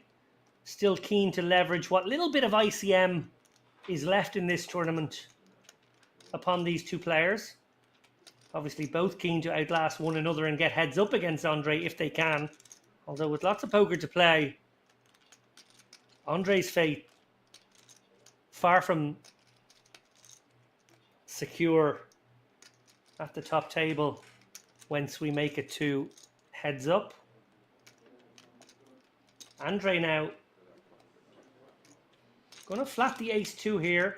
Saw him flat the ace-4 the last time round. Good job he did because there was aces lurking behind, but would prefer to see him use a hand like ace-2 as a 3-bet than a flat in this seat. As played, we have a quick check bet call on the 10-8-3-6. Andre with the ace-2, so really not connecting at all, but feeling like his opponent would just stab no matter what. Andre obviously delighted to make second pair here with a good kicker and can fire that second barrel pretty happily. Andre releases now. Not sure I love that hand from his perspective. The ace-2 flat, not great pre-flop, and then flatting that particularly nasty looking board. I think a bit too optimistic, out of position. You are going to be out of position. Nice to have the betting lead in these situations.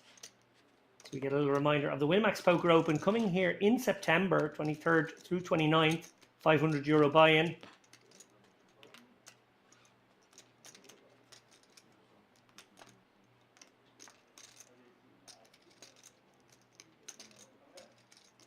Andre, the ace-4-0.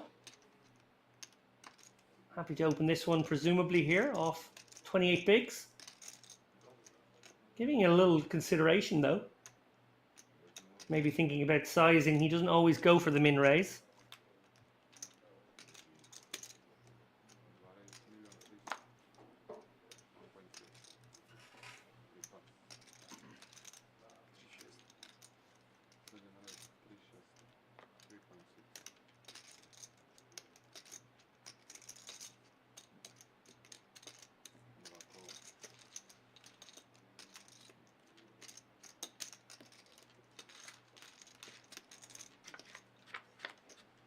Wow, look at this.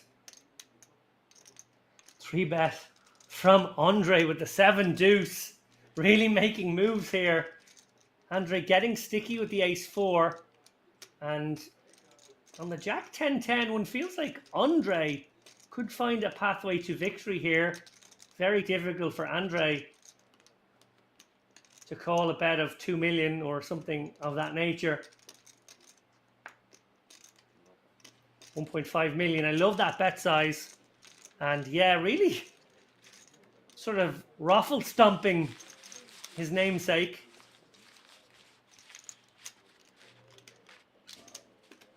He seems a little frustrated now, and one hopes for his sake he will stay on an even keel here. Yanis very happy to see these guys going to war. He's in an Andre sandwich right now.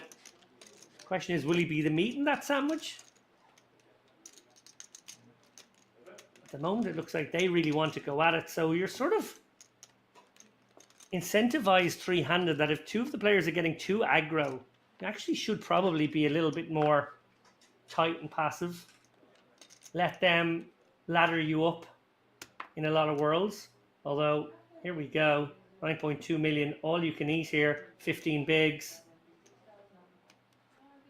Oh, and a snap rejam by Andre with the ace-6.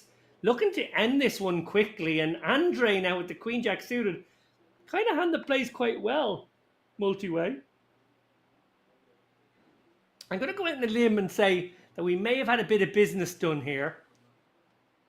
This Andre ace-6 snap shove over the top of the rather large pocket 3 shove of Yanis sounds to me, or looks to me, a little bit like the move of a player who has seen the payout structure flatten somewhat.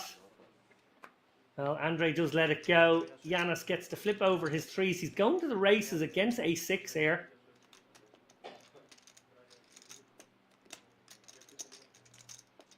It is a coin flip. Andre can go heads up here, spike this one. Well, he's got a good shot now to go with his 2 overcards. That still keeps it in flip territory. There is a 6, but it's the 6 of spades. Can Yanis find a spade or a 3 on this river? It is a spade. It's the queen of spades. And he doubles up. 20 million now to Yanis. That's leveled things up here. Sort of brought all the players a bit closer together. Andre, 25 million. Yanis doubles to 20, and we still have the other Andre with 10. Anyone's game here.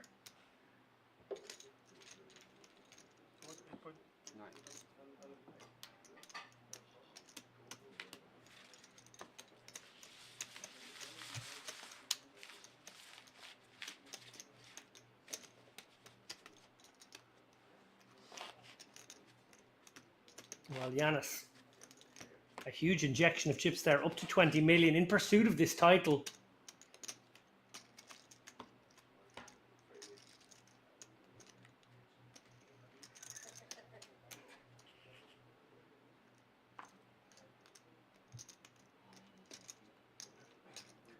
Andre now on the button, trying to get a sense of the stacks behind now. Obviously he knows he's just doubled up Yanis, so probably can work that one out, 20 million, but wants to know how much Andre has. He's definitely got a reshovable stack here as he opens the ace-6 suited, and Andre just going to send the king-deuce suited. So look, I've no idea whether these guys have come clean about any deal making, but it does feel as though it may have taken place in some fashion. Fold by Andre though, so the king-deuce suited, a move we wouldn't have necessarily seen before the break. Either some business has taken place or these guys have just decided to ramp up the aggression, ramp up the style. I'm a little surprised to see the ace-6 fold, if that is the case, given we saw him gamble with that hand moments ago, but here we go. Certainly in for a thrilling ride, whatever has taken place.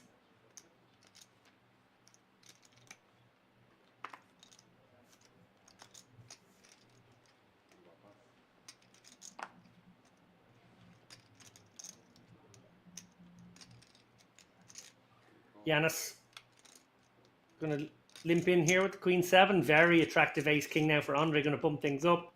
One would assume there's a decent number of limp calls in Yanis's range here with the queen-7 suited, but decides to fold it to the 2.2 million bet.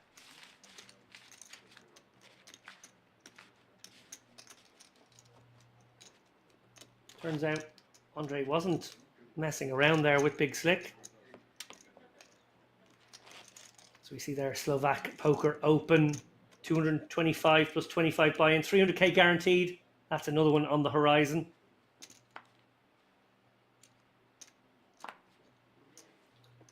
Yanis now on the button. Wow, these hands are coming thick and fast. Going to open things up with the queen-8.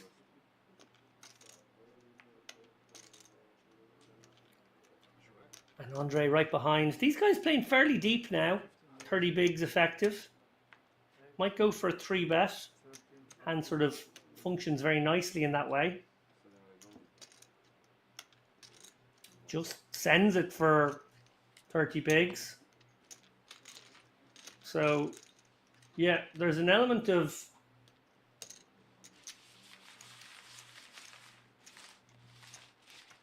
whimsy, shall I say, to proceedings after that break. These guys seem keen to get it over with one way or the other. Some very loose play. A marked contrast to what we saw beforehand. When a very cagey period saw a very tippy-tappy phase of play. This time Andre's going to send it with queen-8 suited. Blind v blind for 20 bigs.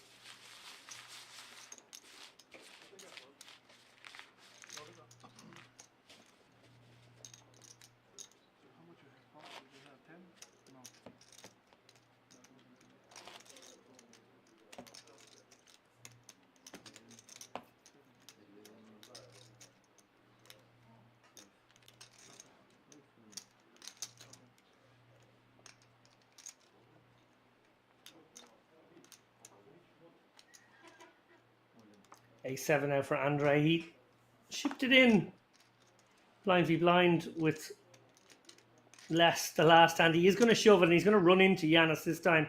Ace Jack snaps him off. Andre, is he going to call with the twos? No, he's not. He gets out of the way and we see Andre in big trouble against Yanis here. 25 million in the middle. A dominated situation for Andre, who needs to catch this 7. He's got the backdoor 5-6.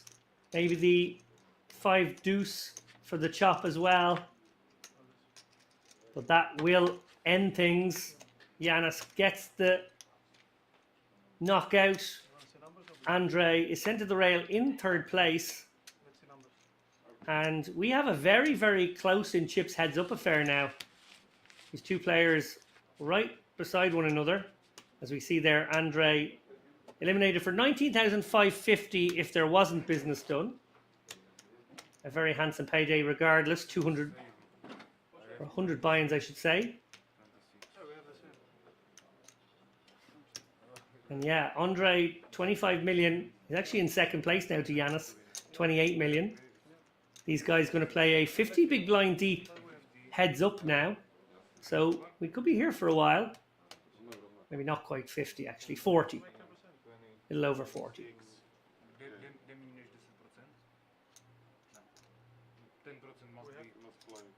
But We're the same, right?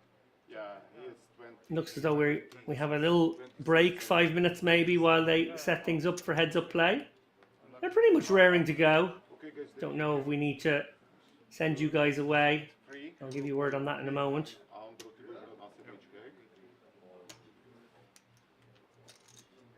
Players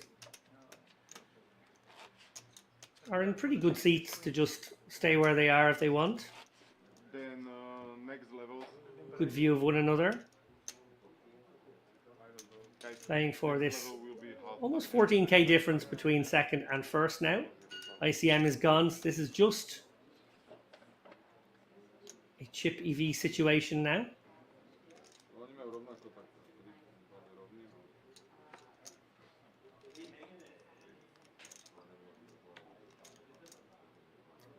And what a great day it has been for Andre and Yanis.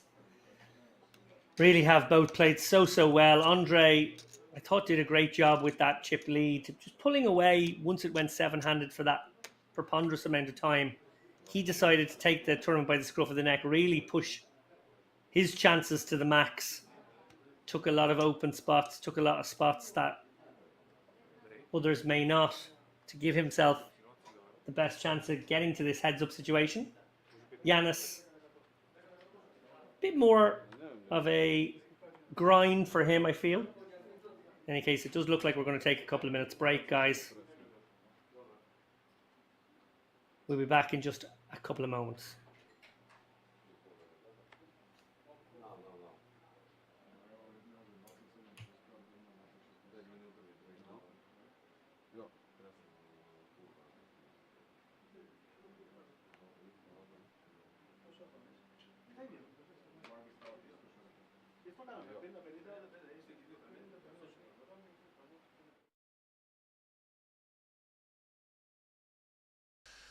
Han er med igen, Andreas med S-knægt, og Hachi med kongen 9 suited skal også kigge med fra Big Blind. Og der er lidt af det hele her.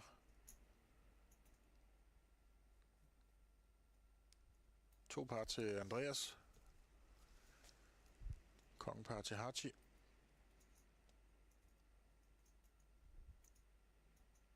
Der altså sidder i Big Blind og er første mand til at skal agere nu. Ja, altså et type board, som vi normalt vil tjekke 100 ud af 100 gange, fordi det favoriserer ham, der har racet før floppet mere end os. Altså ja. et så højt board med S-kongen-knægt derude, har vi nok ikke rigtig nogen hænder, vi har lyst til at lide med her. Nej, men han har en anden mening om det. Har jeg læst en anden bog? Han starter med et bet på 875, og Andreas, jeg kan ikke forestille mig, han folder her med to par. Men det kan da egentlig også være, at jeg sidder og sover lidt i timen. Fordi det ligner da på pots på sizing, at der var et 3-bet preflop måske. Nej, det tror jeg faktisk ikke. Hvis jeg husker rigtigt. 606. 600. Jo, det har det måske været. Ja. Det kan godt være, at vi lige fik klippet det ud måske. Det gik lidt stærkt. Men interessant, men han leader Hachi her. Ja, hvis han har 3-bet preflop, så giver det selvfølgelig i hvert fald lidt mere mening, at han også skulle bet ud på det her flop. Ja. Så der må I lige have så undskyldt. Og ja, ikke det sjoveste kort i verden for Andreas. Men sådan set heller ikke for Hachi, jo, der blev callet på sit flop-bet her. Men alligevel så har han en tønde mere, han fyrer afsted. Ja, og Andreas må være lidt nysgerrig på, hvad er det for nogle 10'ere, uanset hvordan den så er gået preflop, hvad er det for nogle 10'ere, der ligesom leader det her flop og følger op på Det er vel noget S10 i ruder eller spar eller et eller andet måske. Ja, better de floppet, eller vælger de at gå en anden linje og så videre. Det er i hvert fald lidt nysgerrig på, hvor ofte han har 10'ere. Men et pænt bet her på 1.625.000. Ja. Ja, det er svært at fortsætte med 2 par. Ja, det er det men faktisk. Jeg vil også være lidt nysgerrig. Jeg kan godt forstå, at han tænker, hvad er det for nogle 2 pars? Eller altså, hvad er det for nogle straights, du har? Ja. Kunne du have kongen dame? Kunne du have... Kongen knægt også. Ja, nogle value-hænder, jeg rent faktisk slår. Ja, nu fylder han op. Andreas til fuld hus. Og så vil han bare tænke ligesom Basse og tænke på de varme knægte. Og tænke, der skal nok komme en knægt mere. Ja. Og hvad gør han så nu, Hachi? Kommer der et meget, meget lille bet her. Et lille blokkerbet. Meget forsigtigt bet. Hvad skal det signalere? 4,75. Han har lige bettet 1,6 næsten på turn. Ja, det må jeg indrømme. Det forvirrer mig lidt, det bet. Fordi uanset, selv hvis vores modstander så havde en eller anden S5 eller et eller andet, så vil man nok lave det her crying call alligevel og håbe på en split pot. Hvis man har 10'eren, caller man. Altså, hvad er det for nogle hænder på turn? Så skulle det være et helt blankt farvetræk i hjerter, men dem er vi jo foran til. Mm.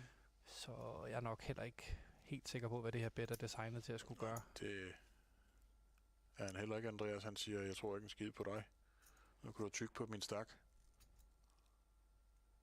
Ja, lidt lettere, når man har et fuldt hus med hjemmefra. Ja. Men ja, og Haji har selvfølgelig ikke rigtig nogen beslutning her. Altså, hvad er det for nogle... Altså, man vil godt nok lige se Andreas lave sådan et helt stone cold bluff før, men det er godt nok svært at finde nogle hænder, som kunne være et bluff, ikke? Altså 8-7 hjerter eller sådan, men det er nok et stretch at begynde at lede efter dem. Der er nok flere kombinationer, der rent faktisk har slået i hvert fald. Så det ligner et meget nemt fold.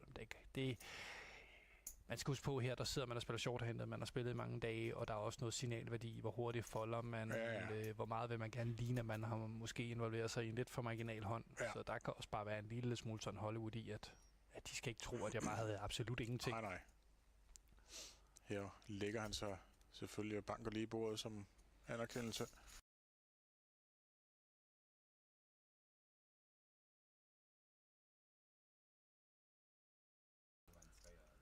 Habit har fundet et par 8'er. Thomas Bilde var derovre med, det var så fedt. Ja. Jeg har jo arbejdet for TV2 Sport og DK4 i mange år. Og kommenteret. Brandholdt væk noget med S5. Junker har det samme i mokken. 9-4 også væk. Så har Basse et spændende par her. Så får vi i hvert fald.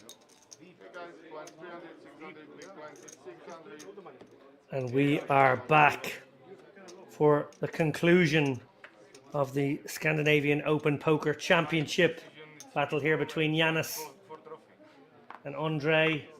14k at stake, both guaranteed at least 28,875 euros. Obviously playing for the title as well. Blinds are 3,600 with the 600k big blind ante. These guys have similar stacks, so we might be in for a proper battle here. Action moving very thick and fast. Ace 10, 8, 3, deuce. Battle of the threes. Andre out kicking Yannis on this occasion. So these guys virtually playing the same stacks now. So, another little wander for Yannis.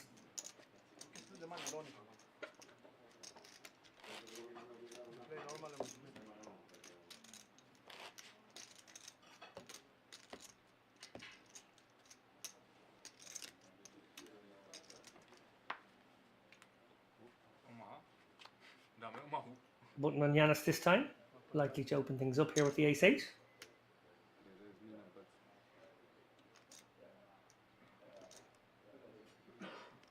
2.5x and pocket fours for Andre. Just gonna send it. 40 bigs and change. It's a big shove here with pocket fours. Ace-8 though. Wheels have kind of come off the games about to these guys, as I suspect some business has been done. May just be time to gamble here. Lets it go in the end.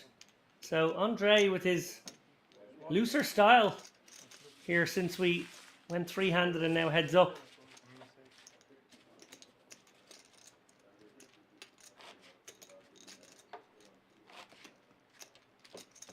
Both players still keen to win the title, even if there's no money at stake. I suspect there is a title on the line only, but maybe, just maybe, they've left some money as well. Andre, another premium hand here. Going to raise things up. And Giannis making the call here with the 4-3 offsuit. Massive flop here for Andre. Almost too much of it here to bet. Ace, ace, 6. Does fire a tiny bet in the hopes that his opponent has something. Hard to have something on that board. So 31 million to 23 million, and it is quick fire stuff here.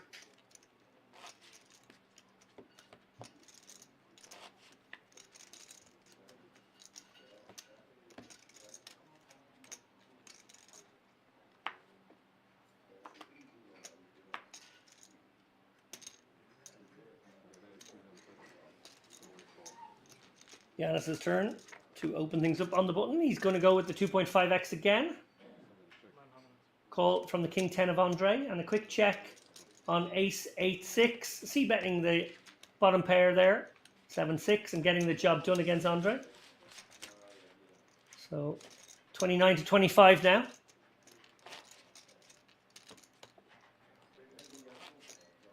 Looks like these guys are going to keep me on my toes with fairly rapid play. Do my best to call the action here. As these guys fire the bets in. Andre going to come in for a raise with the king 4 suited. Quick fold of Giannis's 9-3 there.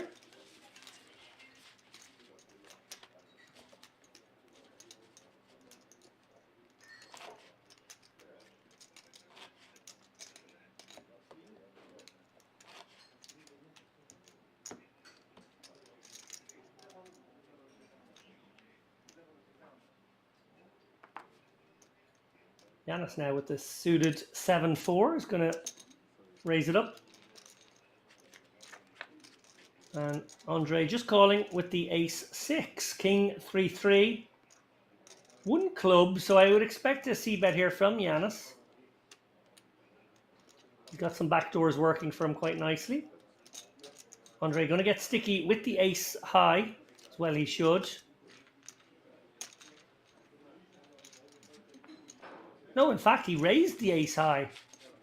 And that will get the fold from Giannis. So, yeah, just a slight gear change here by Andre. Maybe Giannis not adjusting quite yet.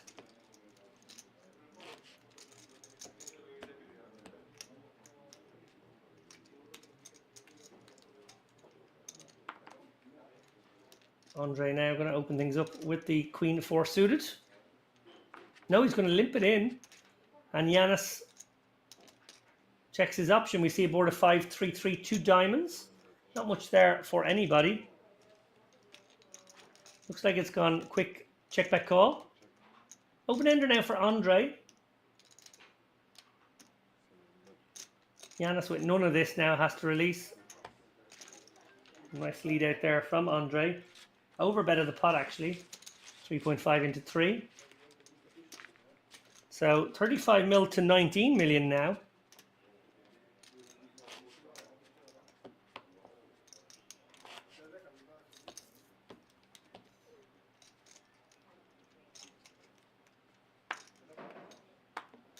Giannis queen 8 suited. Again, coming in for a raise to 2.5x. And Andre with the ace-6. Just going to make the call. Keeping a couple of aces back in his calling range, which I quite like. You don't want to be always vulnerable on an ace-high board here. You need to keep a few back. And these offsuit ace-6, ace-7 kind of hands are quite nice to go into that range. Also, when he's got some gears post-flop, as we see here, getting sticky with the ace-high. 3 diamonds now on board. Yanis still with flop-top pair, now second pair. Does he bet again? No, he's going to slow down. And does Andre bet this? Or does he just hope he's got showdown, the ace-high? I'm not sure. I think with 4 diamonds on board, he could pounce on this. But given the looseness of his play, he might get snapped off. Does get snapped off by Yanis, who picks one up there.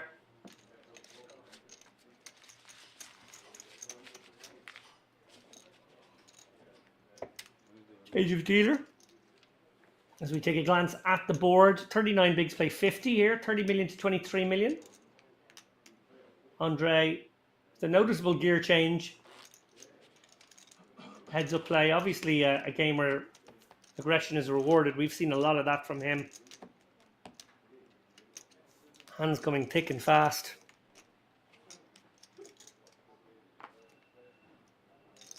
Another nice one, King Jack suited, very pretty.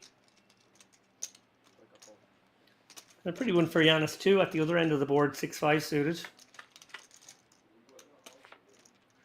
Diamond in the window. 6-5 of diamonds, got a little something something here. King Jack of hearts, obviously with the 2 overs, backdoor straight draw, backdoor flush draw. Going to fire out a c-bet. Yanis not going anywhere here with second pair and a backdoor of his own. A couple of backdoors of his own. Jack on the turn sends Andre into a big lead here. He's not going to slow down.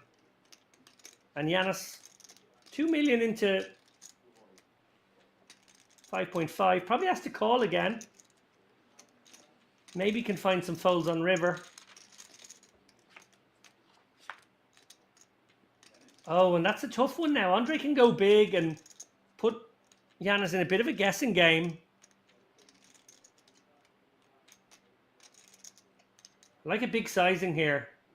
You're sort of targeting exactly the sort of 5 and 9x that might just get sticky because they don't believe you the way you've been playing. Love this sizing, 10 into 9. I think he's got a call. I think Yanis has to call this. I know he's behind. It's a really rough run out, but on balance, I think Andre's going to be at it often enough here. We see that he is not. Can Yanis sniff this one out? He can, you know. Amazing fold from Yanis given the situation and the dynamic. It's been fairly relentless from Andre. I think I would have been inclined to stickily call that one off myself.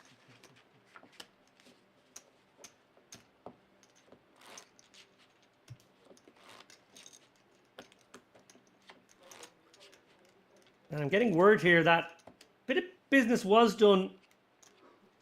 Looks like it might have been done heads up when they were virtually level. But as is the rules here, we keep 10% back for the winner in that scenario. So there's still 7k on the line. That's a lot of money. I'm a little surprised to see quite how loose it's turned into when that's a significant amount still to be played for. But that is what we're seeing.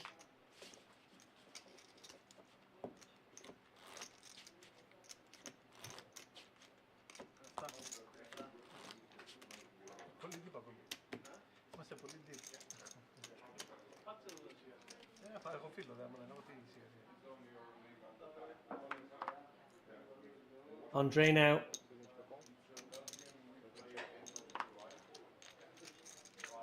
Just going to limp in here.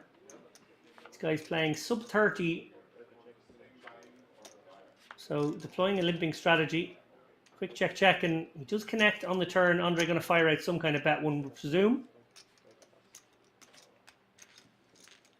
Quick fold from Yanis. On to the next hand we go. Been more or less one-way traffic here, although credit to Yanis for not being further behind. There are a few hands where he was getting mowed over, but there's also a few spots where it was a little bit rough for him. He found Couple of heroic folds.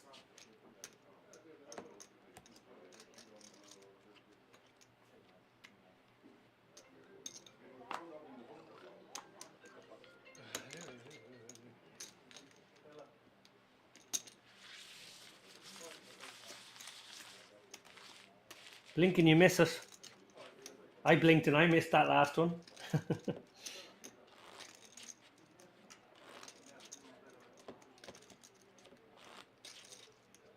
A frenetic pace as these two players look to crown themselves King of Scandinavia.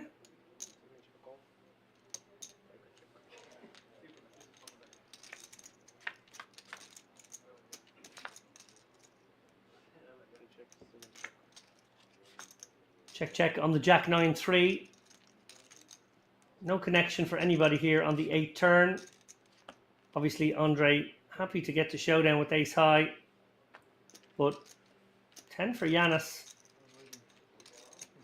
Does manage to straighten up here on the river.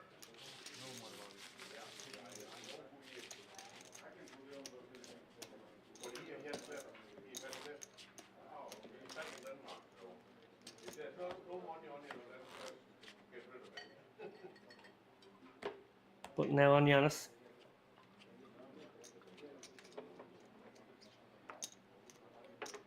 Looking to get a little refreshment.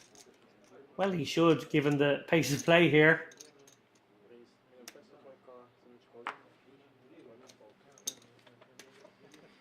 All in from Andre. Dropping the hammer big time versus his opponent with 25 bigs.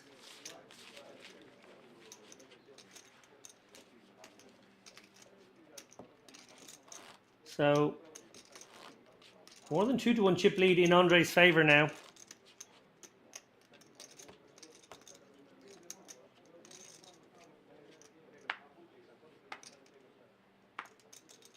As Andre looks down at the King 9, likely coming in for... I was going to say likely coming in for a raise, but actually since it dipped below 30 bigs effective, he has been looking to limp his buttons.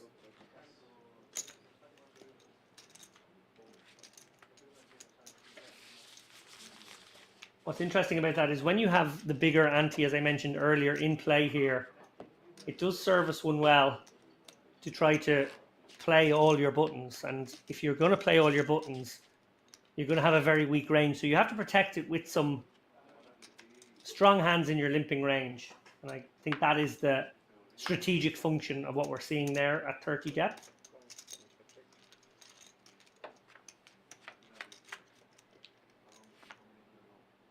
Yanis limps in this time with the King 7. Andre knuckles back. We see an ace 4 deuce. 2 clubs board. Check, check. And 7 of diamonds on the turn. Connects with Yanis here, who's made second pair. Going to bet it. Good shot for Andre. He's going to call. It's a double gutter as well, actually. 3 will make him a straight as well.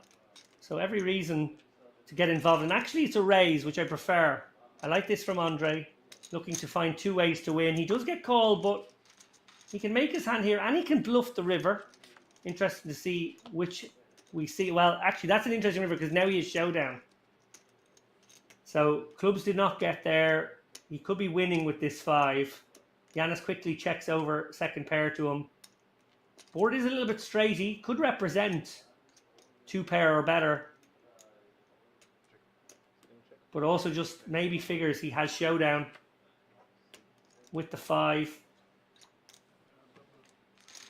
That's a curious decision, actually. I think when he analyzes that one a bit more deeply, he might realize that while he does have some showdown against the clubs, really, that's just nice and you're going to beat those hands anyway.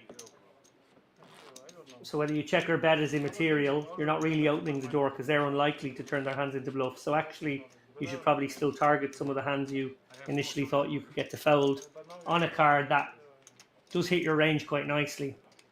I think that might have been a small strategic blunder there from Andre. But part and parcel of what we're seeing here is a frenetic pace of play. And when the play is this fast and players sort of feel maybe like they shouldn't be taking any significant amount of time over decisions. You are rushed into your decisions, as we see a very quick fanning of the 10-8-4, followed by the ace of diamonds here. Yanis does have the Jack-10 working quite nicely here. Andrei's representing, but he's going to get called and probably get sticky on most rivers too. It is another club river, but Andrei kind of has a nutty enough no pair. Beats some misdraws. Looks like he is going to slightly impatiently bet this one for over bet the pot. And Yanis now has been put in a couple of tough spots already. This one is a little fishier. I think he might look him up this time, Yanis. 5.5 million can win. A 15.5 million pot if he makes the call.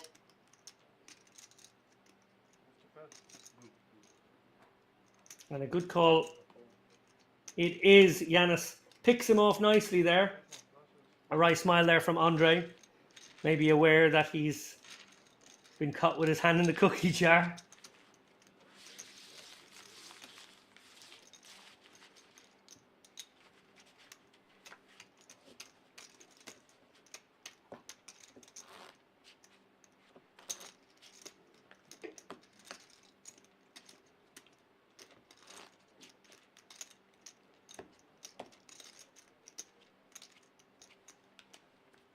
Again, credit to these guys, Yanis and Andrei, for putting on quite a show here throughout this final day and final table. Two very worthy combatants now battling for the title of Scandinavian Open Poker Champion 2024. Who will it be, though? After that heroic overbet call by Yanis, he's virtually back to level. All that hard work by Andrei undone in one fell swoop.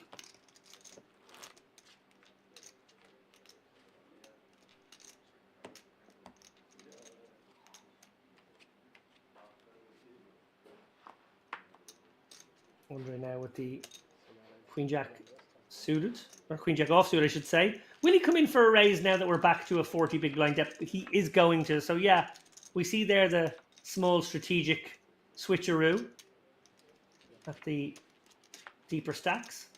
Yanis completely missing here. Andrei can fire a C-bet and take this one down if he so chooses. Decides to let the board roll out and may just have enough showdown now.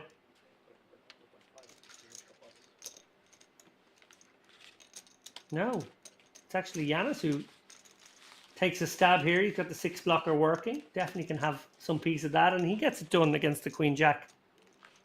So these guys neck and neck now, 27 million apiece. It looked as though it was the Andrei show there for a moment, but credit to Yanis, who now looks down at a very pretty ace-jack off. Raise it up to 1.5 million. The 2.5x has been his default. Quick call by Andrei with the king 4. Jack 9-2, rainbow. A lot of it here for Yanis, who can fire super small on this board texture. 1 million into 3.6 will get the job done.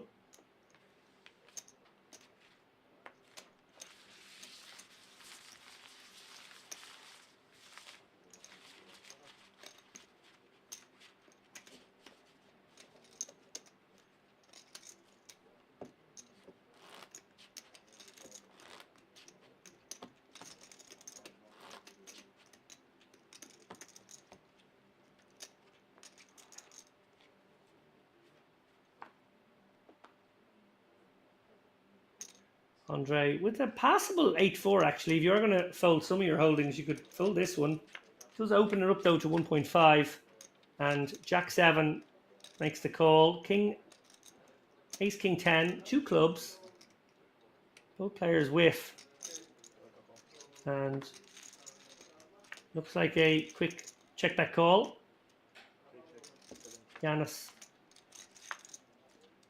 hunting that queen. Also could just be good with the jack high, of course, and maybe knew that as well. Decides to block her when he pairs his jack, opening the door for Andrei to go for a big bluff here. He wants to rep this queen, decides not to, gives up. Okay. Oh no, he did. He announced it, I guess, and didn't even have to put the chips forward. Said 7.5 million gets the job done. Yeah, gotta stay on my toes here, these boys. Sometimes the chips don't even need to cross the line. It has been turbocharged stuff here, heads up. As once again, Andre pulls into a little lead.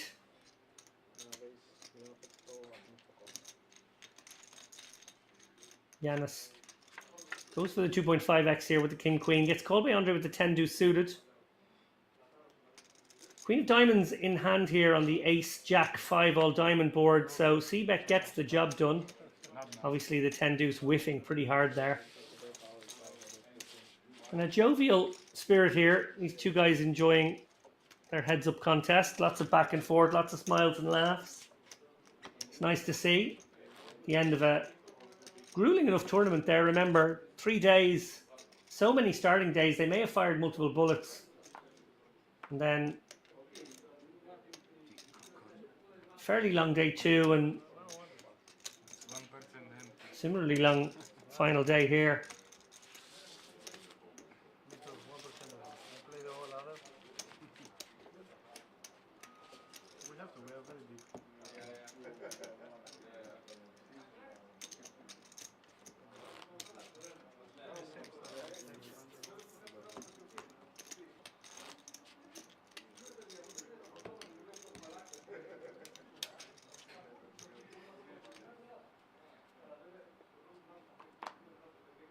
Interesting to analyze the clash in styles here. Feels like Giannis a little bit more circumspect, a little bit more ponderous, looking to nerdle his way, whereas Andre a bit more of a battering ram, heads up. Well, holding back the ace-5 as a calling hand now, going to serve him very nicely here. Under-repped on this ace-jack-4 board. Giannis doing some betting and picking up a draw on the turn. Question is, does he bet it? No, he doesn't. And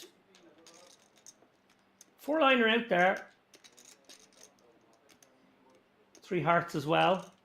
So tough for Andre to pursue value. Instead, maybe looking to bluff catch. He is facing a bet. We don't know that bet yet. 4.5 million into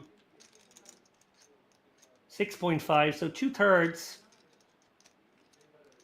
Tricky spot here. Obviously, any king is a straight, and I think a king would bet this sizing.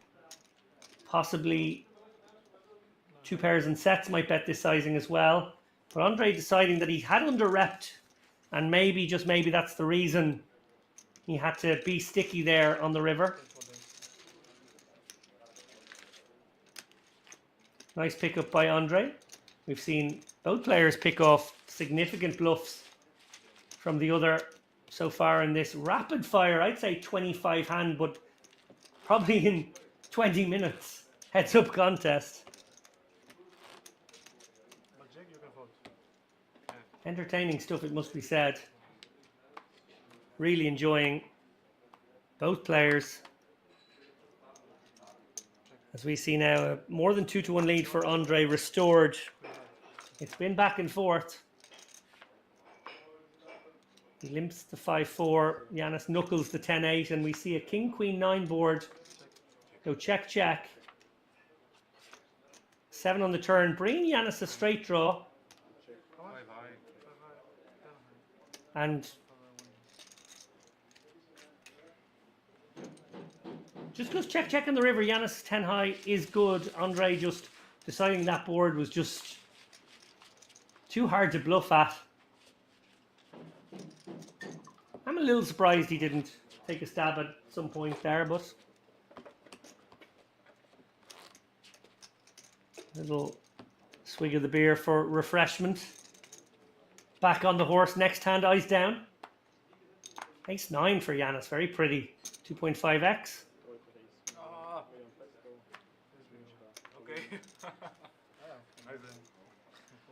All in from Andre. Snap call from Yanis. Same hand. We've got clubs and hearts against spades.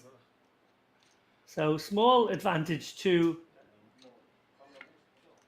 Yanis here, who has 2 suits.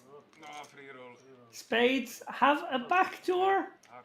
Andre is not going to get there. Chop it up.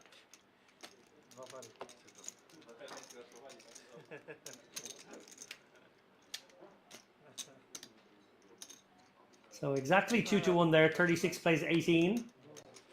59 plays 29.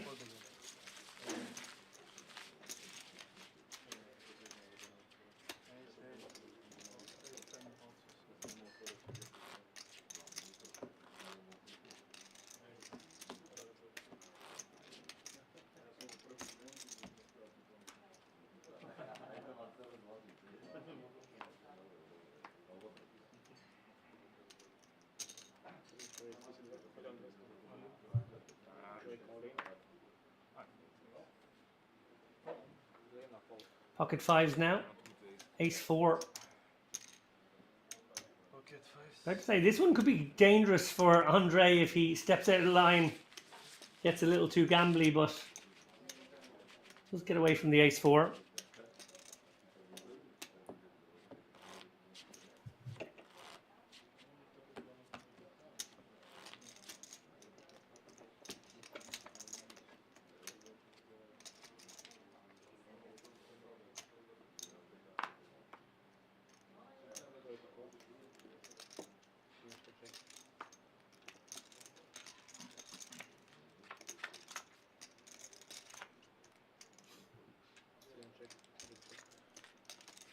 Limp pot here. Ace, queen, queen, 2 hearts. Looks like a stab from Andre is going to get the job done. He actually had the best hand.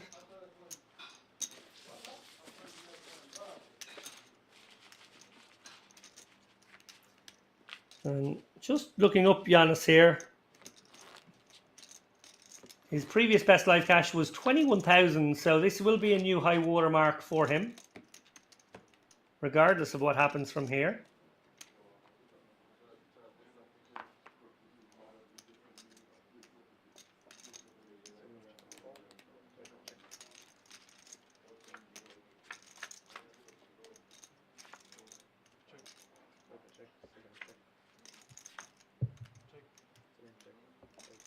Ten, 7, 3, rainbow, jack of clubs on the turn.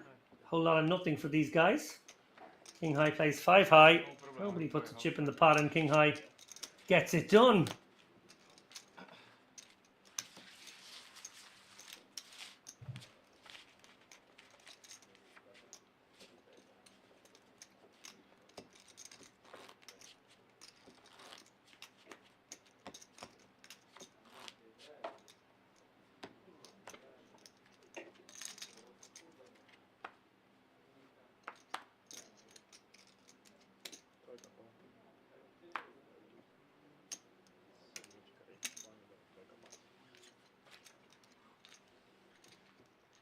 Limp in by Yanis there, raised by Andre, and fold by Yanis.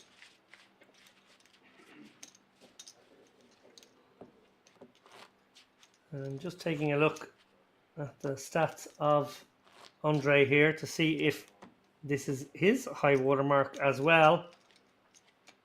Does actually have a second place in the Novi bet in Bratislava from just back in March. Second place finish for 53,800. So no stranger to this casino, no stranger to heads up in this casino. The question is, can he go one better here? It won't be a bigger payday, but it could be a first place finish on the resume.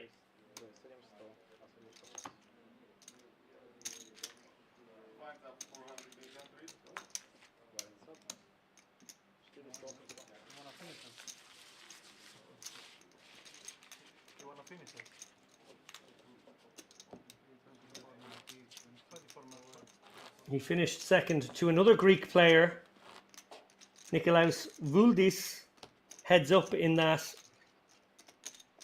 Euro Poker Championship main event. 1,500 runner in this casino a few months back. So, no stranger to battling these Greeks when it gets to the end game.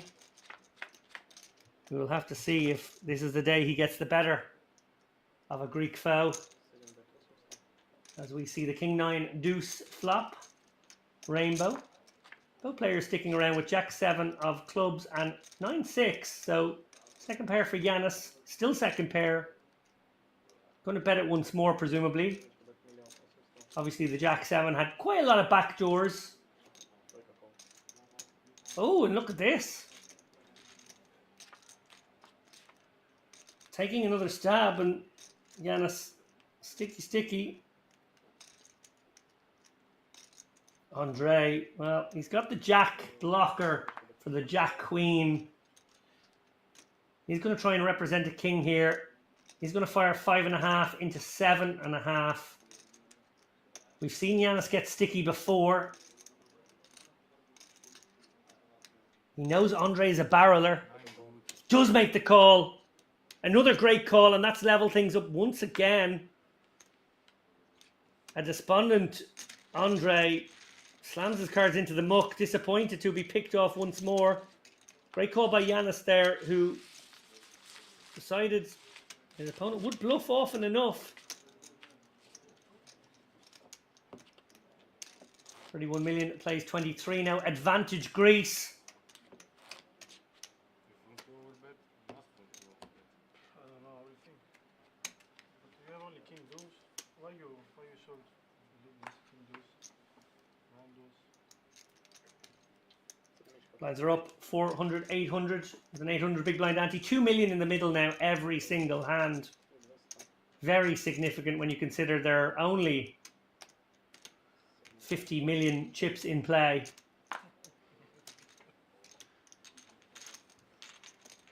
Raised by Yanis with the 6 deuce. Called by Andre with the Queen 5 suited. Can Yanis find the c-bet here? That would surely get the job done. Andre, hint of backdoor here with the diamonds. Does have moves. Not this time. So Yanis plucking one of his worst hands rather than limping it. Decides to put it into the raising range. Gets the call from his opponent and manages to do some nice work there with a c-bet on a board that was likely to miss everyone.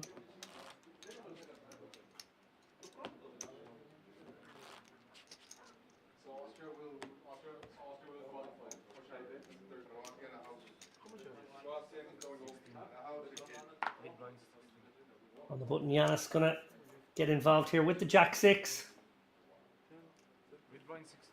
Limping in, so again, perhaps a function of the shorter stacks here we're playing. 23 bigs effective. Andre might just drop the hammer here with the Queen Jack suited. No, just decides to raise it up. Try to keep in some inferior Queen X and Jack X. Don't hate that. It is an inferior Jack X that will make the call.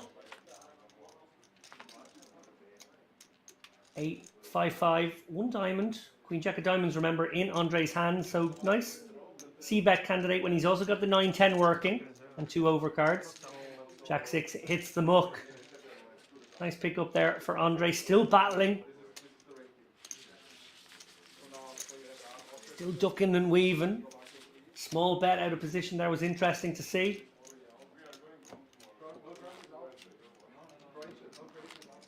Sort of a depolarizing raise there. But clever raise when you do consider that he keeps in the hands he dominates, or at least a lot of them. Now Andre with the button, King Queen suited, very pretty. Would love to play a bigger pot here, but he has been limping off this stack. Might use it as a limp shove if he gets raised here. Yanis with a nice candidate to check back here. 9-7 of clubs. Club smothered though. 9-8-5. Wow, surely we see all the chips go in here. 9-8-5. Good shot. Top pair. Flush draw versus the King Queen of clubs. Overcards. Flush draw. This is pretty close. And yes, as we see there, by virtue of having the pair in hand, the 9-7 of clubs just ahead. Not too many clubs left in this deck. Giannis hoping to hold on here. We could have a champion.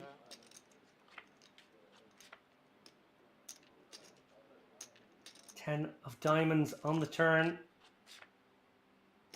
Opening up the jack doorway, but the queen gets there. Offsuit queen of spades. Sending a huge pot Andre's way. You cannot blame either player for getting their chips in. What an absolute cold deck flop that was. Incredible stuff there. Giannis can count himself a little bit unlucky. He had 58%, but who could blame either player for being willing to commit all the cheddar on that particular board. Giannis now going to have to battle back Andre in the box seat to take this one down. I mentioned there a moment ago, he was beaten by a Greek here in this very casino just a couple of months ago for a title. That was a 1,500 runner field, so no stranger to barging and bashing his way through these massive fields, these 4-figure fields in Banco. Can he close this one off, Andre, for a marquee first place finish and second best result on the resume? Giannis 12 big blinds now. Interesting to see how he proceeds with that stack. Probably just going to do some limping and shoving. Won't be too much raising anymore from either player, I would suspect. Right away, Giannis gets to look down at a very ugly 3-2 suited. Does limp in. 7-8 will check behind, surely. We're off to the flop. Well, 3 deuce has connected, but 7-8 hasn't missed altogether. 5. And those 2 overs working. Goes check, check. Giannis going to fire out now on the pairing 4 with 4s and 3s. Lots of equity still for Andre, but he misses. And gives up. He waves the white flag. Obviously the hearts make it a little tricky as well to find bluffs there. And Giannis delighted to see that pot go in his direction. Crucial that he wins more than his fair share of the next 3 or 4 pots one feels.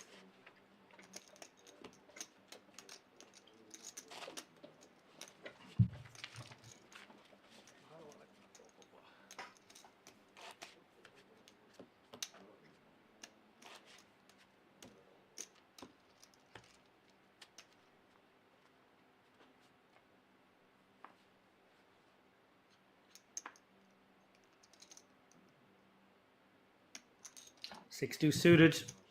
Andre's going to limp in here. No, he's not. He's actually going to click raise it and try and lean into his opponent.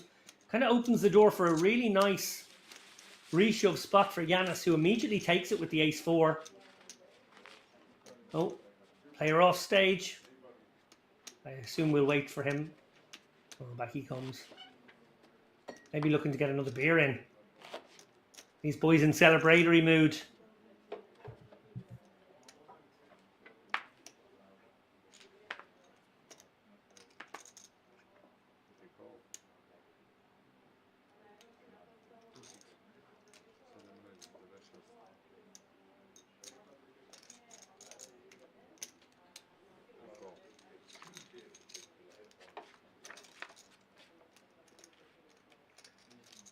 Off to the flop we go. Big connection for Giannis here with the 6-5 of diamonds on the 6-5-3. He's got to bet this. It's very coordinated. Looking to really get it in now on this street or the next. This board can turn sour very fast. And little float here from Andre. Oh, and he's picked up a lovely card to tell a story. Will Andre drop the hammer? He does, and obviously snap call incoming here from Giannis. You can't love this spot, but you probably figure the 4. Oh, he does work. Wow, what a move. I was going to say, you do figure that the 4 would have raised you on the flop, but clubs get there and the 4 get there. Do those hands not raise on the flop? I don't know. I think if he thinks a little bit more about that one, he might be very compelled to call with the 6-5. Wow, he took not too long over that one. And, well, we can't catch our breath here. I'd love to go back and analyse that one a bit more deeply, but I will be given no such opportunity, as we now see Andre drop the hammer with the ace-4. Yanis folds the 10-8, and, oh, it's getting a little bit cramped now. Yanis down below 10 bigs. Obviously, it was a horrible turn card, Jack of clubs, but...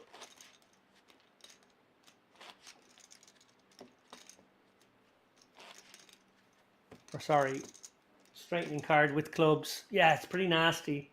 But I would love to look at that one more deeply. I'm just being given no opportunity because they're playing so many hands. Pocket 10s. I'd love to see a limp here. Great limp here by Yanis, really setting the trap. Hoping his opponent either takes this spot or flops some equity and goes with it. Queen 7, 6 goes check, check, 6 on the turn. Andre doesn't take a stab here. He picks up a pair. I think that will get Yanis paid a little bit at least. He gets 2 million out of his opponent by slow playing those 10s. Credit to him. Fun little hand there by Yanis. Again, no time to do proper analysis, but I love that limp. I think he gives himself so many better ways to win a big pot, and there's no point in him nerdling his way around here. He has to get the double up. He has to win a big pot to get back into this one. He's sitting there with just 10 big blinds.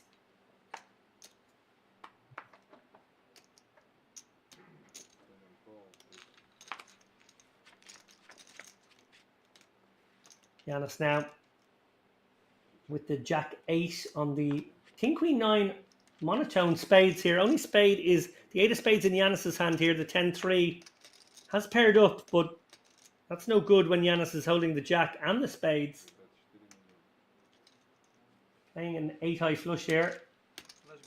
Well, King high flush, but the 8 plays. Wins another little one. So Yanis keeping the head above water here, crucially.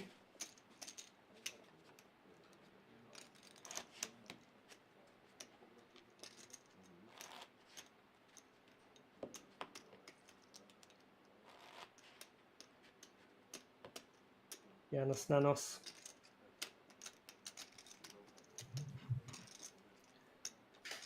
It has been entertaining stuff here, I must say. Obviously, it's looking a little bit more like the ball's in Andre Nikas's court here. But credit to Yanis Nanos for his willingness to battle and fight. It could have been all over a few moments ago had the best hand held up. Of course, spot where both players had quite a lot of equity, understandable, and we do get it all in here. Bit of a cooler, ace 9, 8, never not getting this in for 15 bigs. Yanis, small favourite here to get the double up, which would certainly make a contest of things again. Ace 9 for Andre. Can he close the door? And looks like he's going to. Top pair here for Andre. 6-7 working, pocket 8s. Only an 8 will do now. 5%, 2 outs. Can Yanis smash this one on the river to stay alive? No, he cannot. He has been eliminated in second place. The Greek has put on quite the show today, it must be said. He's played tremendously well. Congratulations to him. I believe he's earned himself around about 30k, maybe slightly north of 30k after a bit of business. But wow, we have a champion. Andre Nikas wins the lion's share of the prize pool, almost 40k after the deal, as far as I know. And he is our Scandinavian Open Poker Champion 2024. He came so close in this very casino just a couple of months ago. Came second to a Greek opponent that day. Well, he has overcome the Greek man today to take home this title. Congratulations, Andre. And thank you, everybody who has tuned in today. We really appreciate it. Shout out to JJ Kazan, who I've been deputizing for these past 2 days. We hope he gets home safely, of course. Thank you so much to the crew here at Banco. They've done a tremendous job, as always. We hope to see you next time.